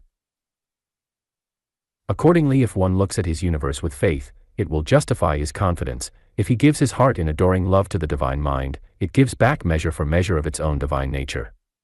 Thus with the poet we may say, "Speak to him thou, for he heareth. And spirit with spirit can meet, closer is he than breathing. Nearer than hands or feet." Thus the infinite acts through its law with all the intelligence of its nature, reflecting to us with absolute accuracy whatever mood or feeling we display toward it. According to the nature of our faith it is done unto us. This removes the element of chance from the response God makes to our prayers. For God is thus bound to act through law and not through individual choices of will. To believe that God acts through individual choices of will is to give him personality, and he may answer our prayer or may not, giving or withholding arbitrarily. If God acts by choice of will rather than by law, it is useless to pray, for we have no way to be sure of anything he will do. But he acts by law, and we may, therefore, perceive that the issue lies with us as to what we shall receive. If we obey the law, it will be our servant and do what we ask it. Ask and ye shall receive, seek and ye shall find. God acts through law to give according to your faith. Nor does this rob God of freedom to act nor the attributes of personality. We may be sure there are no attributes in the Son which are not inherited from the Father. Man is self-conscious and self-directing, so is God. He is not, like man, conscious of himself as individual or apart from another, but he is conscious of being, he is conscious of feeling and thinking. He is conscious of joy and love and creative power. He experiences states of consciousness which constitutes being. Again, he is self-directing. He has the power of selecting as to how, when, and where he will act. He starts a universe when he will, and places it where he will. Planets are born at different times, some being so old that the light has gone out from their sun, others being so new that their flickering youthful light has hardly had time to reach us through the immense diffusion of space. But having chosen, creative mind ever acts by law, and science itself is merely the systematic investigation of God's orderly way of working. All discoveries of the highest intellect confirm the law of God's activity. And this is as true of the natural law in the spiritual world as elsewhere. All's love, yet all's law, says Browning. Yet, he that made the ear, shall he not hear? He that made the eye, shall he not see? Infinite in power, perfect in wisdom, tender in love, God becomes to those who seek him in simple childlike faith, the Father, who forgiveth all thine iniquities, who healeth all thy diseases, who crowneth thee with loving kindness and tender mercies, who satisfieth thy mouth with good things so that thy youth is renewed like the eagles. Realization. To realize the presence of the personal spirit is to find channels of power for the word in all our affairs. We must learn to perceive God as the Father, forever standing at the doorway of his house to welcome the returning prodigal. To realize the presence, it is essential to employ heart and mind and will. We must use the mind and will to swing back the door on its rusty hinges. This can be done in this way, a way I have found very helpful. We begin by talking to ourselves something like this. I am now entering into the secret presence, I am coming into touch with all that is. The world is shut out. I am shut in the temple of my own soul. Life and love and peace and God are all about me. In him I live and move and have my being. Every breath I breathe is the breath of the Spirit. I am drinking of the water of life freely. The pure clear stream of love divine is flowing through my body like a current, carrying away all impure and selfish thoughts, all weakness, all evil, all meanness, all sin. It cleanses me thoroughly in body and in mind and washes away all my sin. There is left now nothing but purity and love. The river of God fills me.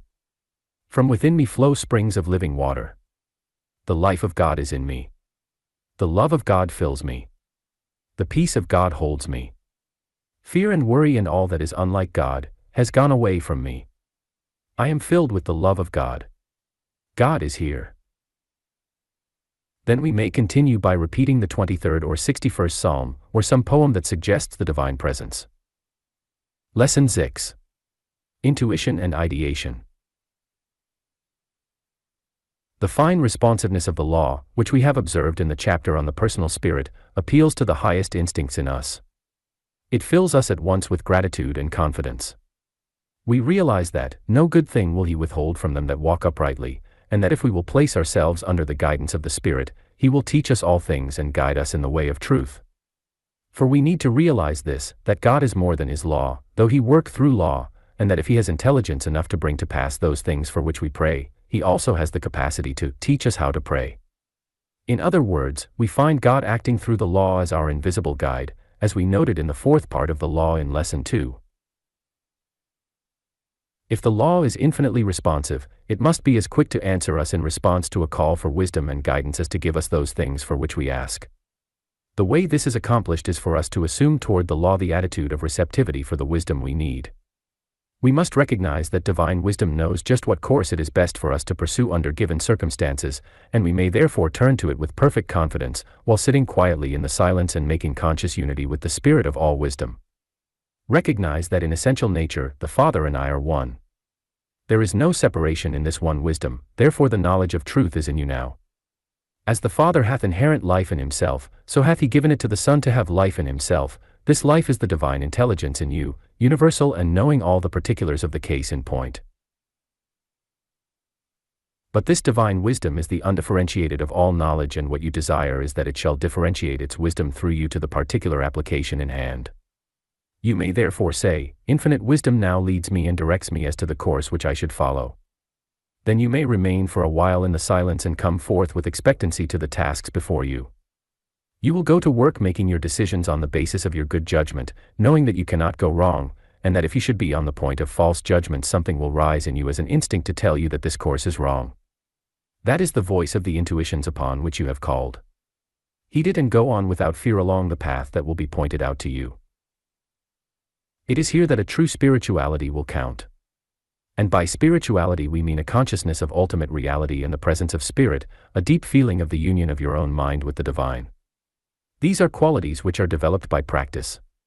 The student of psychology and physiology knows that there are brain centers and nerve systems especially adapted to the influx of pure ideas from the universal and their method of reaching the objective mind by which we cognize and act upon them.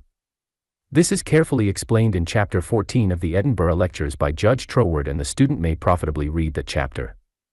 The point which I wish to make plain is that if we are to depend upon the intuitions, we must follow the law of intuitions and place ourselves in the utmost harmony with Spirit. As Spirit is, above all feeling, we shall find that our intuitions will be largely a matter of feeling, and yet after a time we can act upon them with certainty, for the impressions will be deep enough to form a sure guide for us. At the same time we must be sure that intuitions and mere impressions are not confounded in our thought.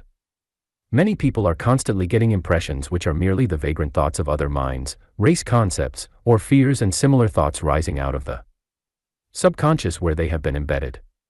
Large numbers of people get these impressions as psychic experiences, and they should be carefully guarded against, for they often bring inharmony and worse. A good criterion to follow is as to whether the impression is directly along the line for which we have been seeking guidance. If not, it is probably not an intuition.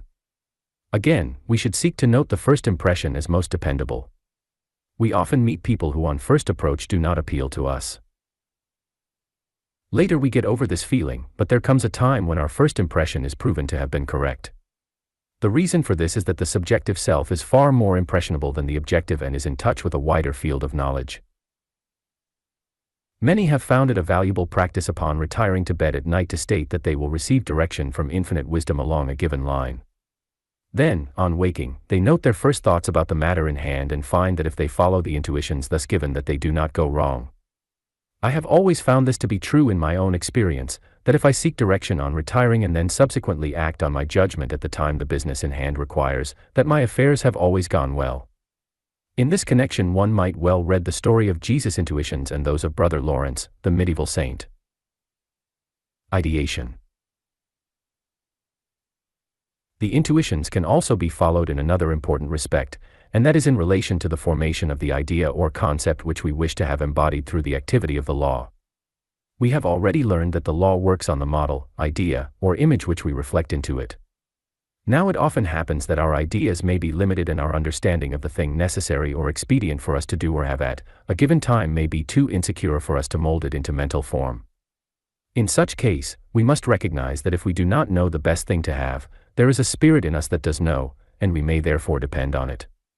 In this connection I urge the student to study my book, Being and Becoming, which fully explains this principle. It is sufficient here to say that if our motives are high and pure and our faith steadfast, it is not necessary for us to have a perfect image so far as the objective mind is concerned. There is a mind in us that does know just what is best, and this mind can hold up to the law the idea of what we want. Then the intuitions and the creative mind alike work upon our problem to bring forth what will be best for us. This is not a mere saying, "That will be done whether it is mine or not." It is not mere quiescence and letting things go. It is quite other than that. It is expecting something to happen along a definite line for you in the best may. You may not know the form the desired good will take, but you do have now a definite idea. You realize that spirit itself is idea and that what you want is the embodied idea, and often, when you make a demonstration, you find that spirit, which knows what things ye have need of before ye them, has embodied the idea in the answer to your realization, although it takes a different form from what you had anticipated. Nor need we fear to trust our desired good to the law. Infinite intelligence will work upon it to bring it forth in the finest form. Spirit itself is formative. It is the power that conceived a universe, dreamed a rose, and thought men into form. It had no pattern for the molding of its ideas into form. But it knew how to embody them, and, as it is eternally creative, it will body forth your idea, whether it be an invention no one else has ever conceived, a melody never before sung, or a motif in art never before breathed into the beauty of color. Here genius has its incubus, all invention its birth, all art its inspiration, all wisdom its source.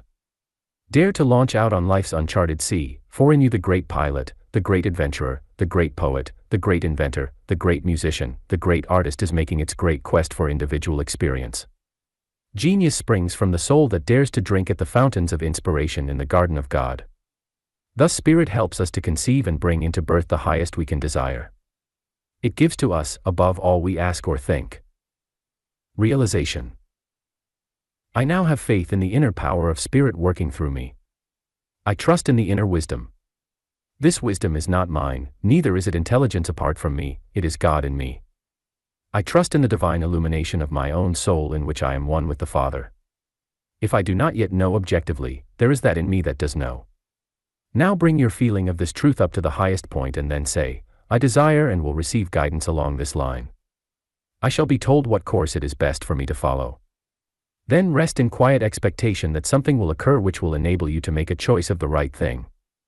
Then go about your daily work with perfect faith that at the right time Spirit will show you what to do and guide you into the best things. If you have proceeded in the right way, you will find that you will now know in your heart that this is the thing you should do or have. Having been instructed as to the best course to follow or the best thing to have, go to work to realize it in the same way as for any other realization. When it comes to the demonstration of health, the healer will realize that it is not necessary that we shall know how the internal organ should appear, nor what shape it will have. There is in us that does know, and if we hold mentally to perfection in thought, each organ of the body will answer with a correspondence in form.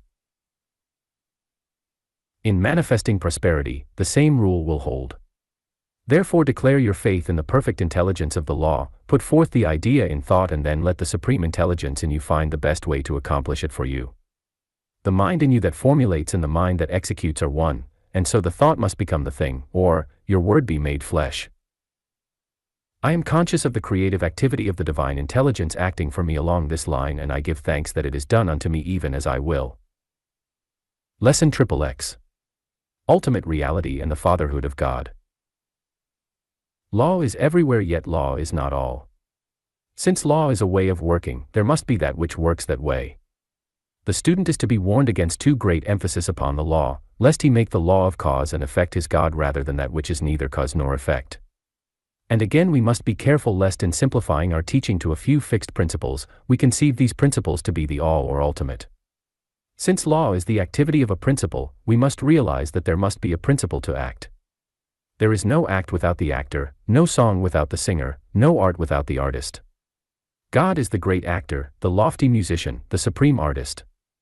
As each form of art depends on the spirit of the artist, so each form or law of creation must depend on the spirit or creator. We learn from this that when we use the law we are not manipulating God. We must, therefore, learn to thirds, back of the visible to the invisible, back of the limited to the absolute. In a book of this kind we can only point the way. The study of the absolute is essential and is the work of the advanced student. It is only by deduction, axiomatic and abstract reasoning that we can at all penetrate the mystery of the absolute, save by feeling. I hope someday to issue a book on this subject. Meanwhile I wish to point out a general direction our thought should take. To know the law and to feel that, therefore, we know all is very dangerous. It may lead to wrong mental practice and ultimate failure. We must therefore constantly strive to realize the spirit that underlies the law, to identify ourselves with it, to perceive the living presence of the absolute, to discover not merely impersonality in the law but to find in it the activity of person. Thus we must learn to think deeply, for we have on the one hand the danger of materialism in the use of an impersonal law, and on the other the danger of establishing an impossible personality as our thought of God.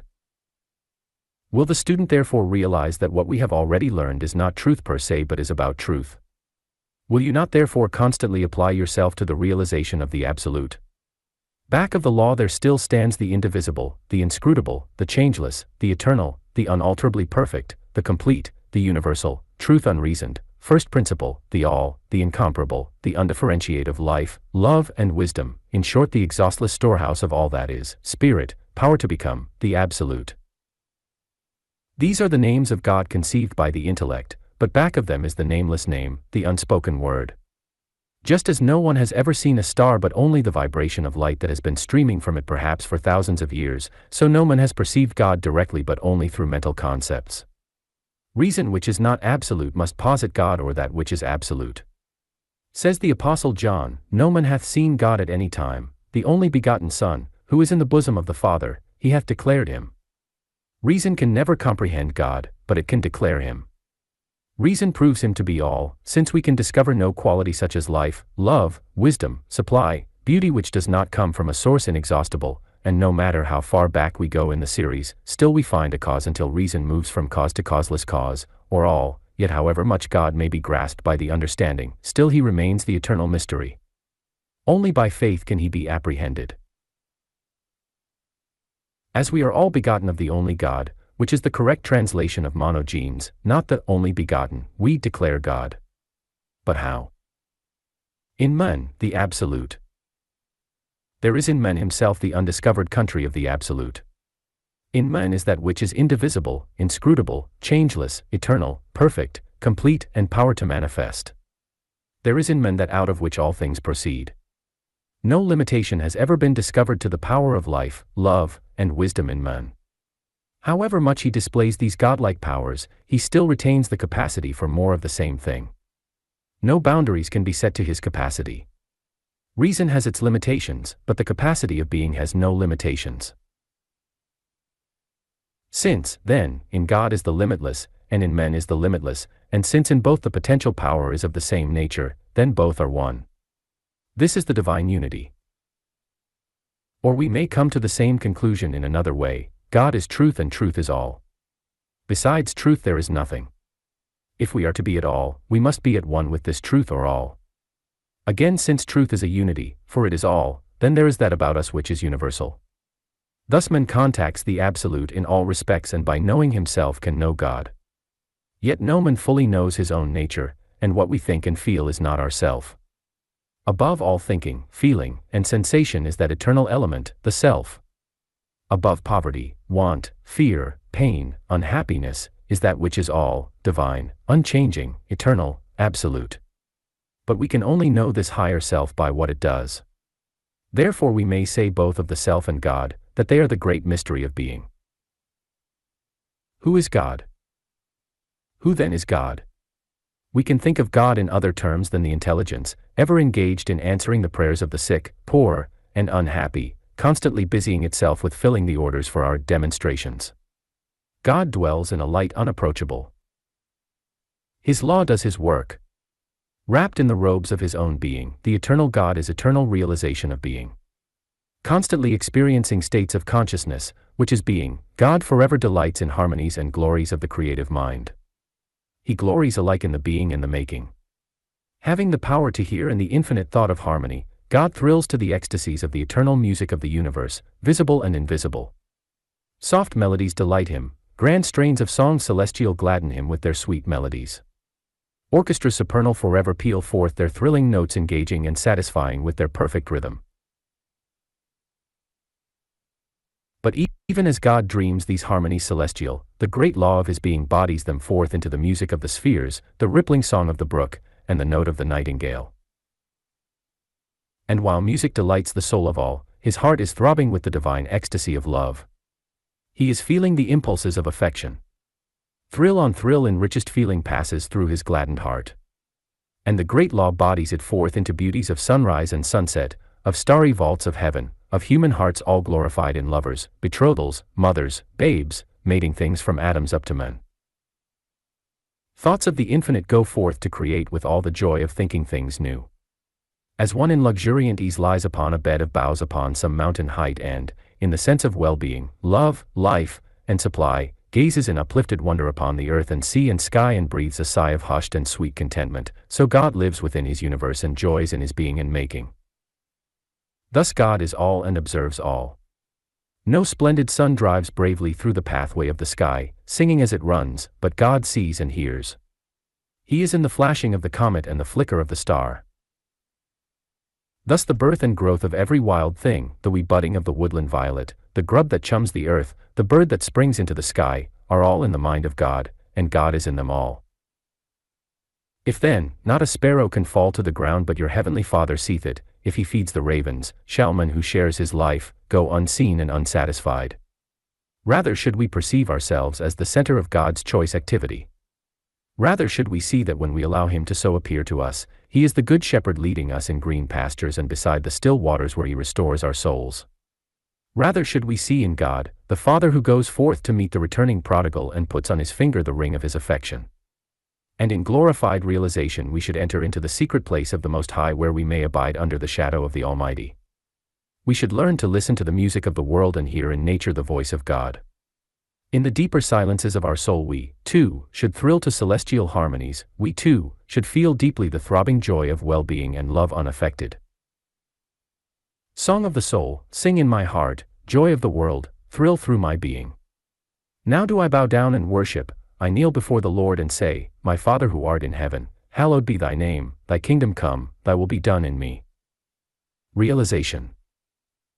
There is but one realization for the Absolute. Be still and know that I am God. Lesson XXXI. The Supreme Affirmation. The first principle of the law is that it produces for us just what we think. It becomes to us just what we become to it. If we assume an attitude of love and harmony toward the universe, it becomes Mother Nature to us. If we look upon it as hard and cruel, it becomes to us inexorable fate. The law brings into form what we think. While this seems a hard saying when we think of all the ills that come to us, yet the thoughtful mind would not have it otherwise, for if our wrong thoughts and attitudes of mind bring distress, then our right thoughts will bring us joy and supply. This is the dependableness of the law. The law never changes, we alone change. The law is invariable, we alone are variable. The law is like the current of electricity, it is always the same power, but we may apply to it the variable factor of the instrument we use, and draw from it either light, or heat, or power. Now the affirmation, when rightly used and understood, is simply the statement of the attitude you assume toward the law. It is to say to yourself, I am receptive to this particular thing from divine mind. I am at one with it on this point. God is more ready to give than we are to receive, but he cannot give until we assume the attitude of receptivity. Ask and ye shall receive, seek, and ye shall find. The great seekers are the great finders. This is faith which launches out on the unknown sea and finds the undiscovered country. The supreme affirmation is therefore the supreme attitude of mind toward the law. It is the highest statement. It is faith, for faith is a confident attitude of expectancy of the thing you are seeking. The question then arises as to what is the highest attitude of mind. And the answer is that there is no attitude of mind so high as the conscious recognition of the spiritual reality of being. To be conscious of oneself as spirit, to be conscious of the universe as thought in form, Lesson 8, and to be conscious of thought as the ruling power over all things, this is supreme. That is why all statements of being begin with God as all, man as his child, sharing his nature and resources, and the necessary conclusion that all power is therefore given unto men in heaven and on earth. The supreme attitude, we say, is the consciousness of being. It is the consciousness of that which is. Jesus said, God is spirit and they which worship him must worship him in spirit and in truth. That God is spirit is not something to be proven by the intellect and reason, it is rather something that we intuitively feel to be true. The supreme attitude is therefore not some intellectual proof of being, but is rather a feeling of reality. It is to know in one's heart that what we desire is ours so soon as we are ready to appropriate it. It is to realize that we do not have to make things, we only have to let them be. What we desire exists in the divine mind the moment we desire it. In spirit it already is a reality, and by the process of materialization it will soon pass into form and come into our hands. Thus our Word is made flesh and dwells among us. Thus we know the truth, and the truth of itself makes us free. We do not have to make our good, but we must put it up to the creative mind and law to make it for us. Now since the law assumes toward us the attitude we assume toward it, we perceive that the stronger our conviction of our own life essence or being is felt by us, the stronger will that thought be impressed on creative mind. Then since creative mind becomes to us just what we become to it, we find it pouring back into us increasing measures of its own life and being. As soon as we reflect into it the thought of life, it becomes increasing power to live to us. If we reflect into it the thought of love, it becomes increasing lovingness to us. The heart that is closest to God always feels the greater power of his love. The closer we get to him, the closer he becomes to us. New beauties dawn on our vision. New songs sing forth from heaven. New joys await us. Higher emotions become possible. The spiritual mind sees visions celestial where the gross mind sees nothing, hears voices in nature where the materialist hears sounds. As we draw nearer to spirit, spirit draws nearer to us. And behind the dim unknown standeth God within the shadows, keeping watch above his own. The supreme affirmation, therefore, is a statement of being, I am.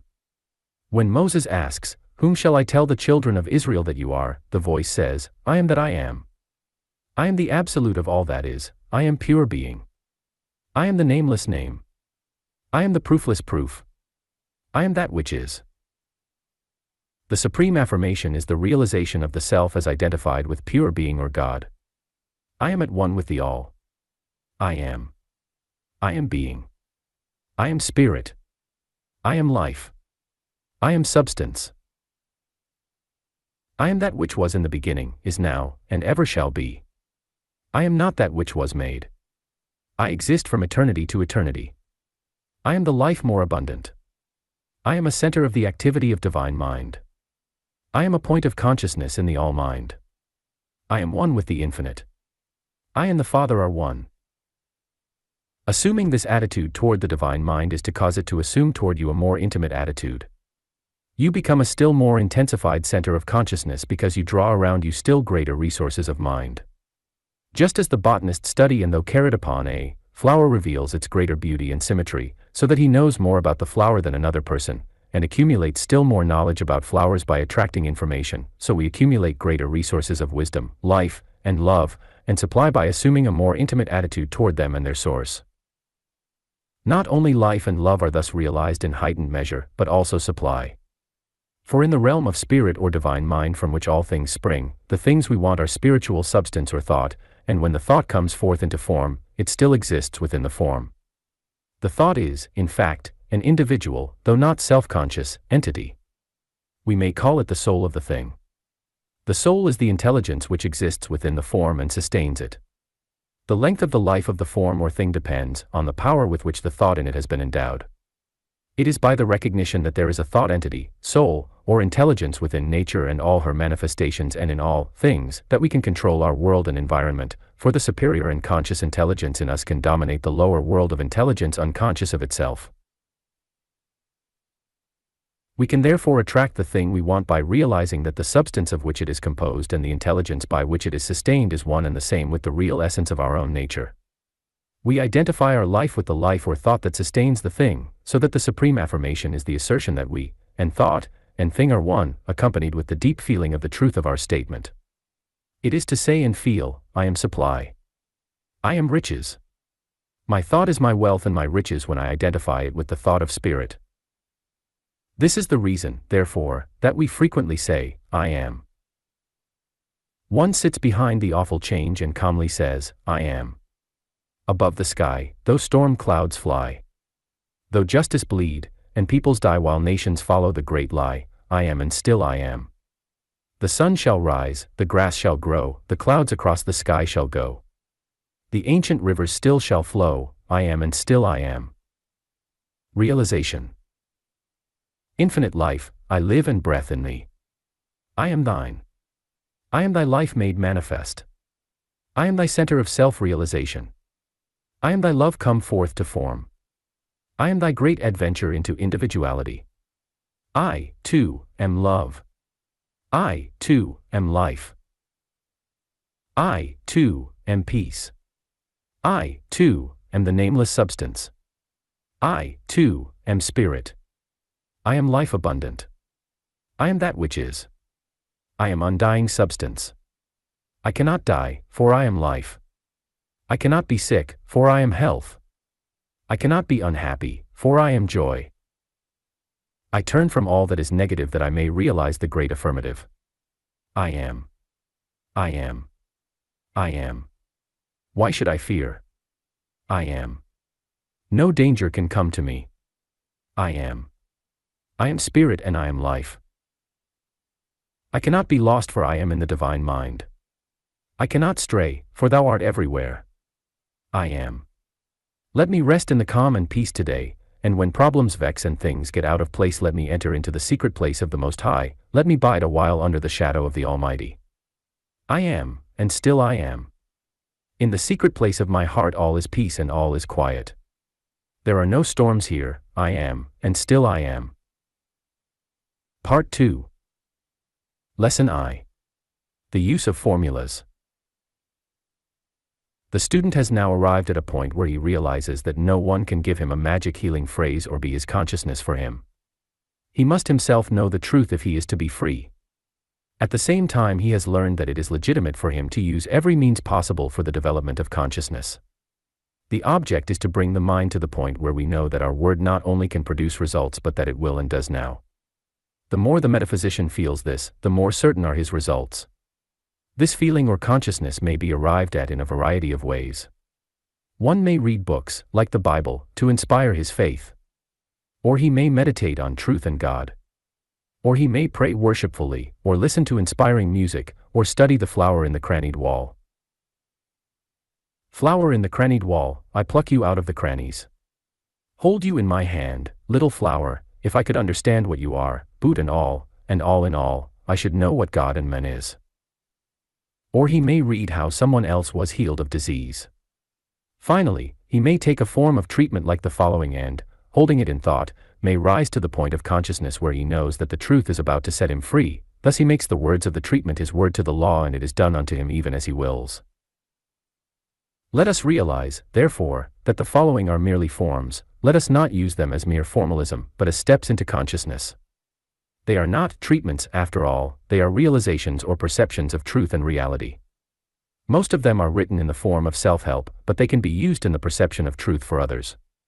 In the divine mind in which we live, move, and have our being, the ego and the alter ego have no essential line of separation. What is true in your mind therefore must be true for your patient. As God is all, there is no such thing as dividing lines in spirit. Do not recognize such. So far as your patient is concerned, when he has agreed to receive your help, he has signified that he is willing that your consciousness should be his. He has made his mind impersonal to you that you may impress upon it just that character which you both wish it to assume. He is open and receptive to your word.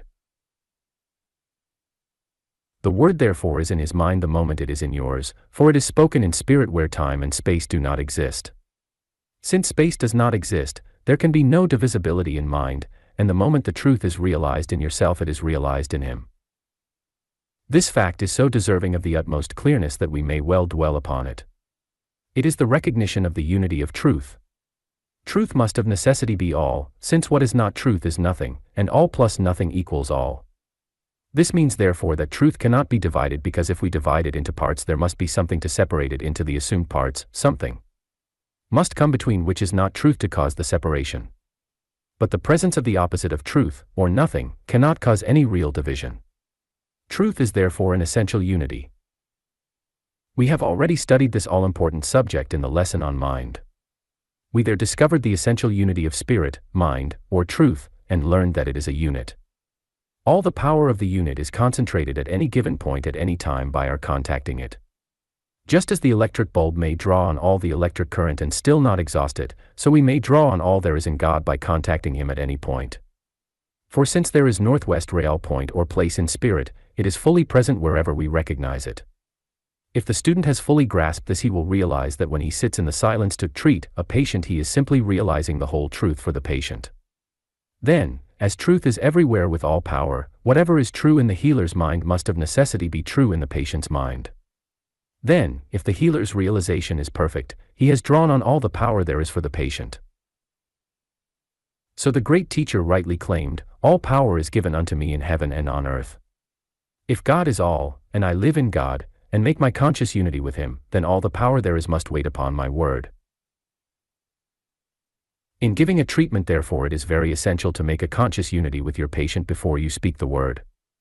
You must realize that you both are spirit living in the one mind, and that whatever is true for you in that mind must of necessity be true of him. In actual practice you will find that after a while you do not have to think of this consciously, as you already have the consciousness of this truth.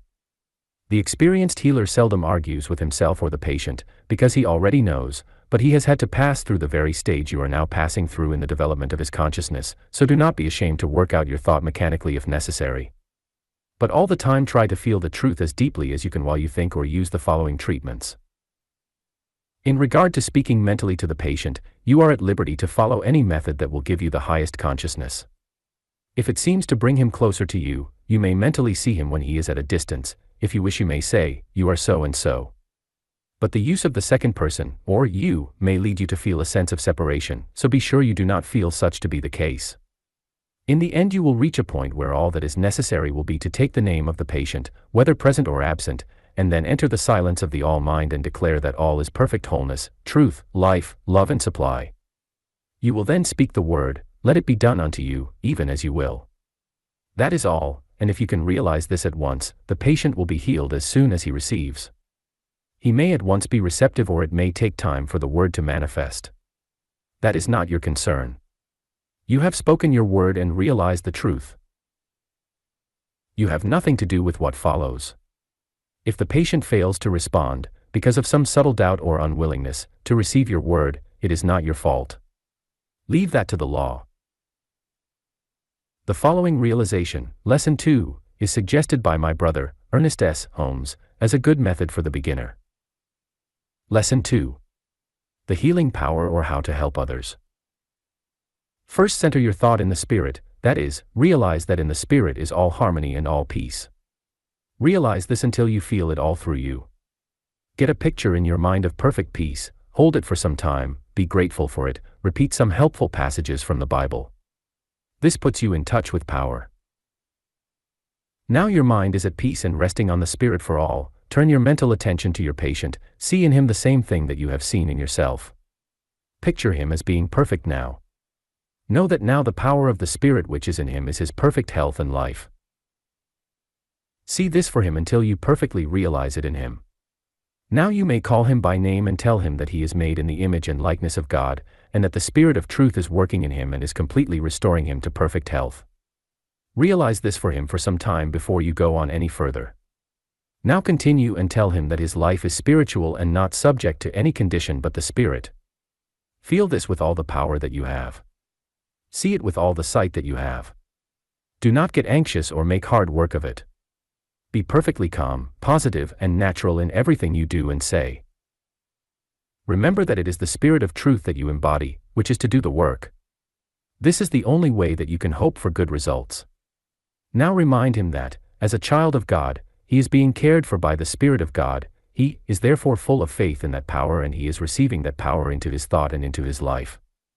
See this and feel it for him, calmly, positively, and with absolute assurance.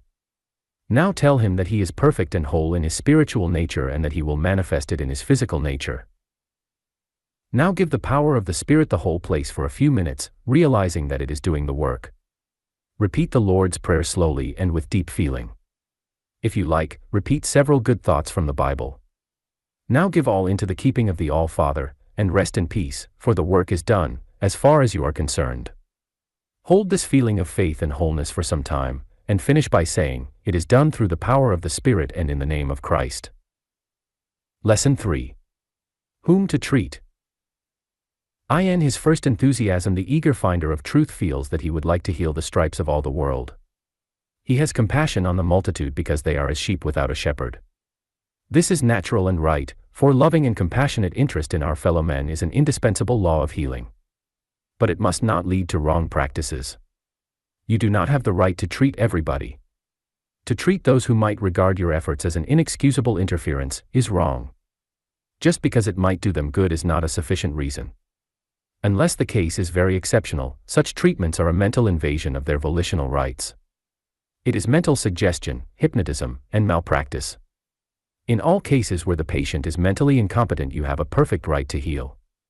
This would include insanity, hallucination, cases of accident where the patient is unable to choose. In all cases where other people are in danger, you have a right to give your help, and you will find that subjectively the patient is reaching out for help and therefore is receptive. In case someone near to you, as a member of the family, is violating the laws of life, you must study out for yourself how far you have a right to speak them into truth. If their acts bring distress to you, you may treat yourself that you are in harmonious surroundings and that all those who come near to you are self-controlled, considerate, and loving. This will cure most cases. If they speak harshly or act unkindly, you can declare the opposite. Say, "I see you loving, kind, and considerate," or make such other statement as appeals to you. There will always be cases where you would like to help but at present cannot. You can declare that the way is opening up for you to speak the truth to them. You can by the silent word open up the pathway to their minds, but after it is open you must let the truth make its own appeal. You must not force its acceptance. To attempt it is to violate another's individuality. Inquisitions have been established, thousands have been burned at the stake, murders unnumbered have been committed, battles have been fought, nations have been drenched in blood, peoples have been exterminated, and civilizations have been extinguished by the well-meant effort of religious zealots who sought to force other people to accept their truth. Let us not perpetuate the system. Let us have no established, systematized, dogmatized orthodoxy of the truth. Let us emancipate the souls of men as well as their bodies. Had God desired conformity to the truth rather than individuality, He would have made men without the power of choice. He would have said, "This is the way, walk in it because you cannot help yourself." He would have forced us to love, to serve, to be right. But love would then have been mechanical, and virtue a necessity. God knew better. He desired the spontaneous and voluntary giving of our hearts, or nothing. He wished men to live the truth because they love the truth. Moreover, the history of all forced religion, where the constraint has come from the outside rather than from within, has been that it leads to formalism, hypocrisy, decay, and death. So let us not try to force the truth on anyone. Let us give it to them, and when it has been presented in its own fair garment and bodied forth in our lives, men will want it for its own sake. Nor need we fear to wait. The world is hungry for the truth as the thirsty sands for the advancing tide. Meanwhile, if your heart longs to help, lift up your eyes unto the fields, they are white already, to the harvest. Thousands on thousands are ready for your word. If they will not take it in one city, go to another, if not in one home, go to another. You do not need to waste your time with those who do not want it when so many are calling for help. All people are your brother and sister and mother. Go ye into all the world and preach the truth to all. Turn to the people nearest you, however, whenever you can. Although a prophet is rarely honored in his own country, yet there is where he should begin. Start where you are, help where you are, if possible. If you are faithful in a few things, you will be made a ruler over many. If you desire to make the giving of this truth and healing to the world your life work, begin with those about you. Gradually you will find others coming of their own accord to you for help, and you will wake some morning to find yourself a successful healer and teacher, a blessing to your day and generation. Lesson 4. How long to treat and how often? It is a mistake to suppose that the value of a treatment lies in the length of time you hold the thought. As a matter of fact, you are working in a timeless element. In mind, whatever is known must be known immediately or not at all. All you have to do is to register there. Your ability to do so quickly will depend upon your consciousness. The use of affirmations, denials, treatments, realizations, reading, arguments, and so on is not for the sake of the patient but for your own sake. You must follow such a course as will bring your faith up to the point where you know in your heart that the word you speak will heal. It is the experience of all healers that our consciousness is higher at some times than at others.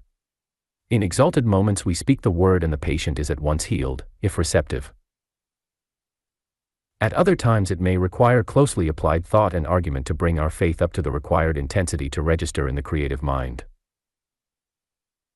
As to how often we should take the patient into the silence, that is also a question of conditions. If he is not readily receptive, we must continue to make our advance on chaos and the dark. We must treat until an opening is secured, for while we treat none but those who desire help, yet race prejudices, religious formalism, and such things may prevent the patient from easily receiving. He may be like the New Testament character who exclaims, "Lord, I believe, help thou mine unbelief." The object of repeated treatment is therefore to be sure that we have made a full realization in consciousness. Again, the thought of some people is easily changed, they vacillate and accept contrary suggestions. I have had patients who could not hold to an idea more than a day or two at a time. In such cases I have found it necessary to give them daily instruction and treatment until the seed of faith had time to root.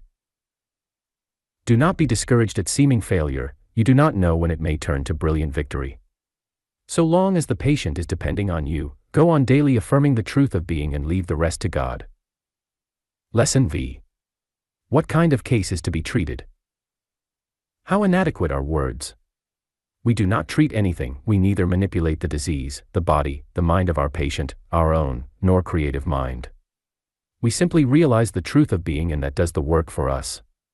Ye shall know the truth, and the truth shall make you free. There is no disease in spirit. So-called organic disease has no more reality than functional has no more reality than we give it. Disease is in the thought and is cured by the change of thinking.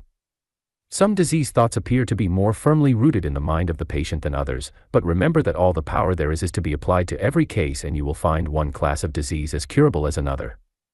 We have known of too many cases of so-called incurables whose ailment melted into nothing, to be mistaken in our conclusion that, with God all things are possible.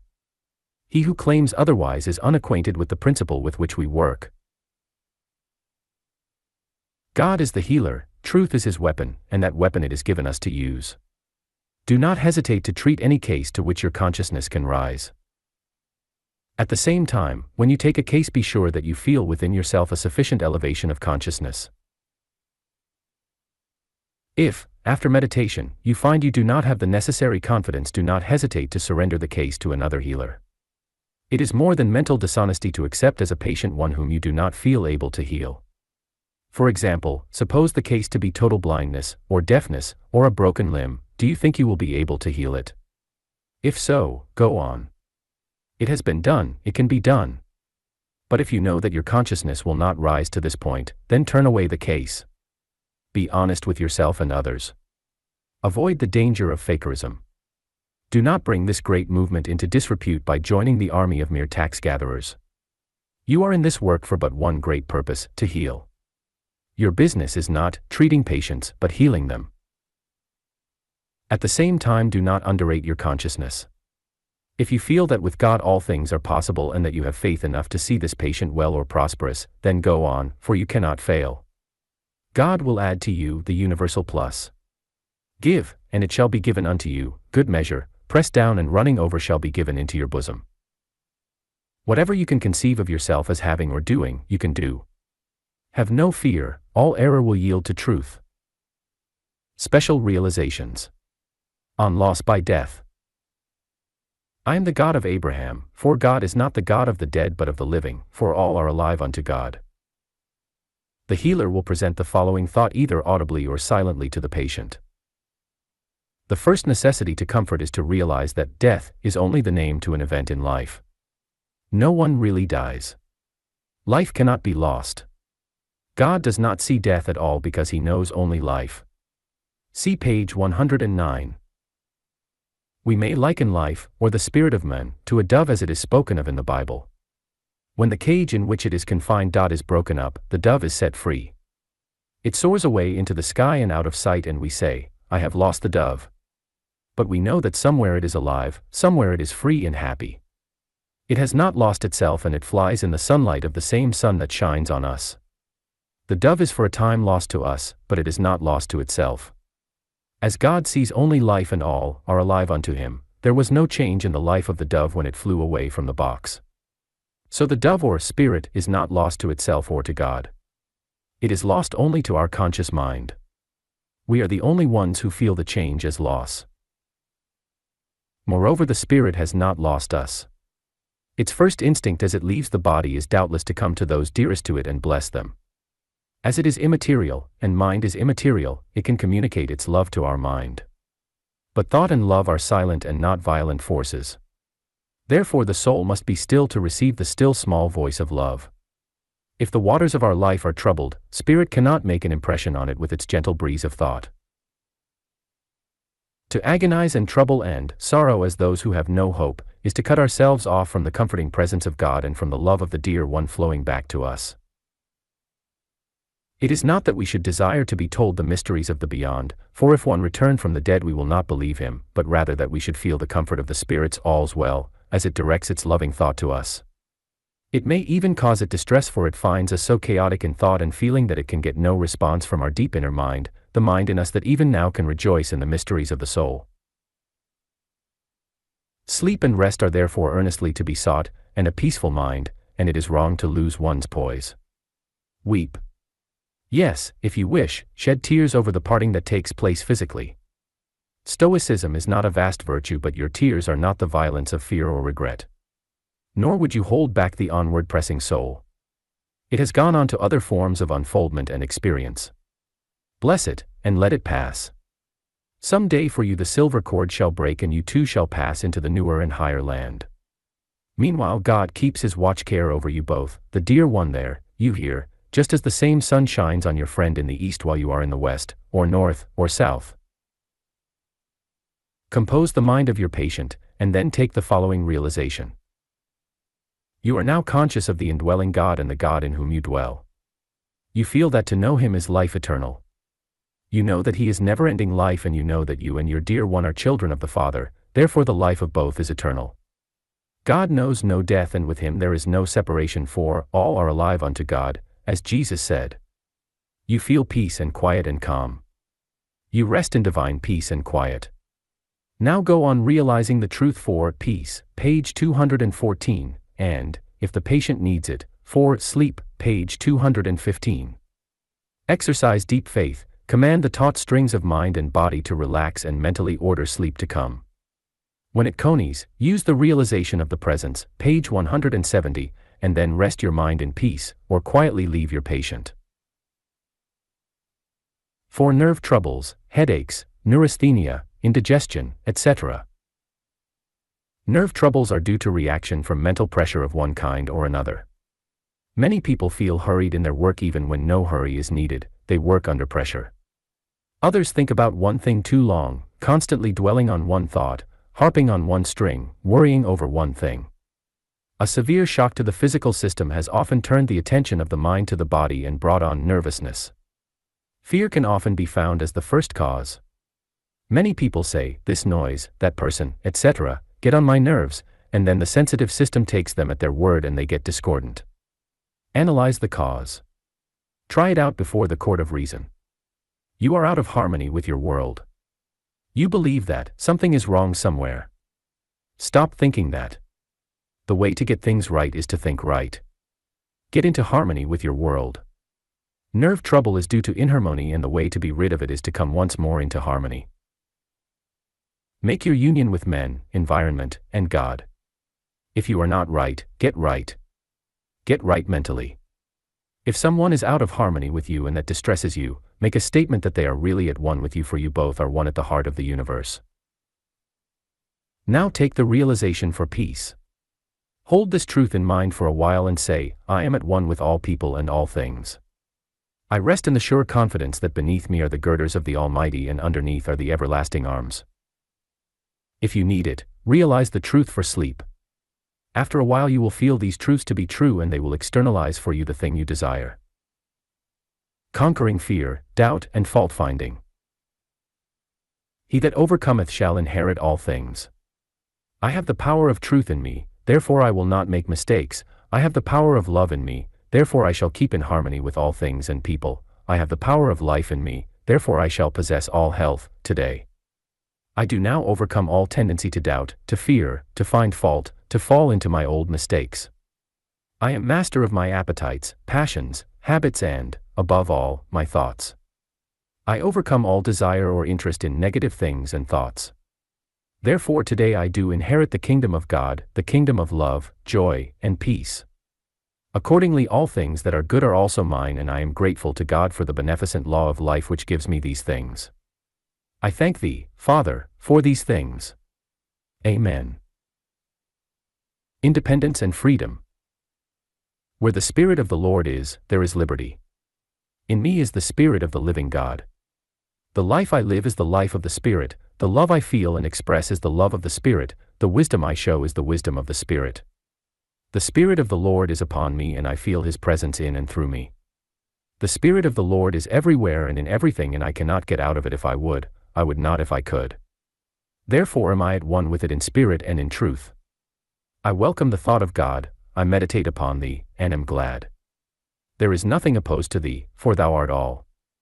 There is nothing outside of Thee, there is no place where Thou art not. Since Thou art perfect freedom, I also am free. Since Thou art the limitless, nothing can bind me. Where nothing binds, there is freedom. Since I am Son of God, there can be only limitless action for me. I am free. I have liberty. Nothing binds me but love and my own will. I am not hampered by men's opinions or prejudices. I am not hampered by traditions. I am not bound by convocations, creeds, or confessions. I am bound only by the rectitude of my own heart. If the opinions and prejudices of men seek to bind me, I will throw off the shackles and be free. I will not act thus and so because other men so act, but because I wish to do as I will. If I do not wish, I do not act. My friends would not try to make me act contrary to my own inner feeling, others cannot. I act only on the impulse of my own soul, on my own initiative. I am an independent spirit. I am an independent thinker. I am an independent worshipper. I am my own standard and my own judge. I am conscious of the glorious freedom of a Son of God. I am filled with happiness and joy, for I am master of my own fate and I carve out my own destiny. I will be what I will to be, by the help of God. Amen. Faith and trust in spirit. Commit thy ways unto the Lord, trust also in Him, and He shall bring it to pass. I realize that it is not I that do the works but my Father dwelling in me. I realize that my power is not without but within. That my power is the power of the Spirit. That all is Spirit, and therefore all power is given unto me in heaven and on earth. I therefore commit my ways unto the one wisdom, and the one power, Spirit. I trust in the inner wisdom and guidance. I trust only in the way of Spirit. I seek no outside aids to Spirit and spiritual consciousness. The Spirit is creative and makes all things. It is wisdom and knows how. Therefore I commit my ways unto it that it may bring to pass. I commit my ways unto it by my thoughts, since Spirit is mind and acts by thought. I therefore perceive my good, and Spirit takes my thought and works upon it, while I sleep. I give my desire to Spirit and it goes on working for me ceaselessly. I wait and trust and receive. I rest in quiet confidence. My good is coming to me, for God is now on my side and working on my problem. For this I give thanks. Peace and health.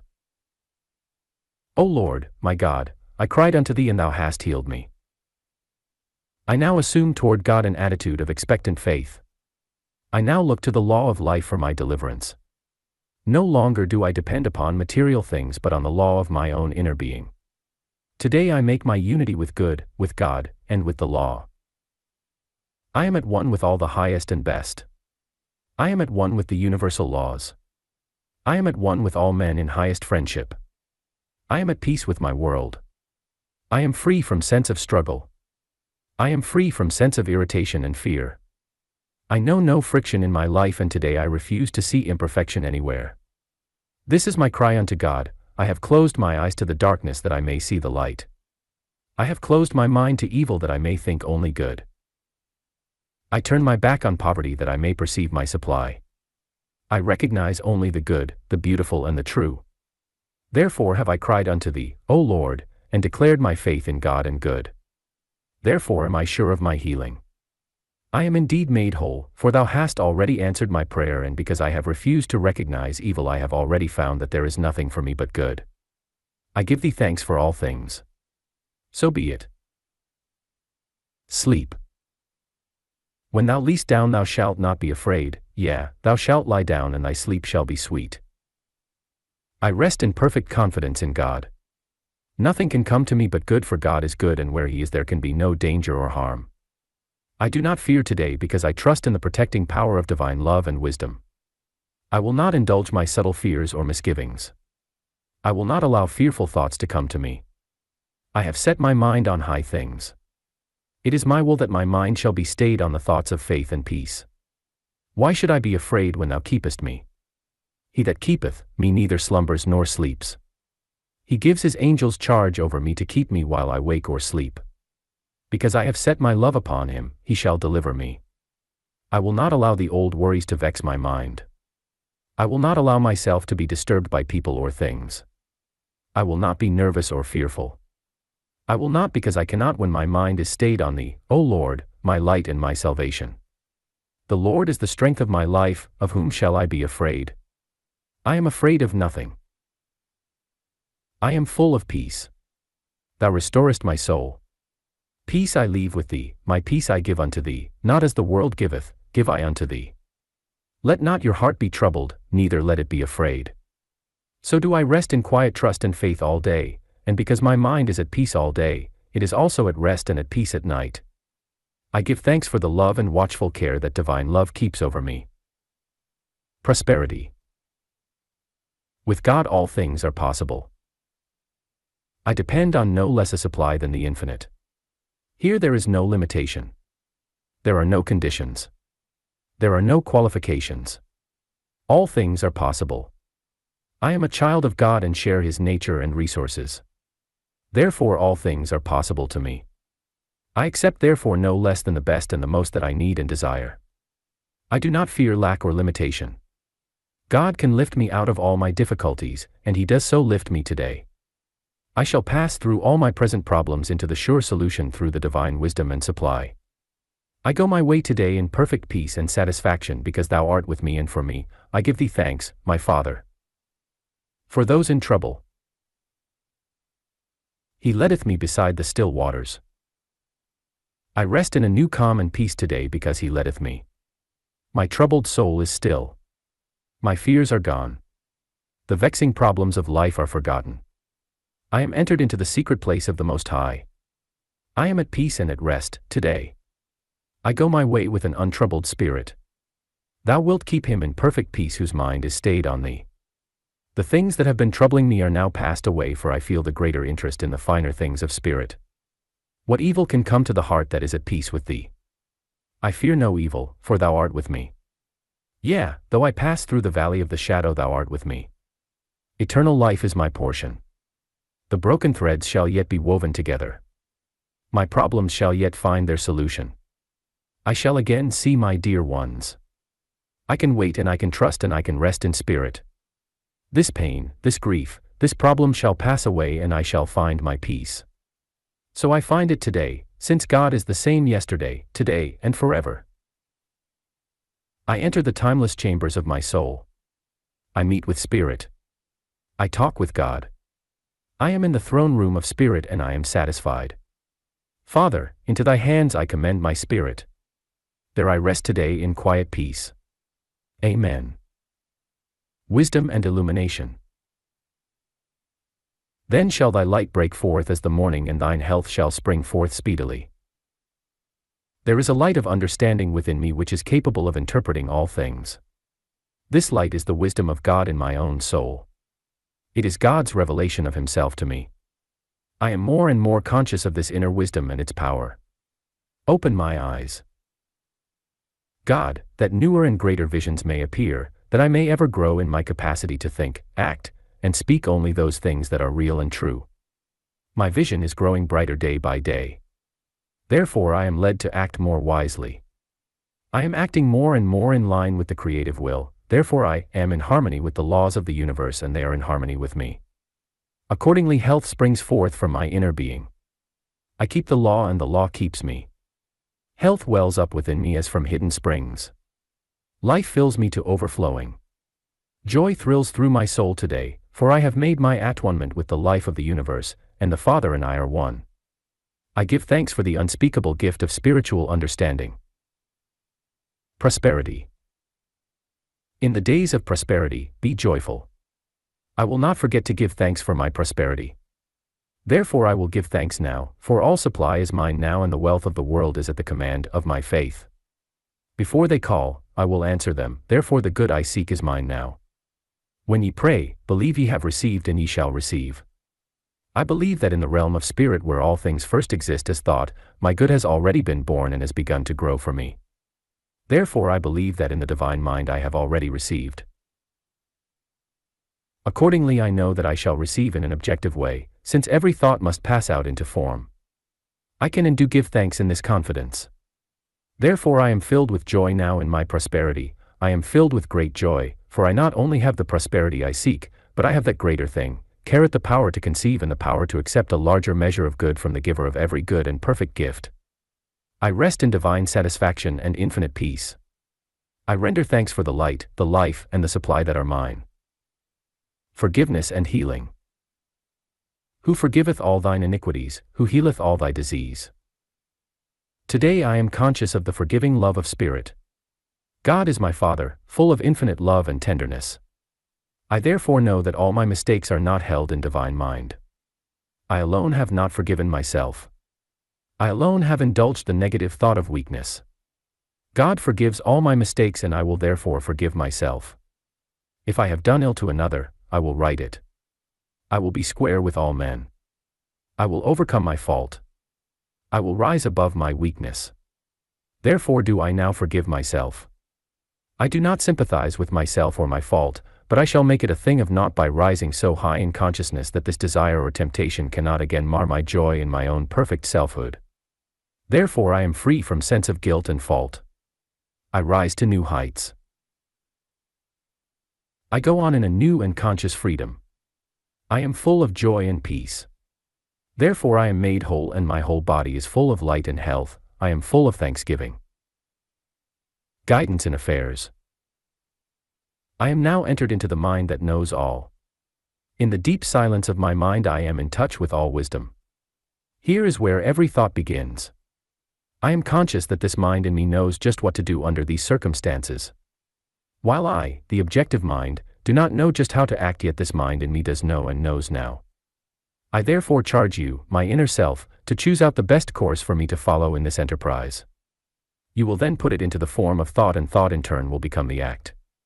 I pass from the truth in mind, through the truth in thought, into the truth of right action. I now trust in the inner guidance of Spirit.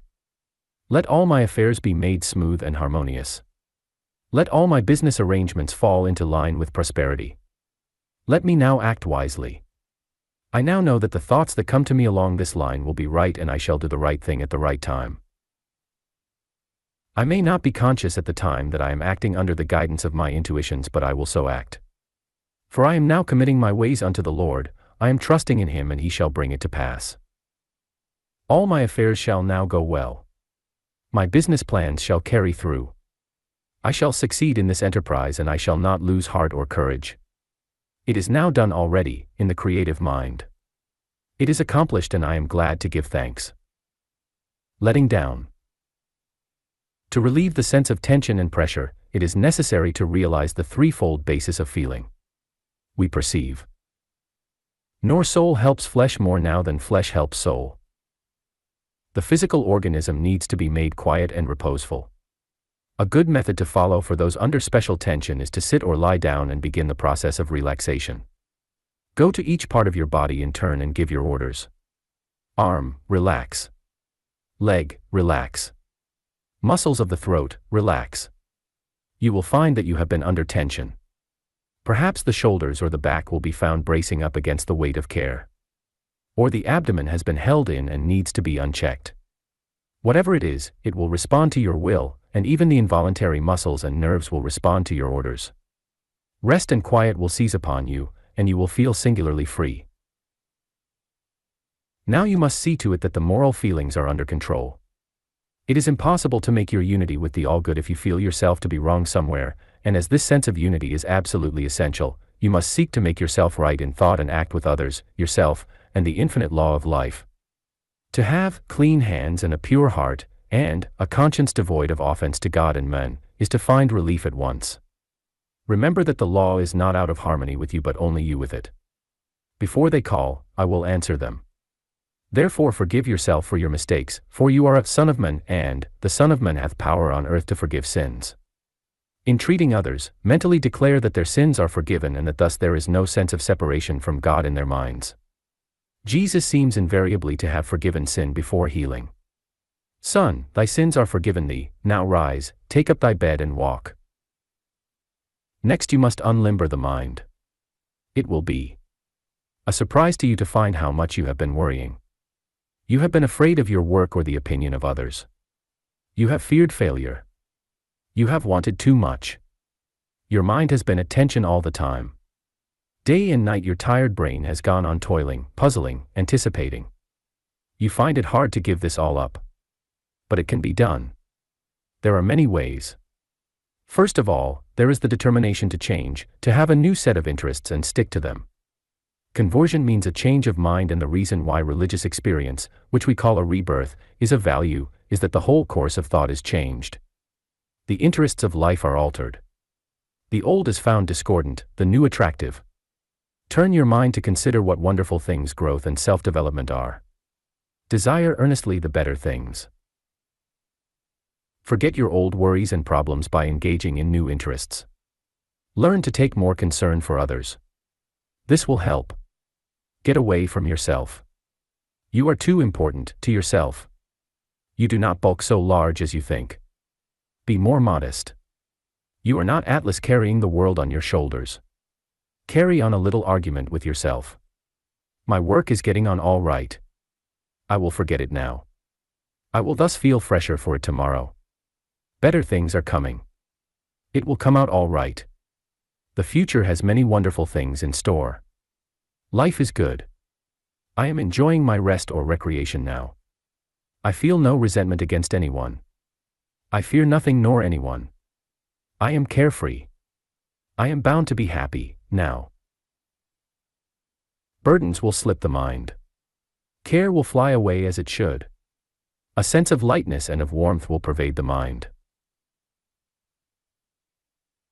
Unleash the hounds of fear and worry and haste and let them go. Rather the simple, happy life of moderate circumstances than the warped and twisted threads of an unhappy and unhealthy life.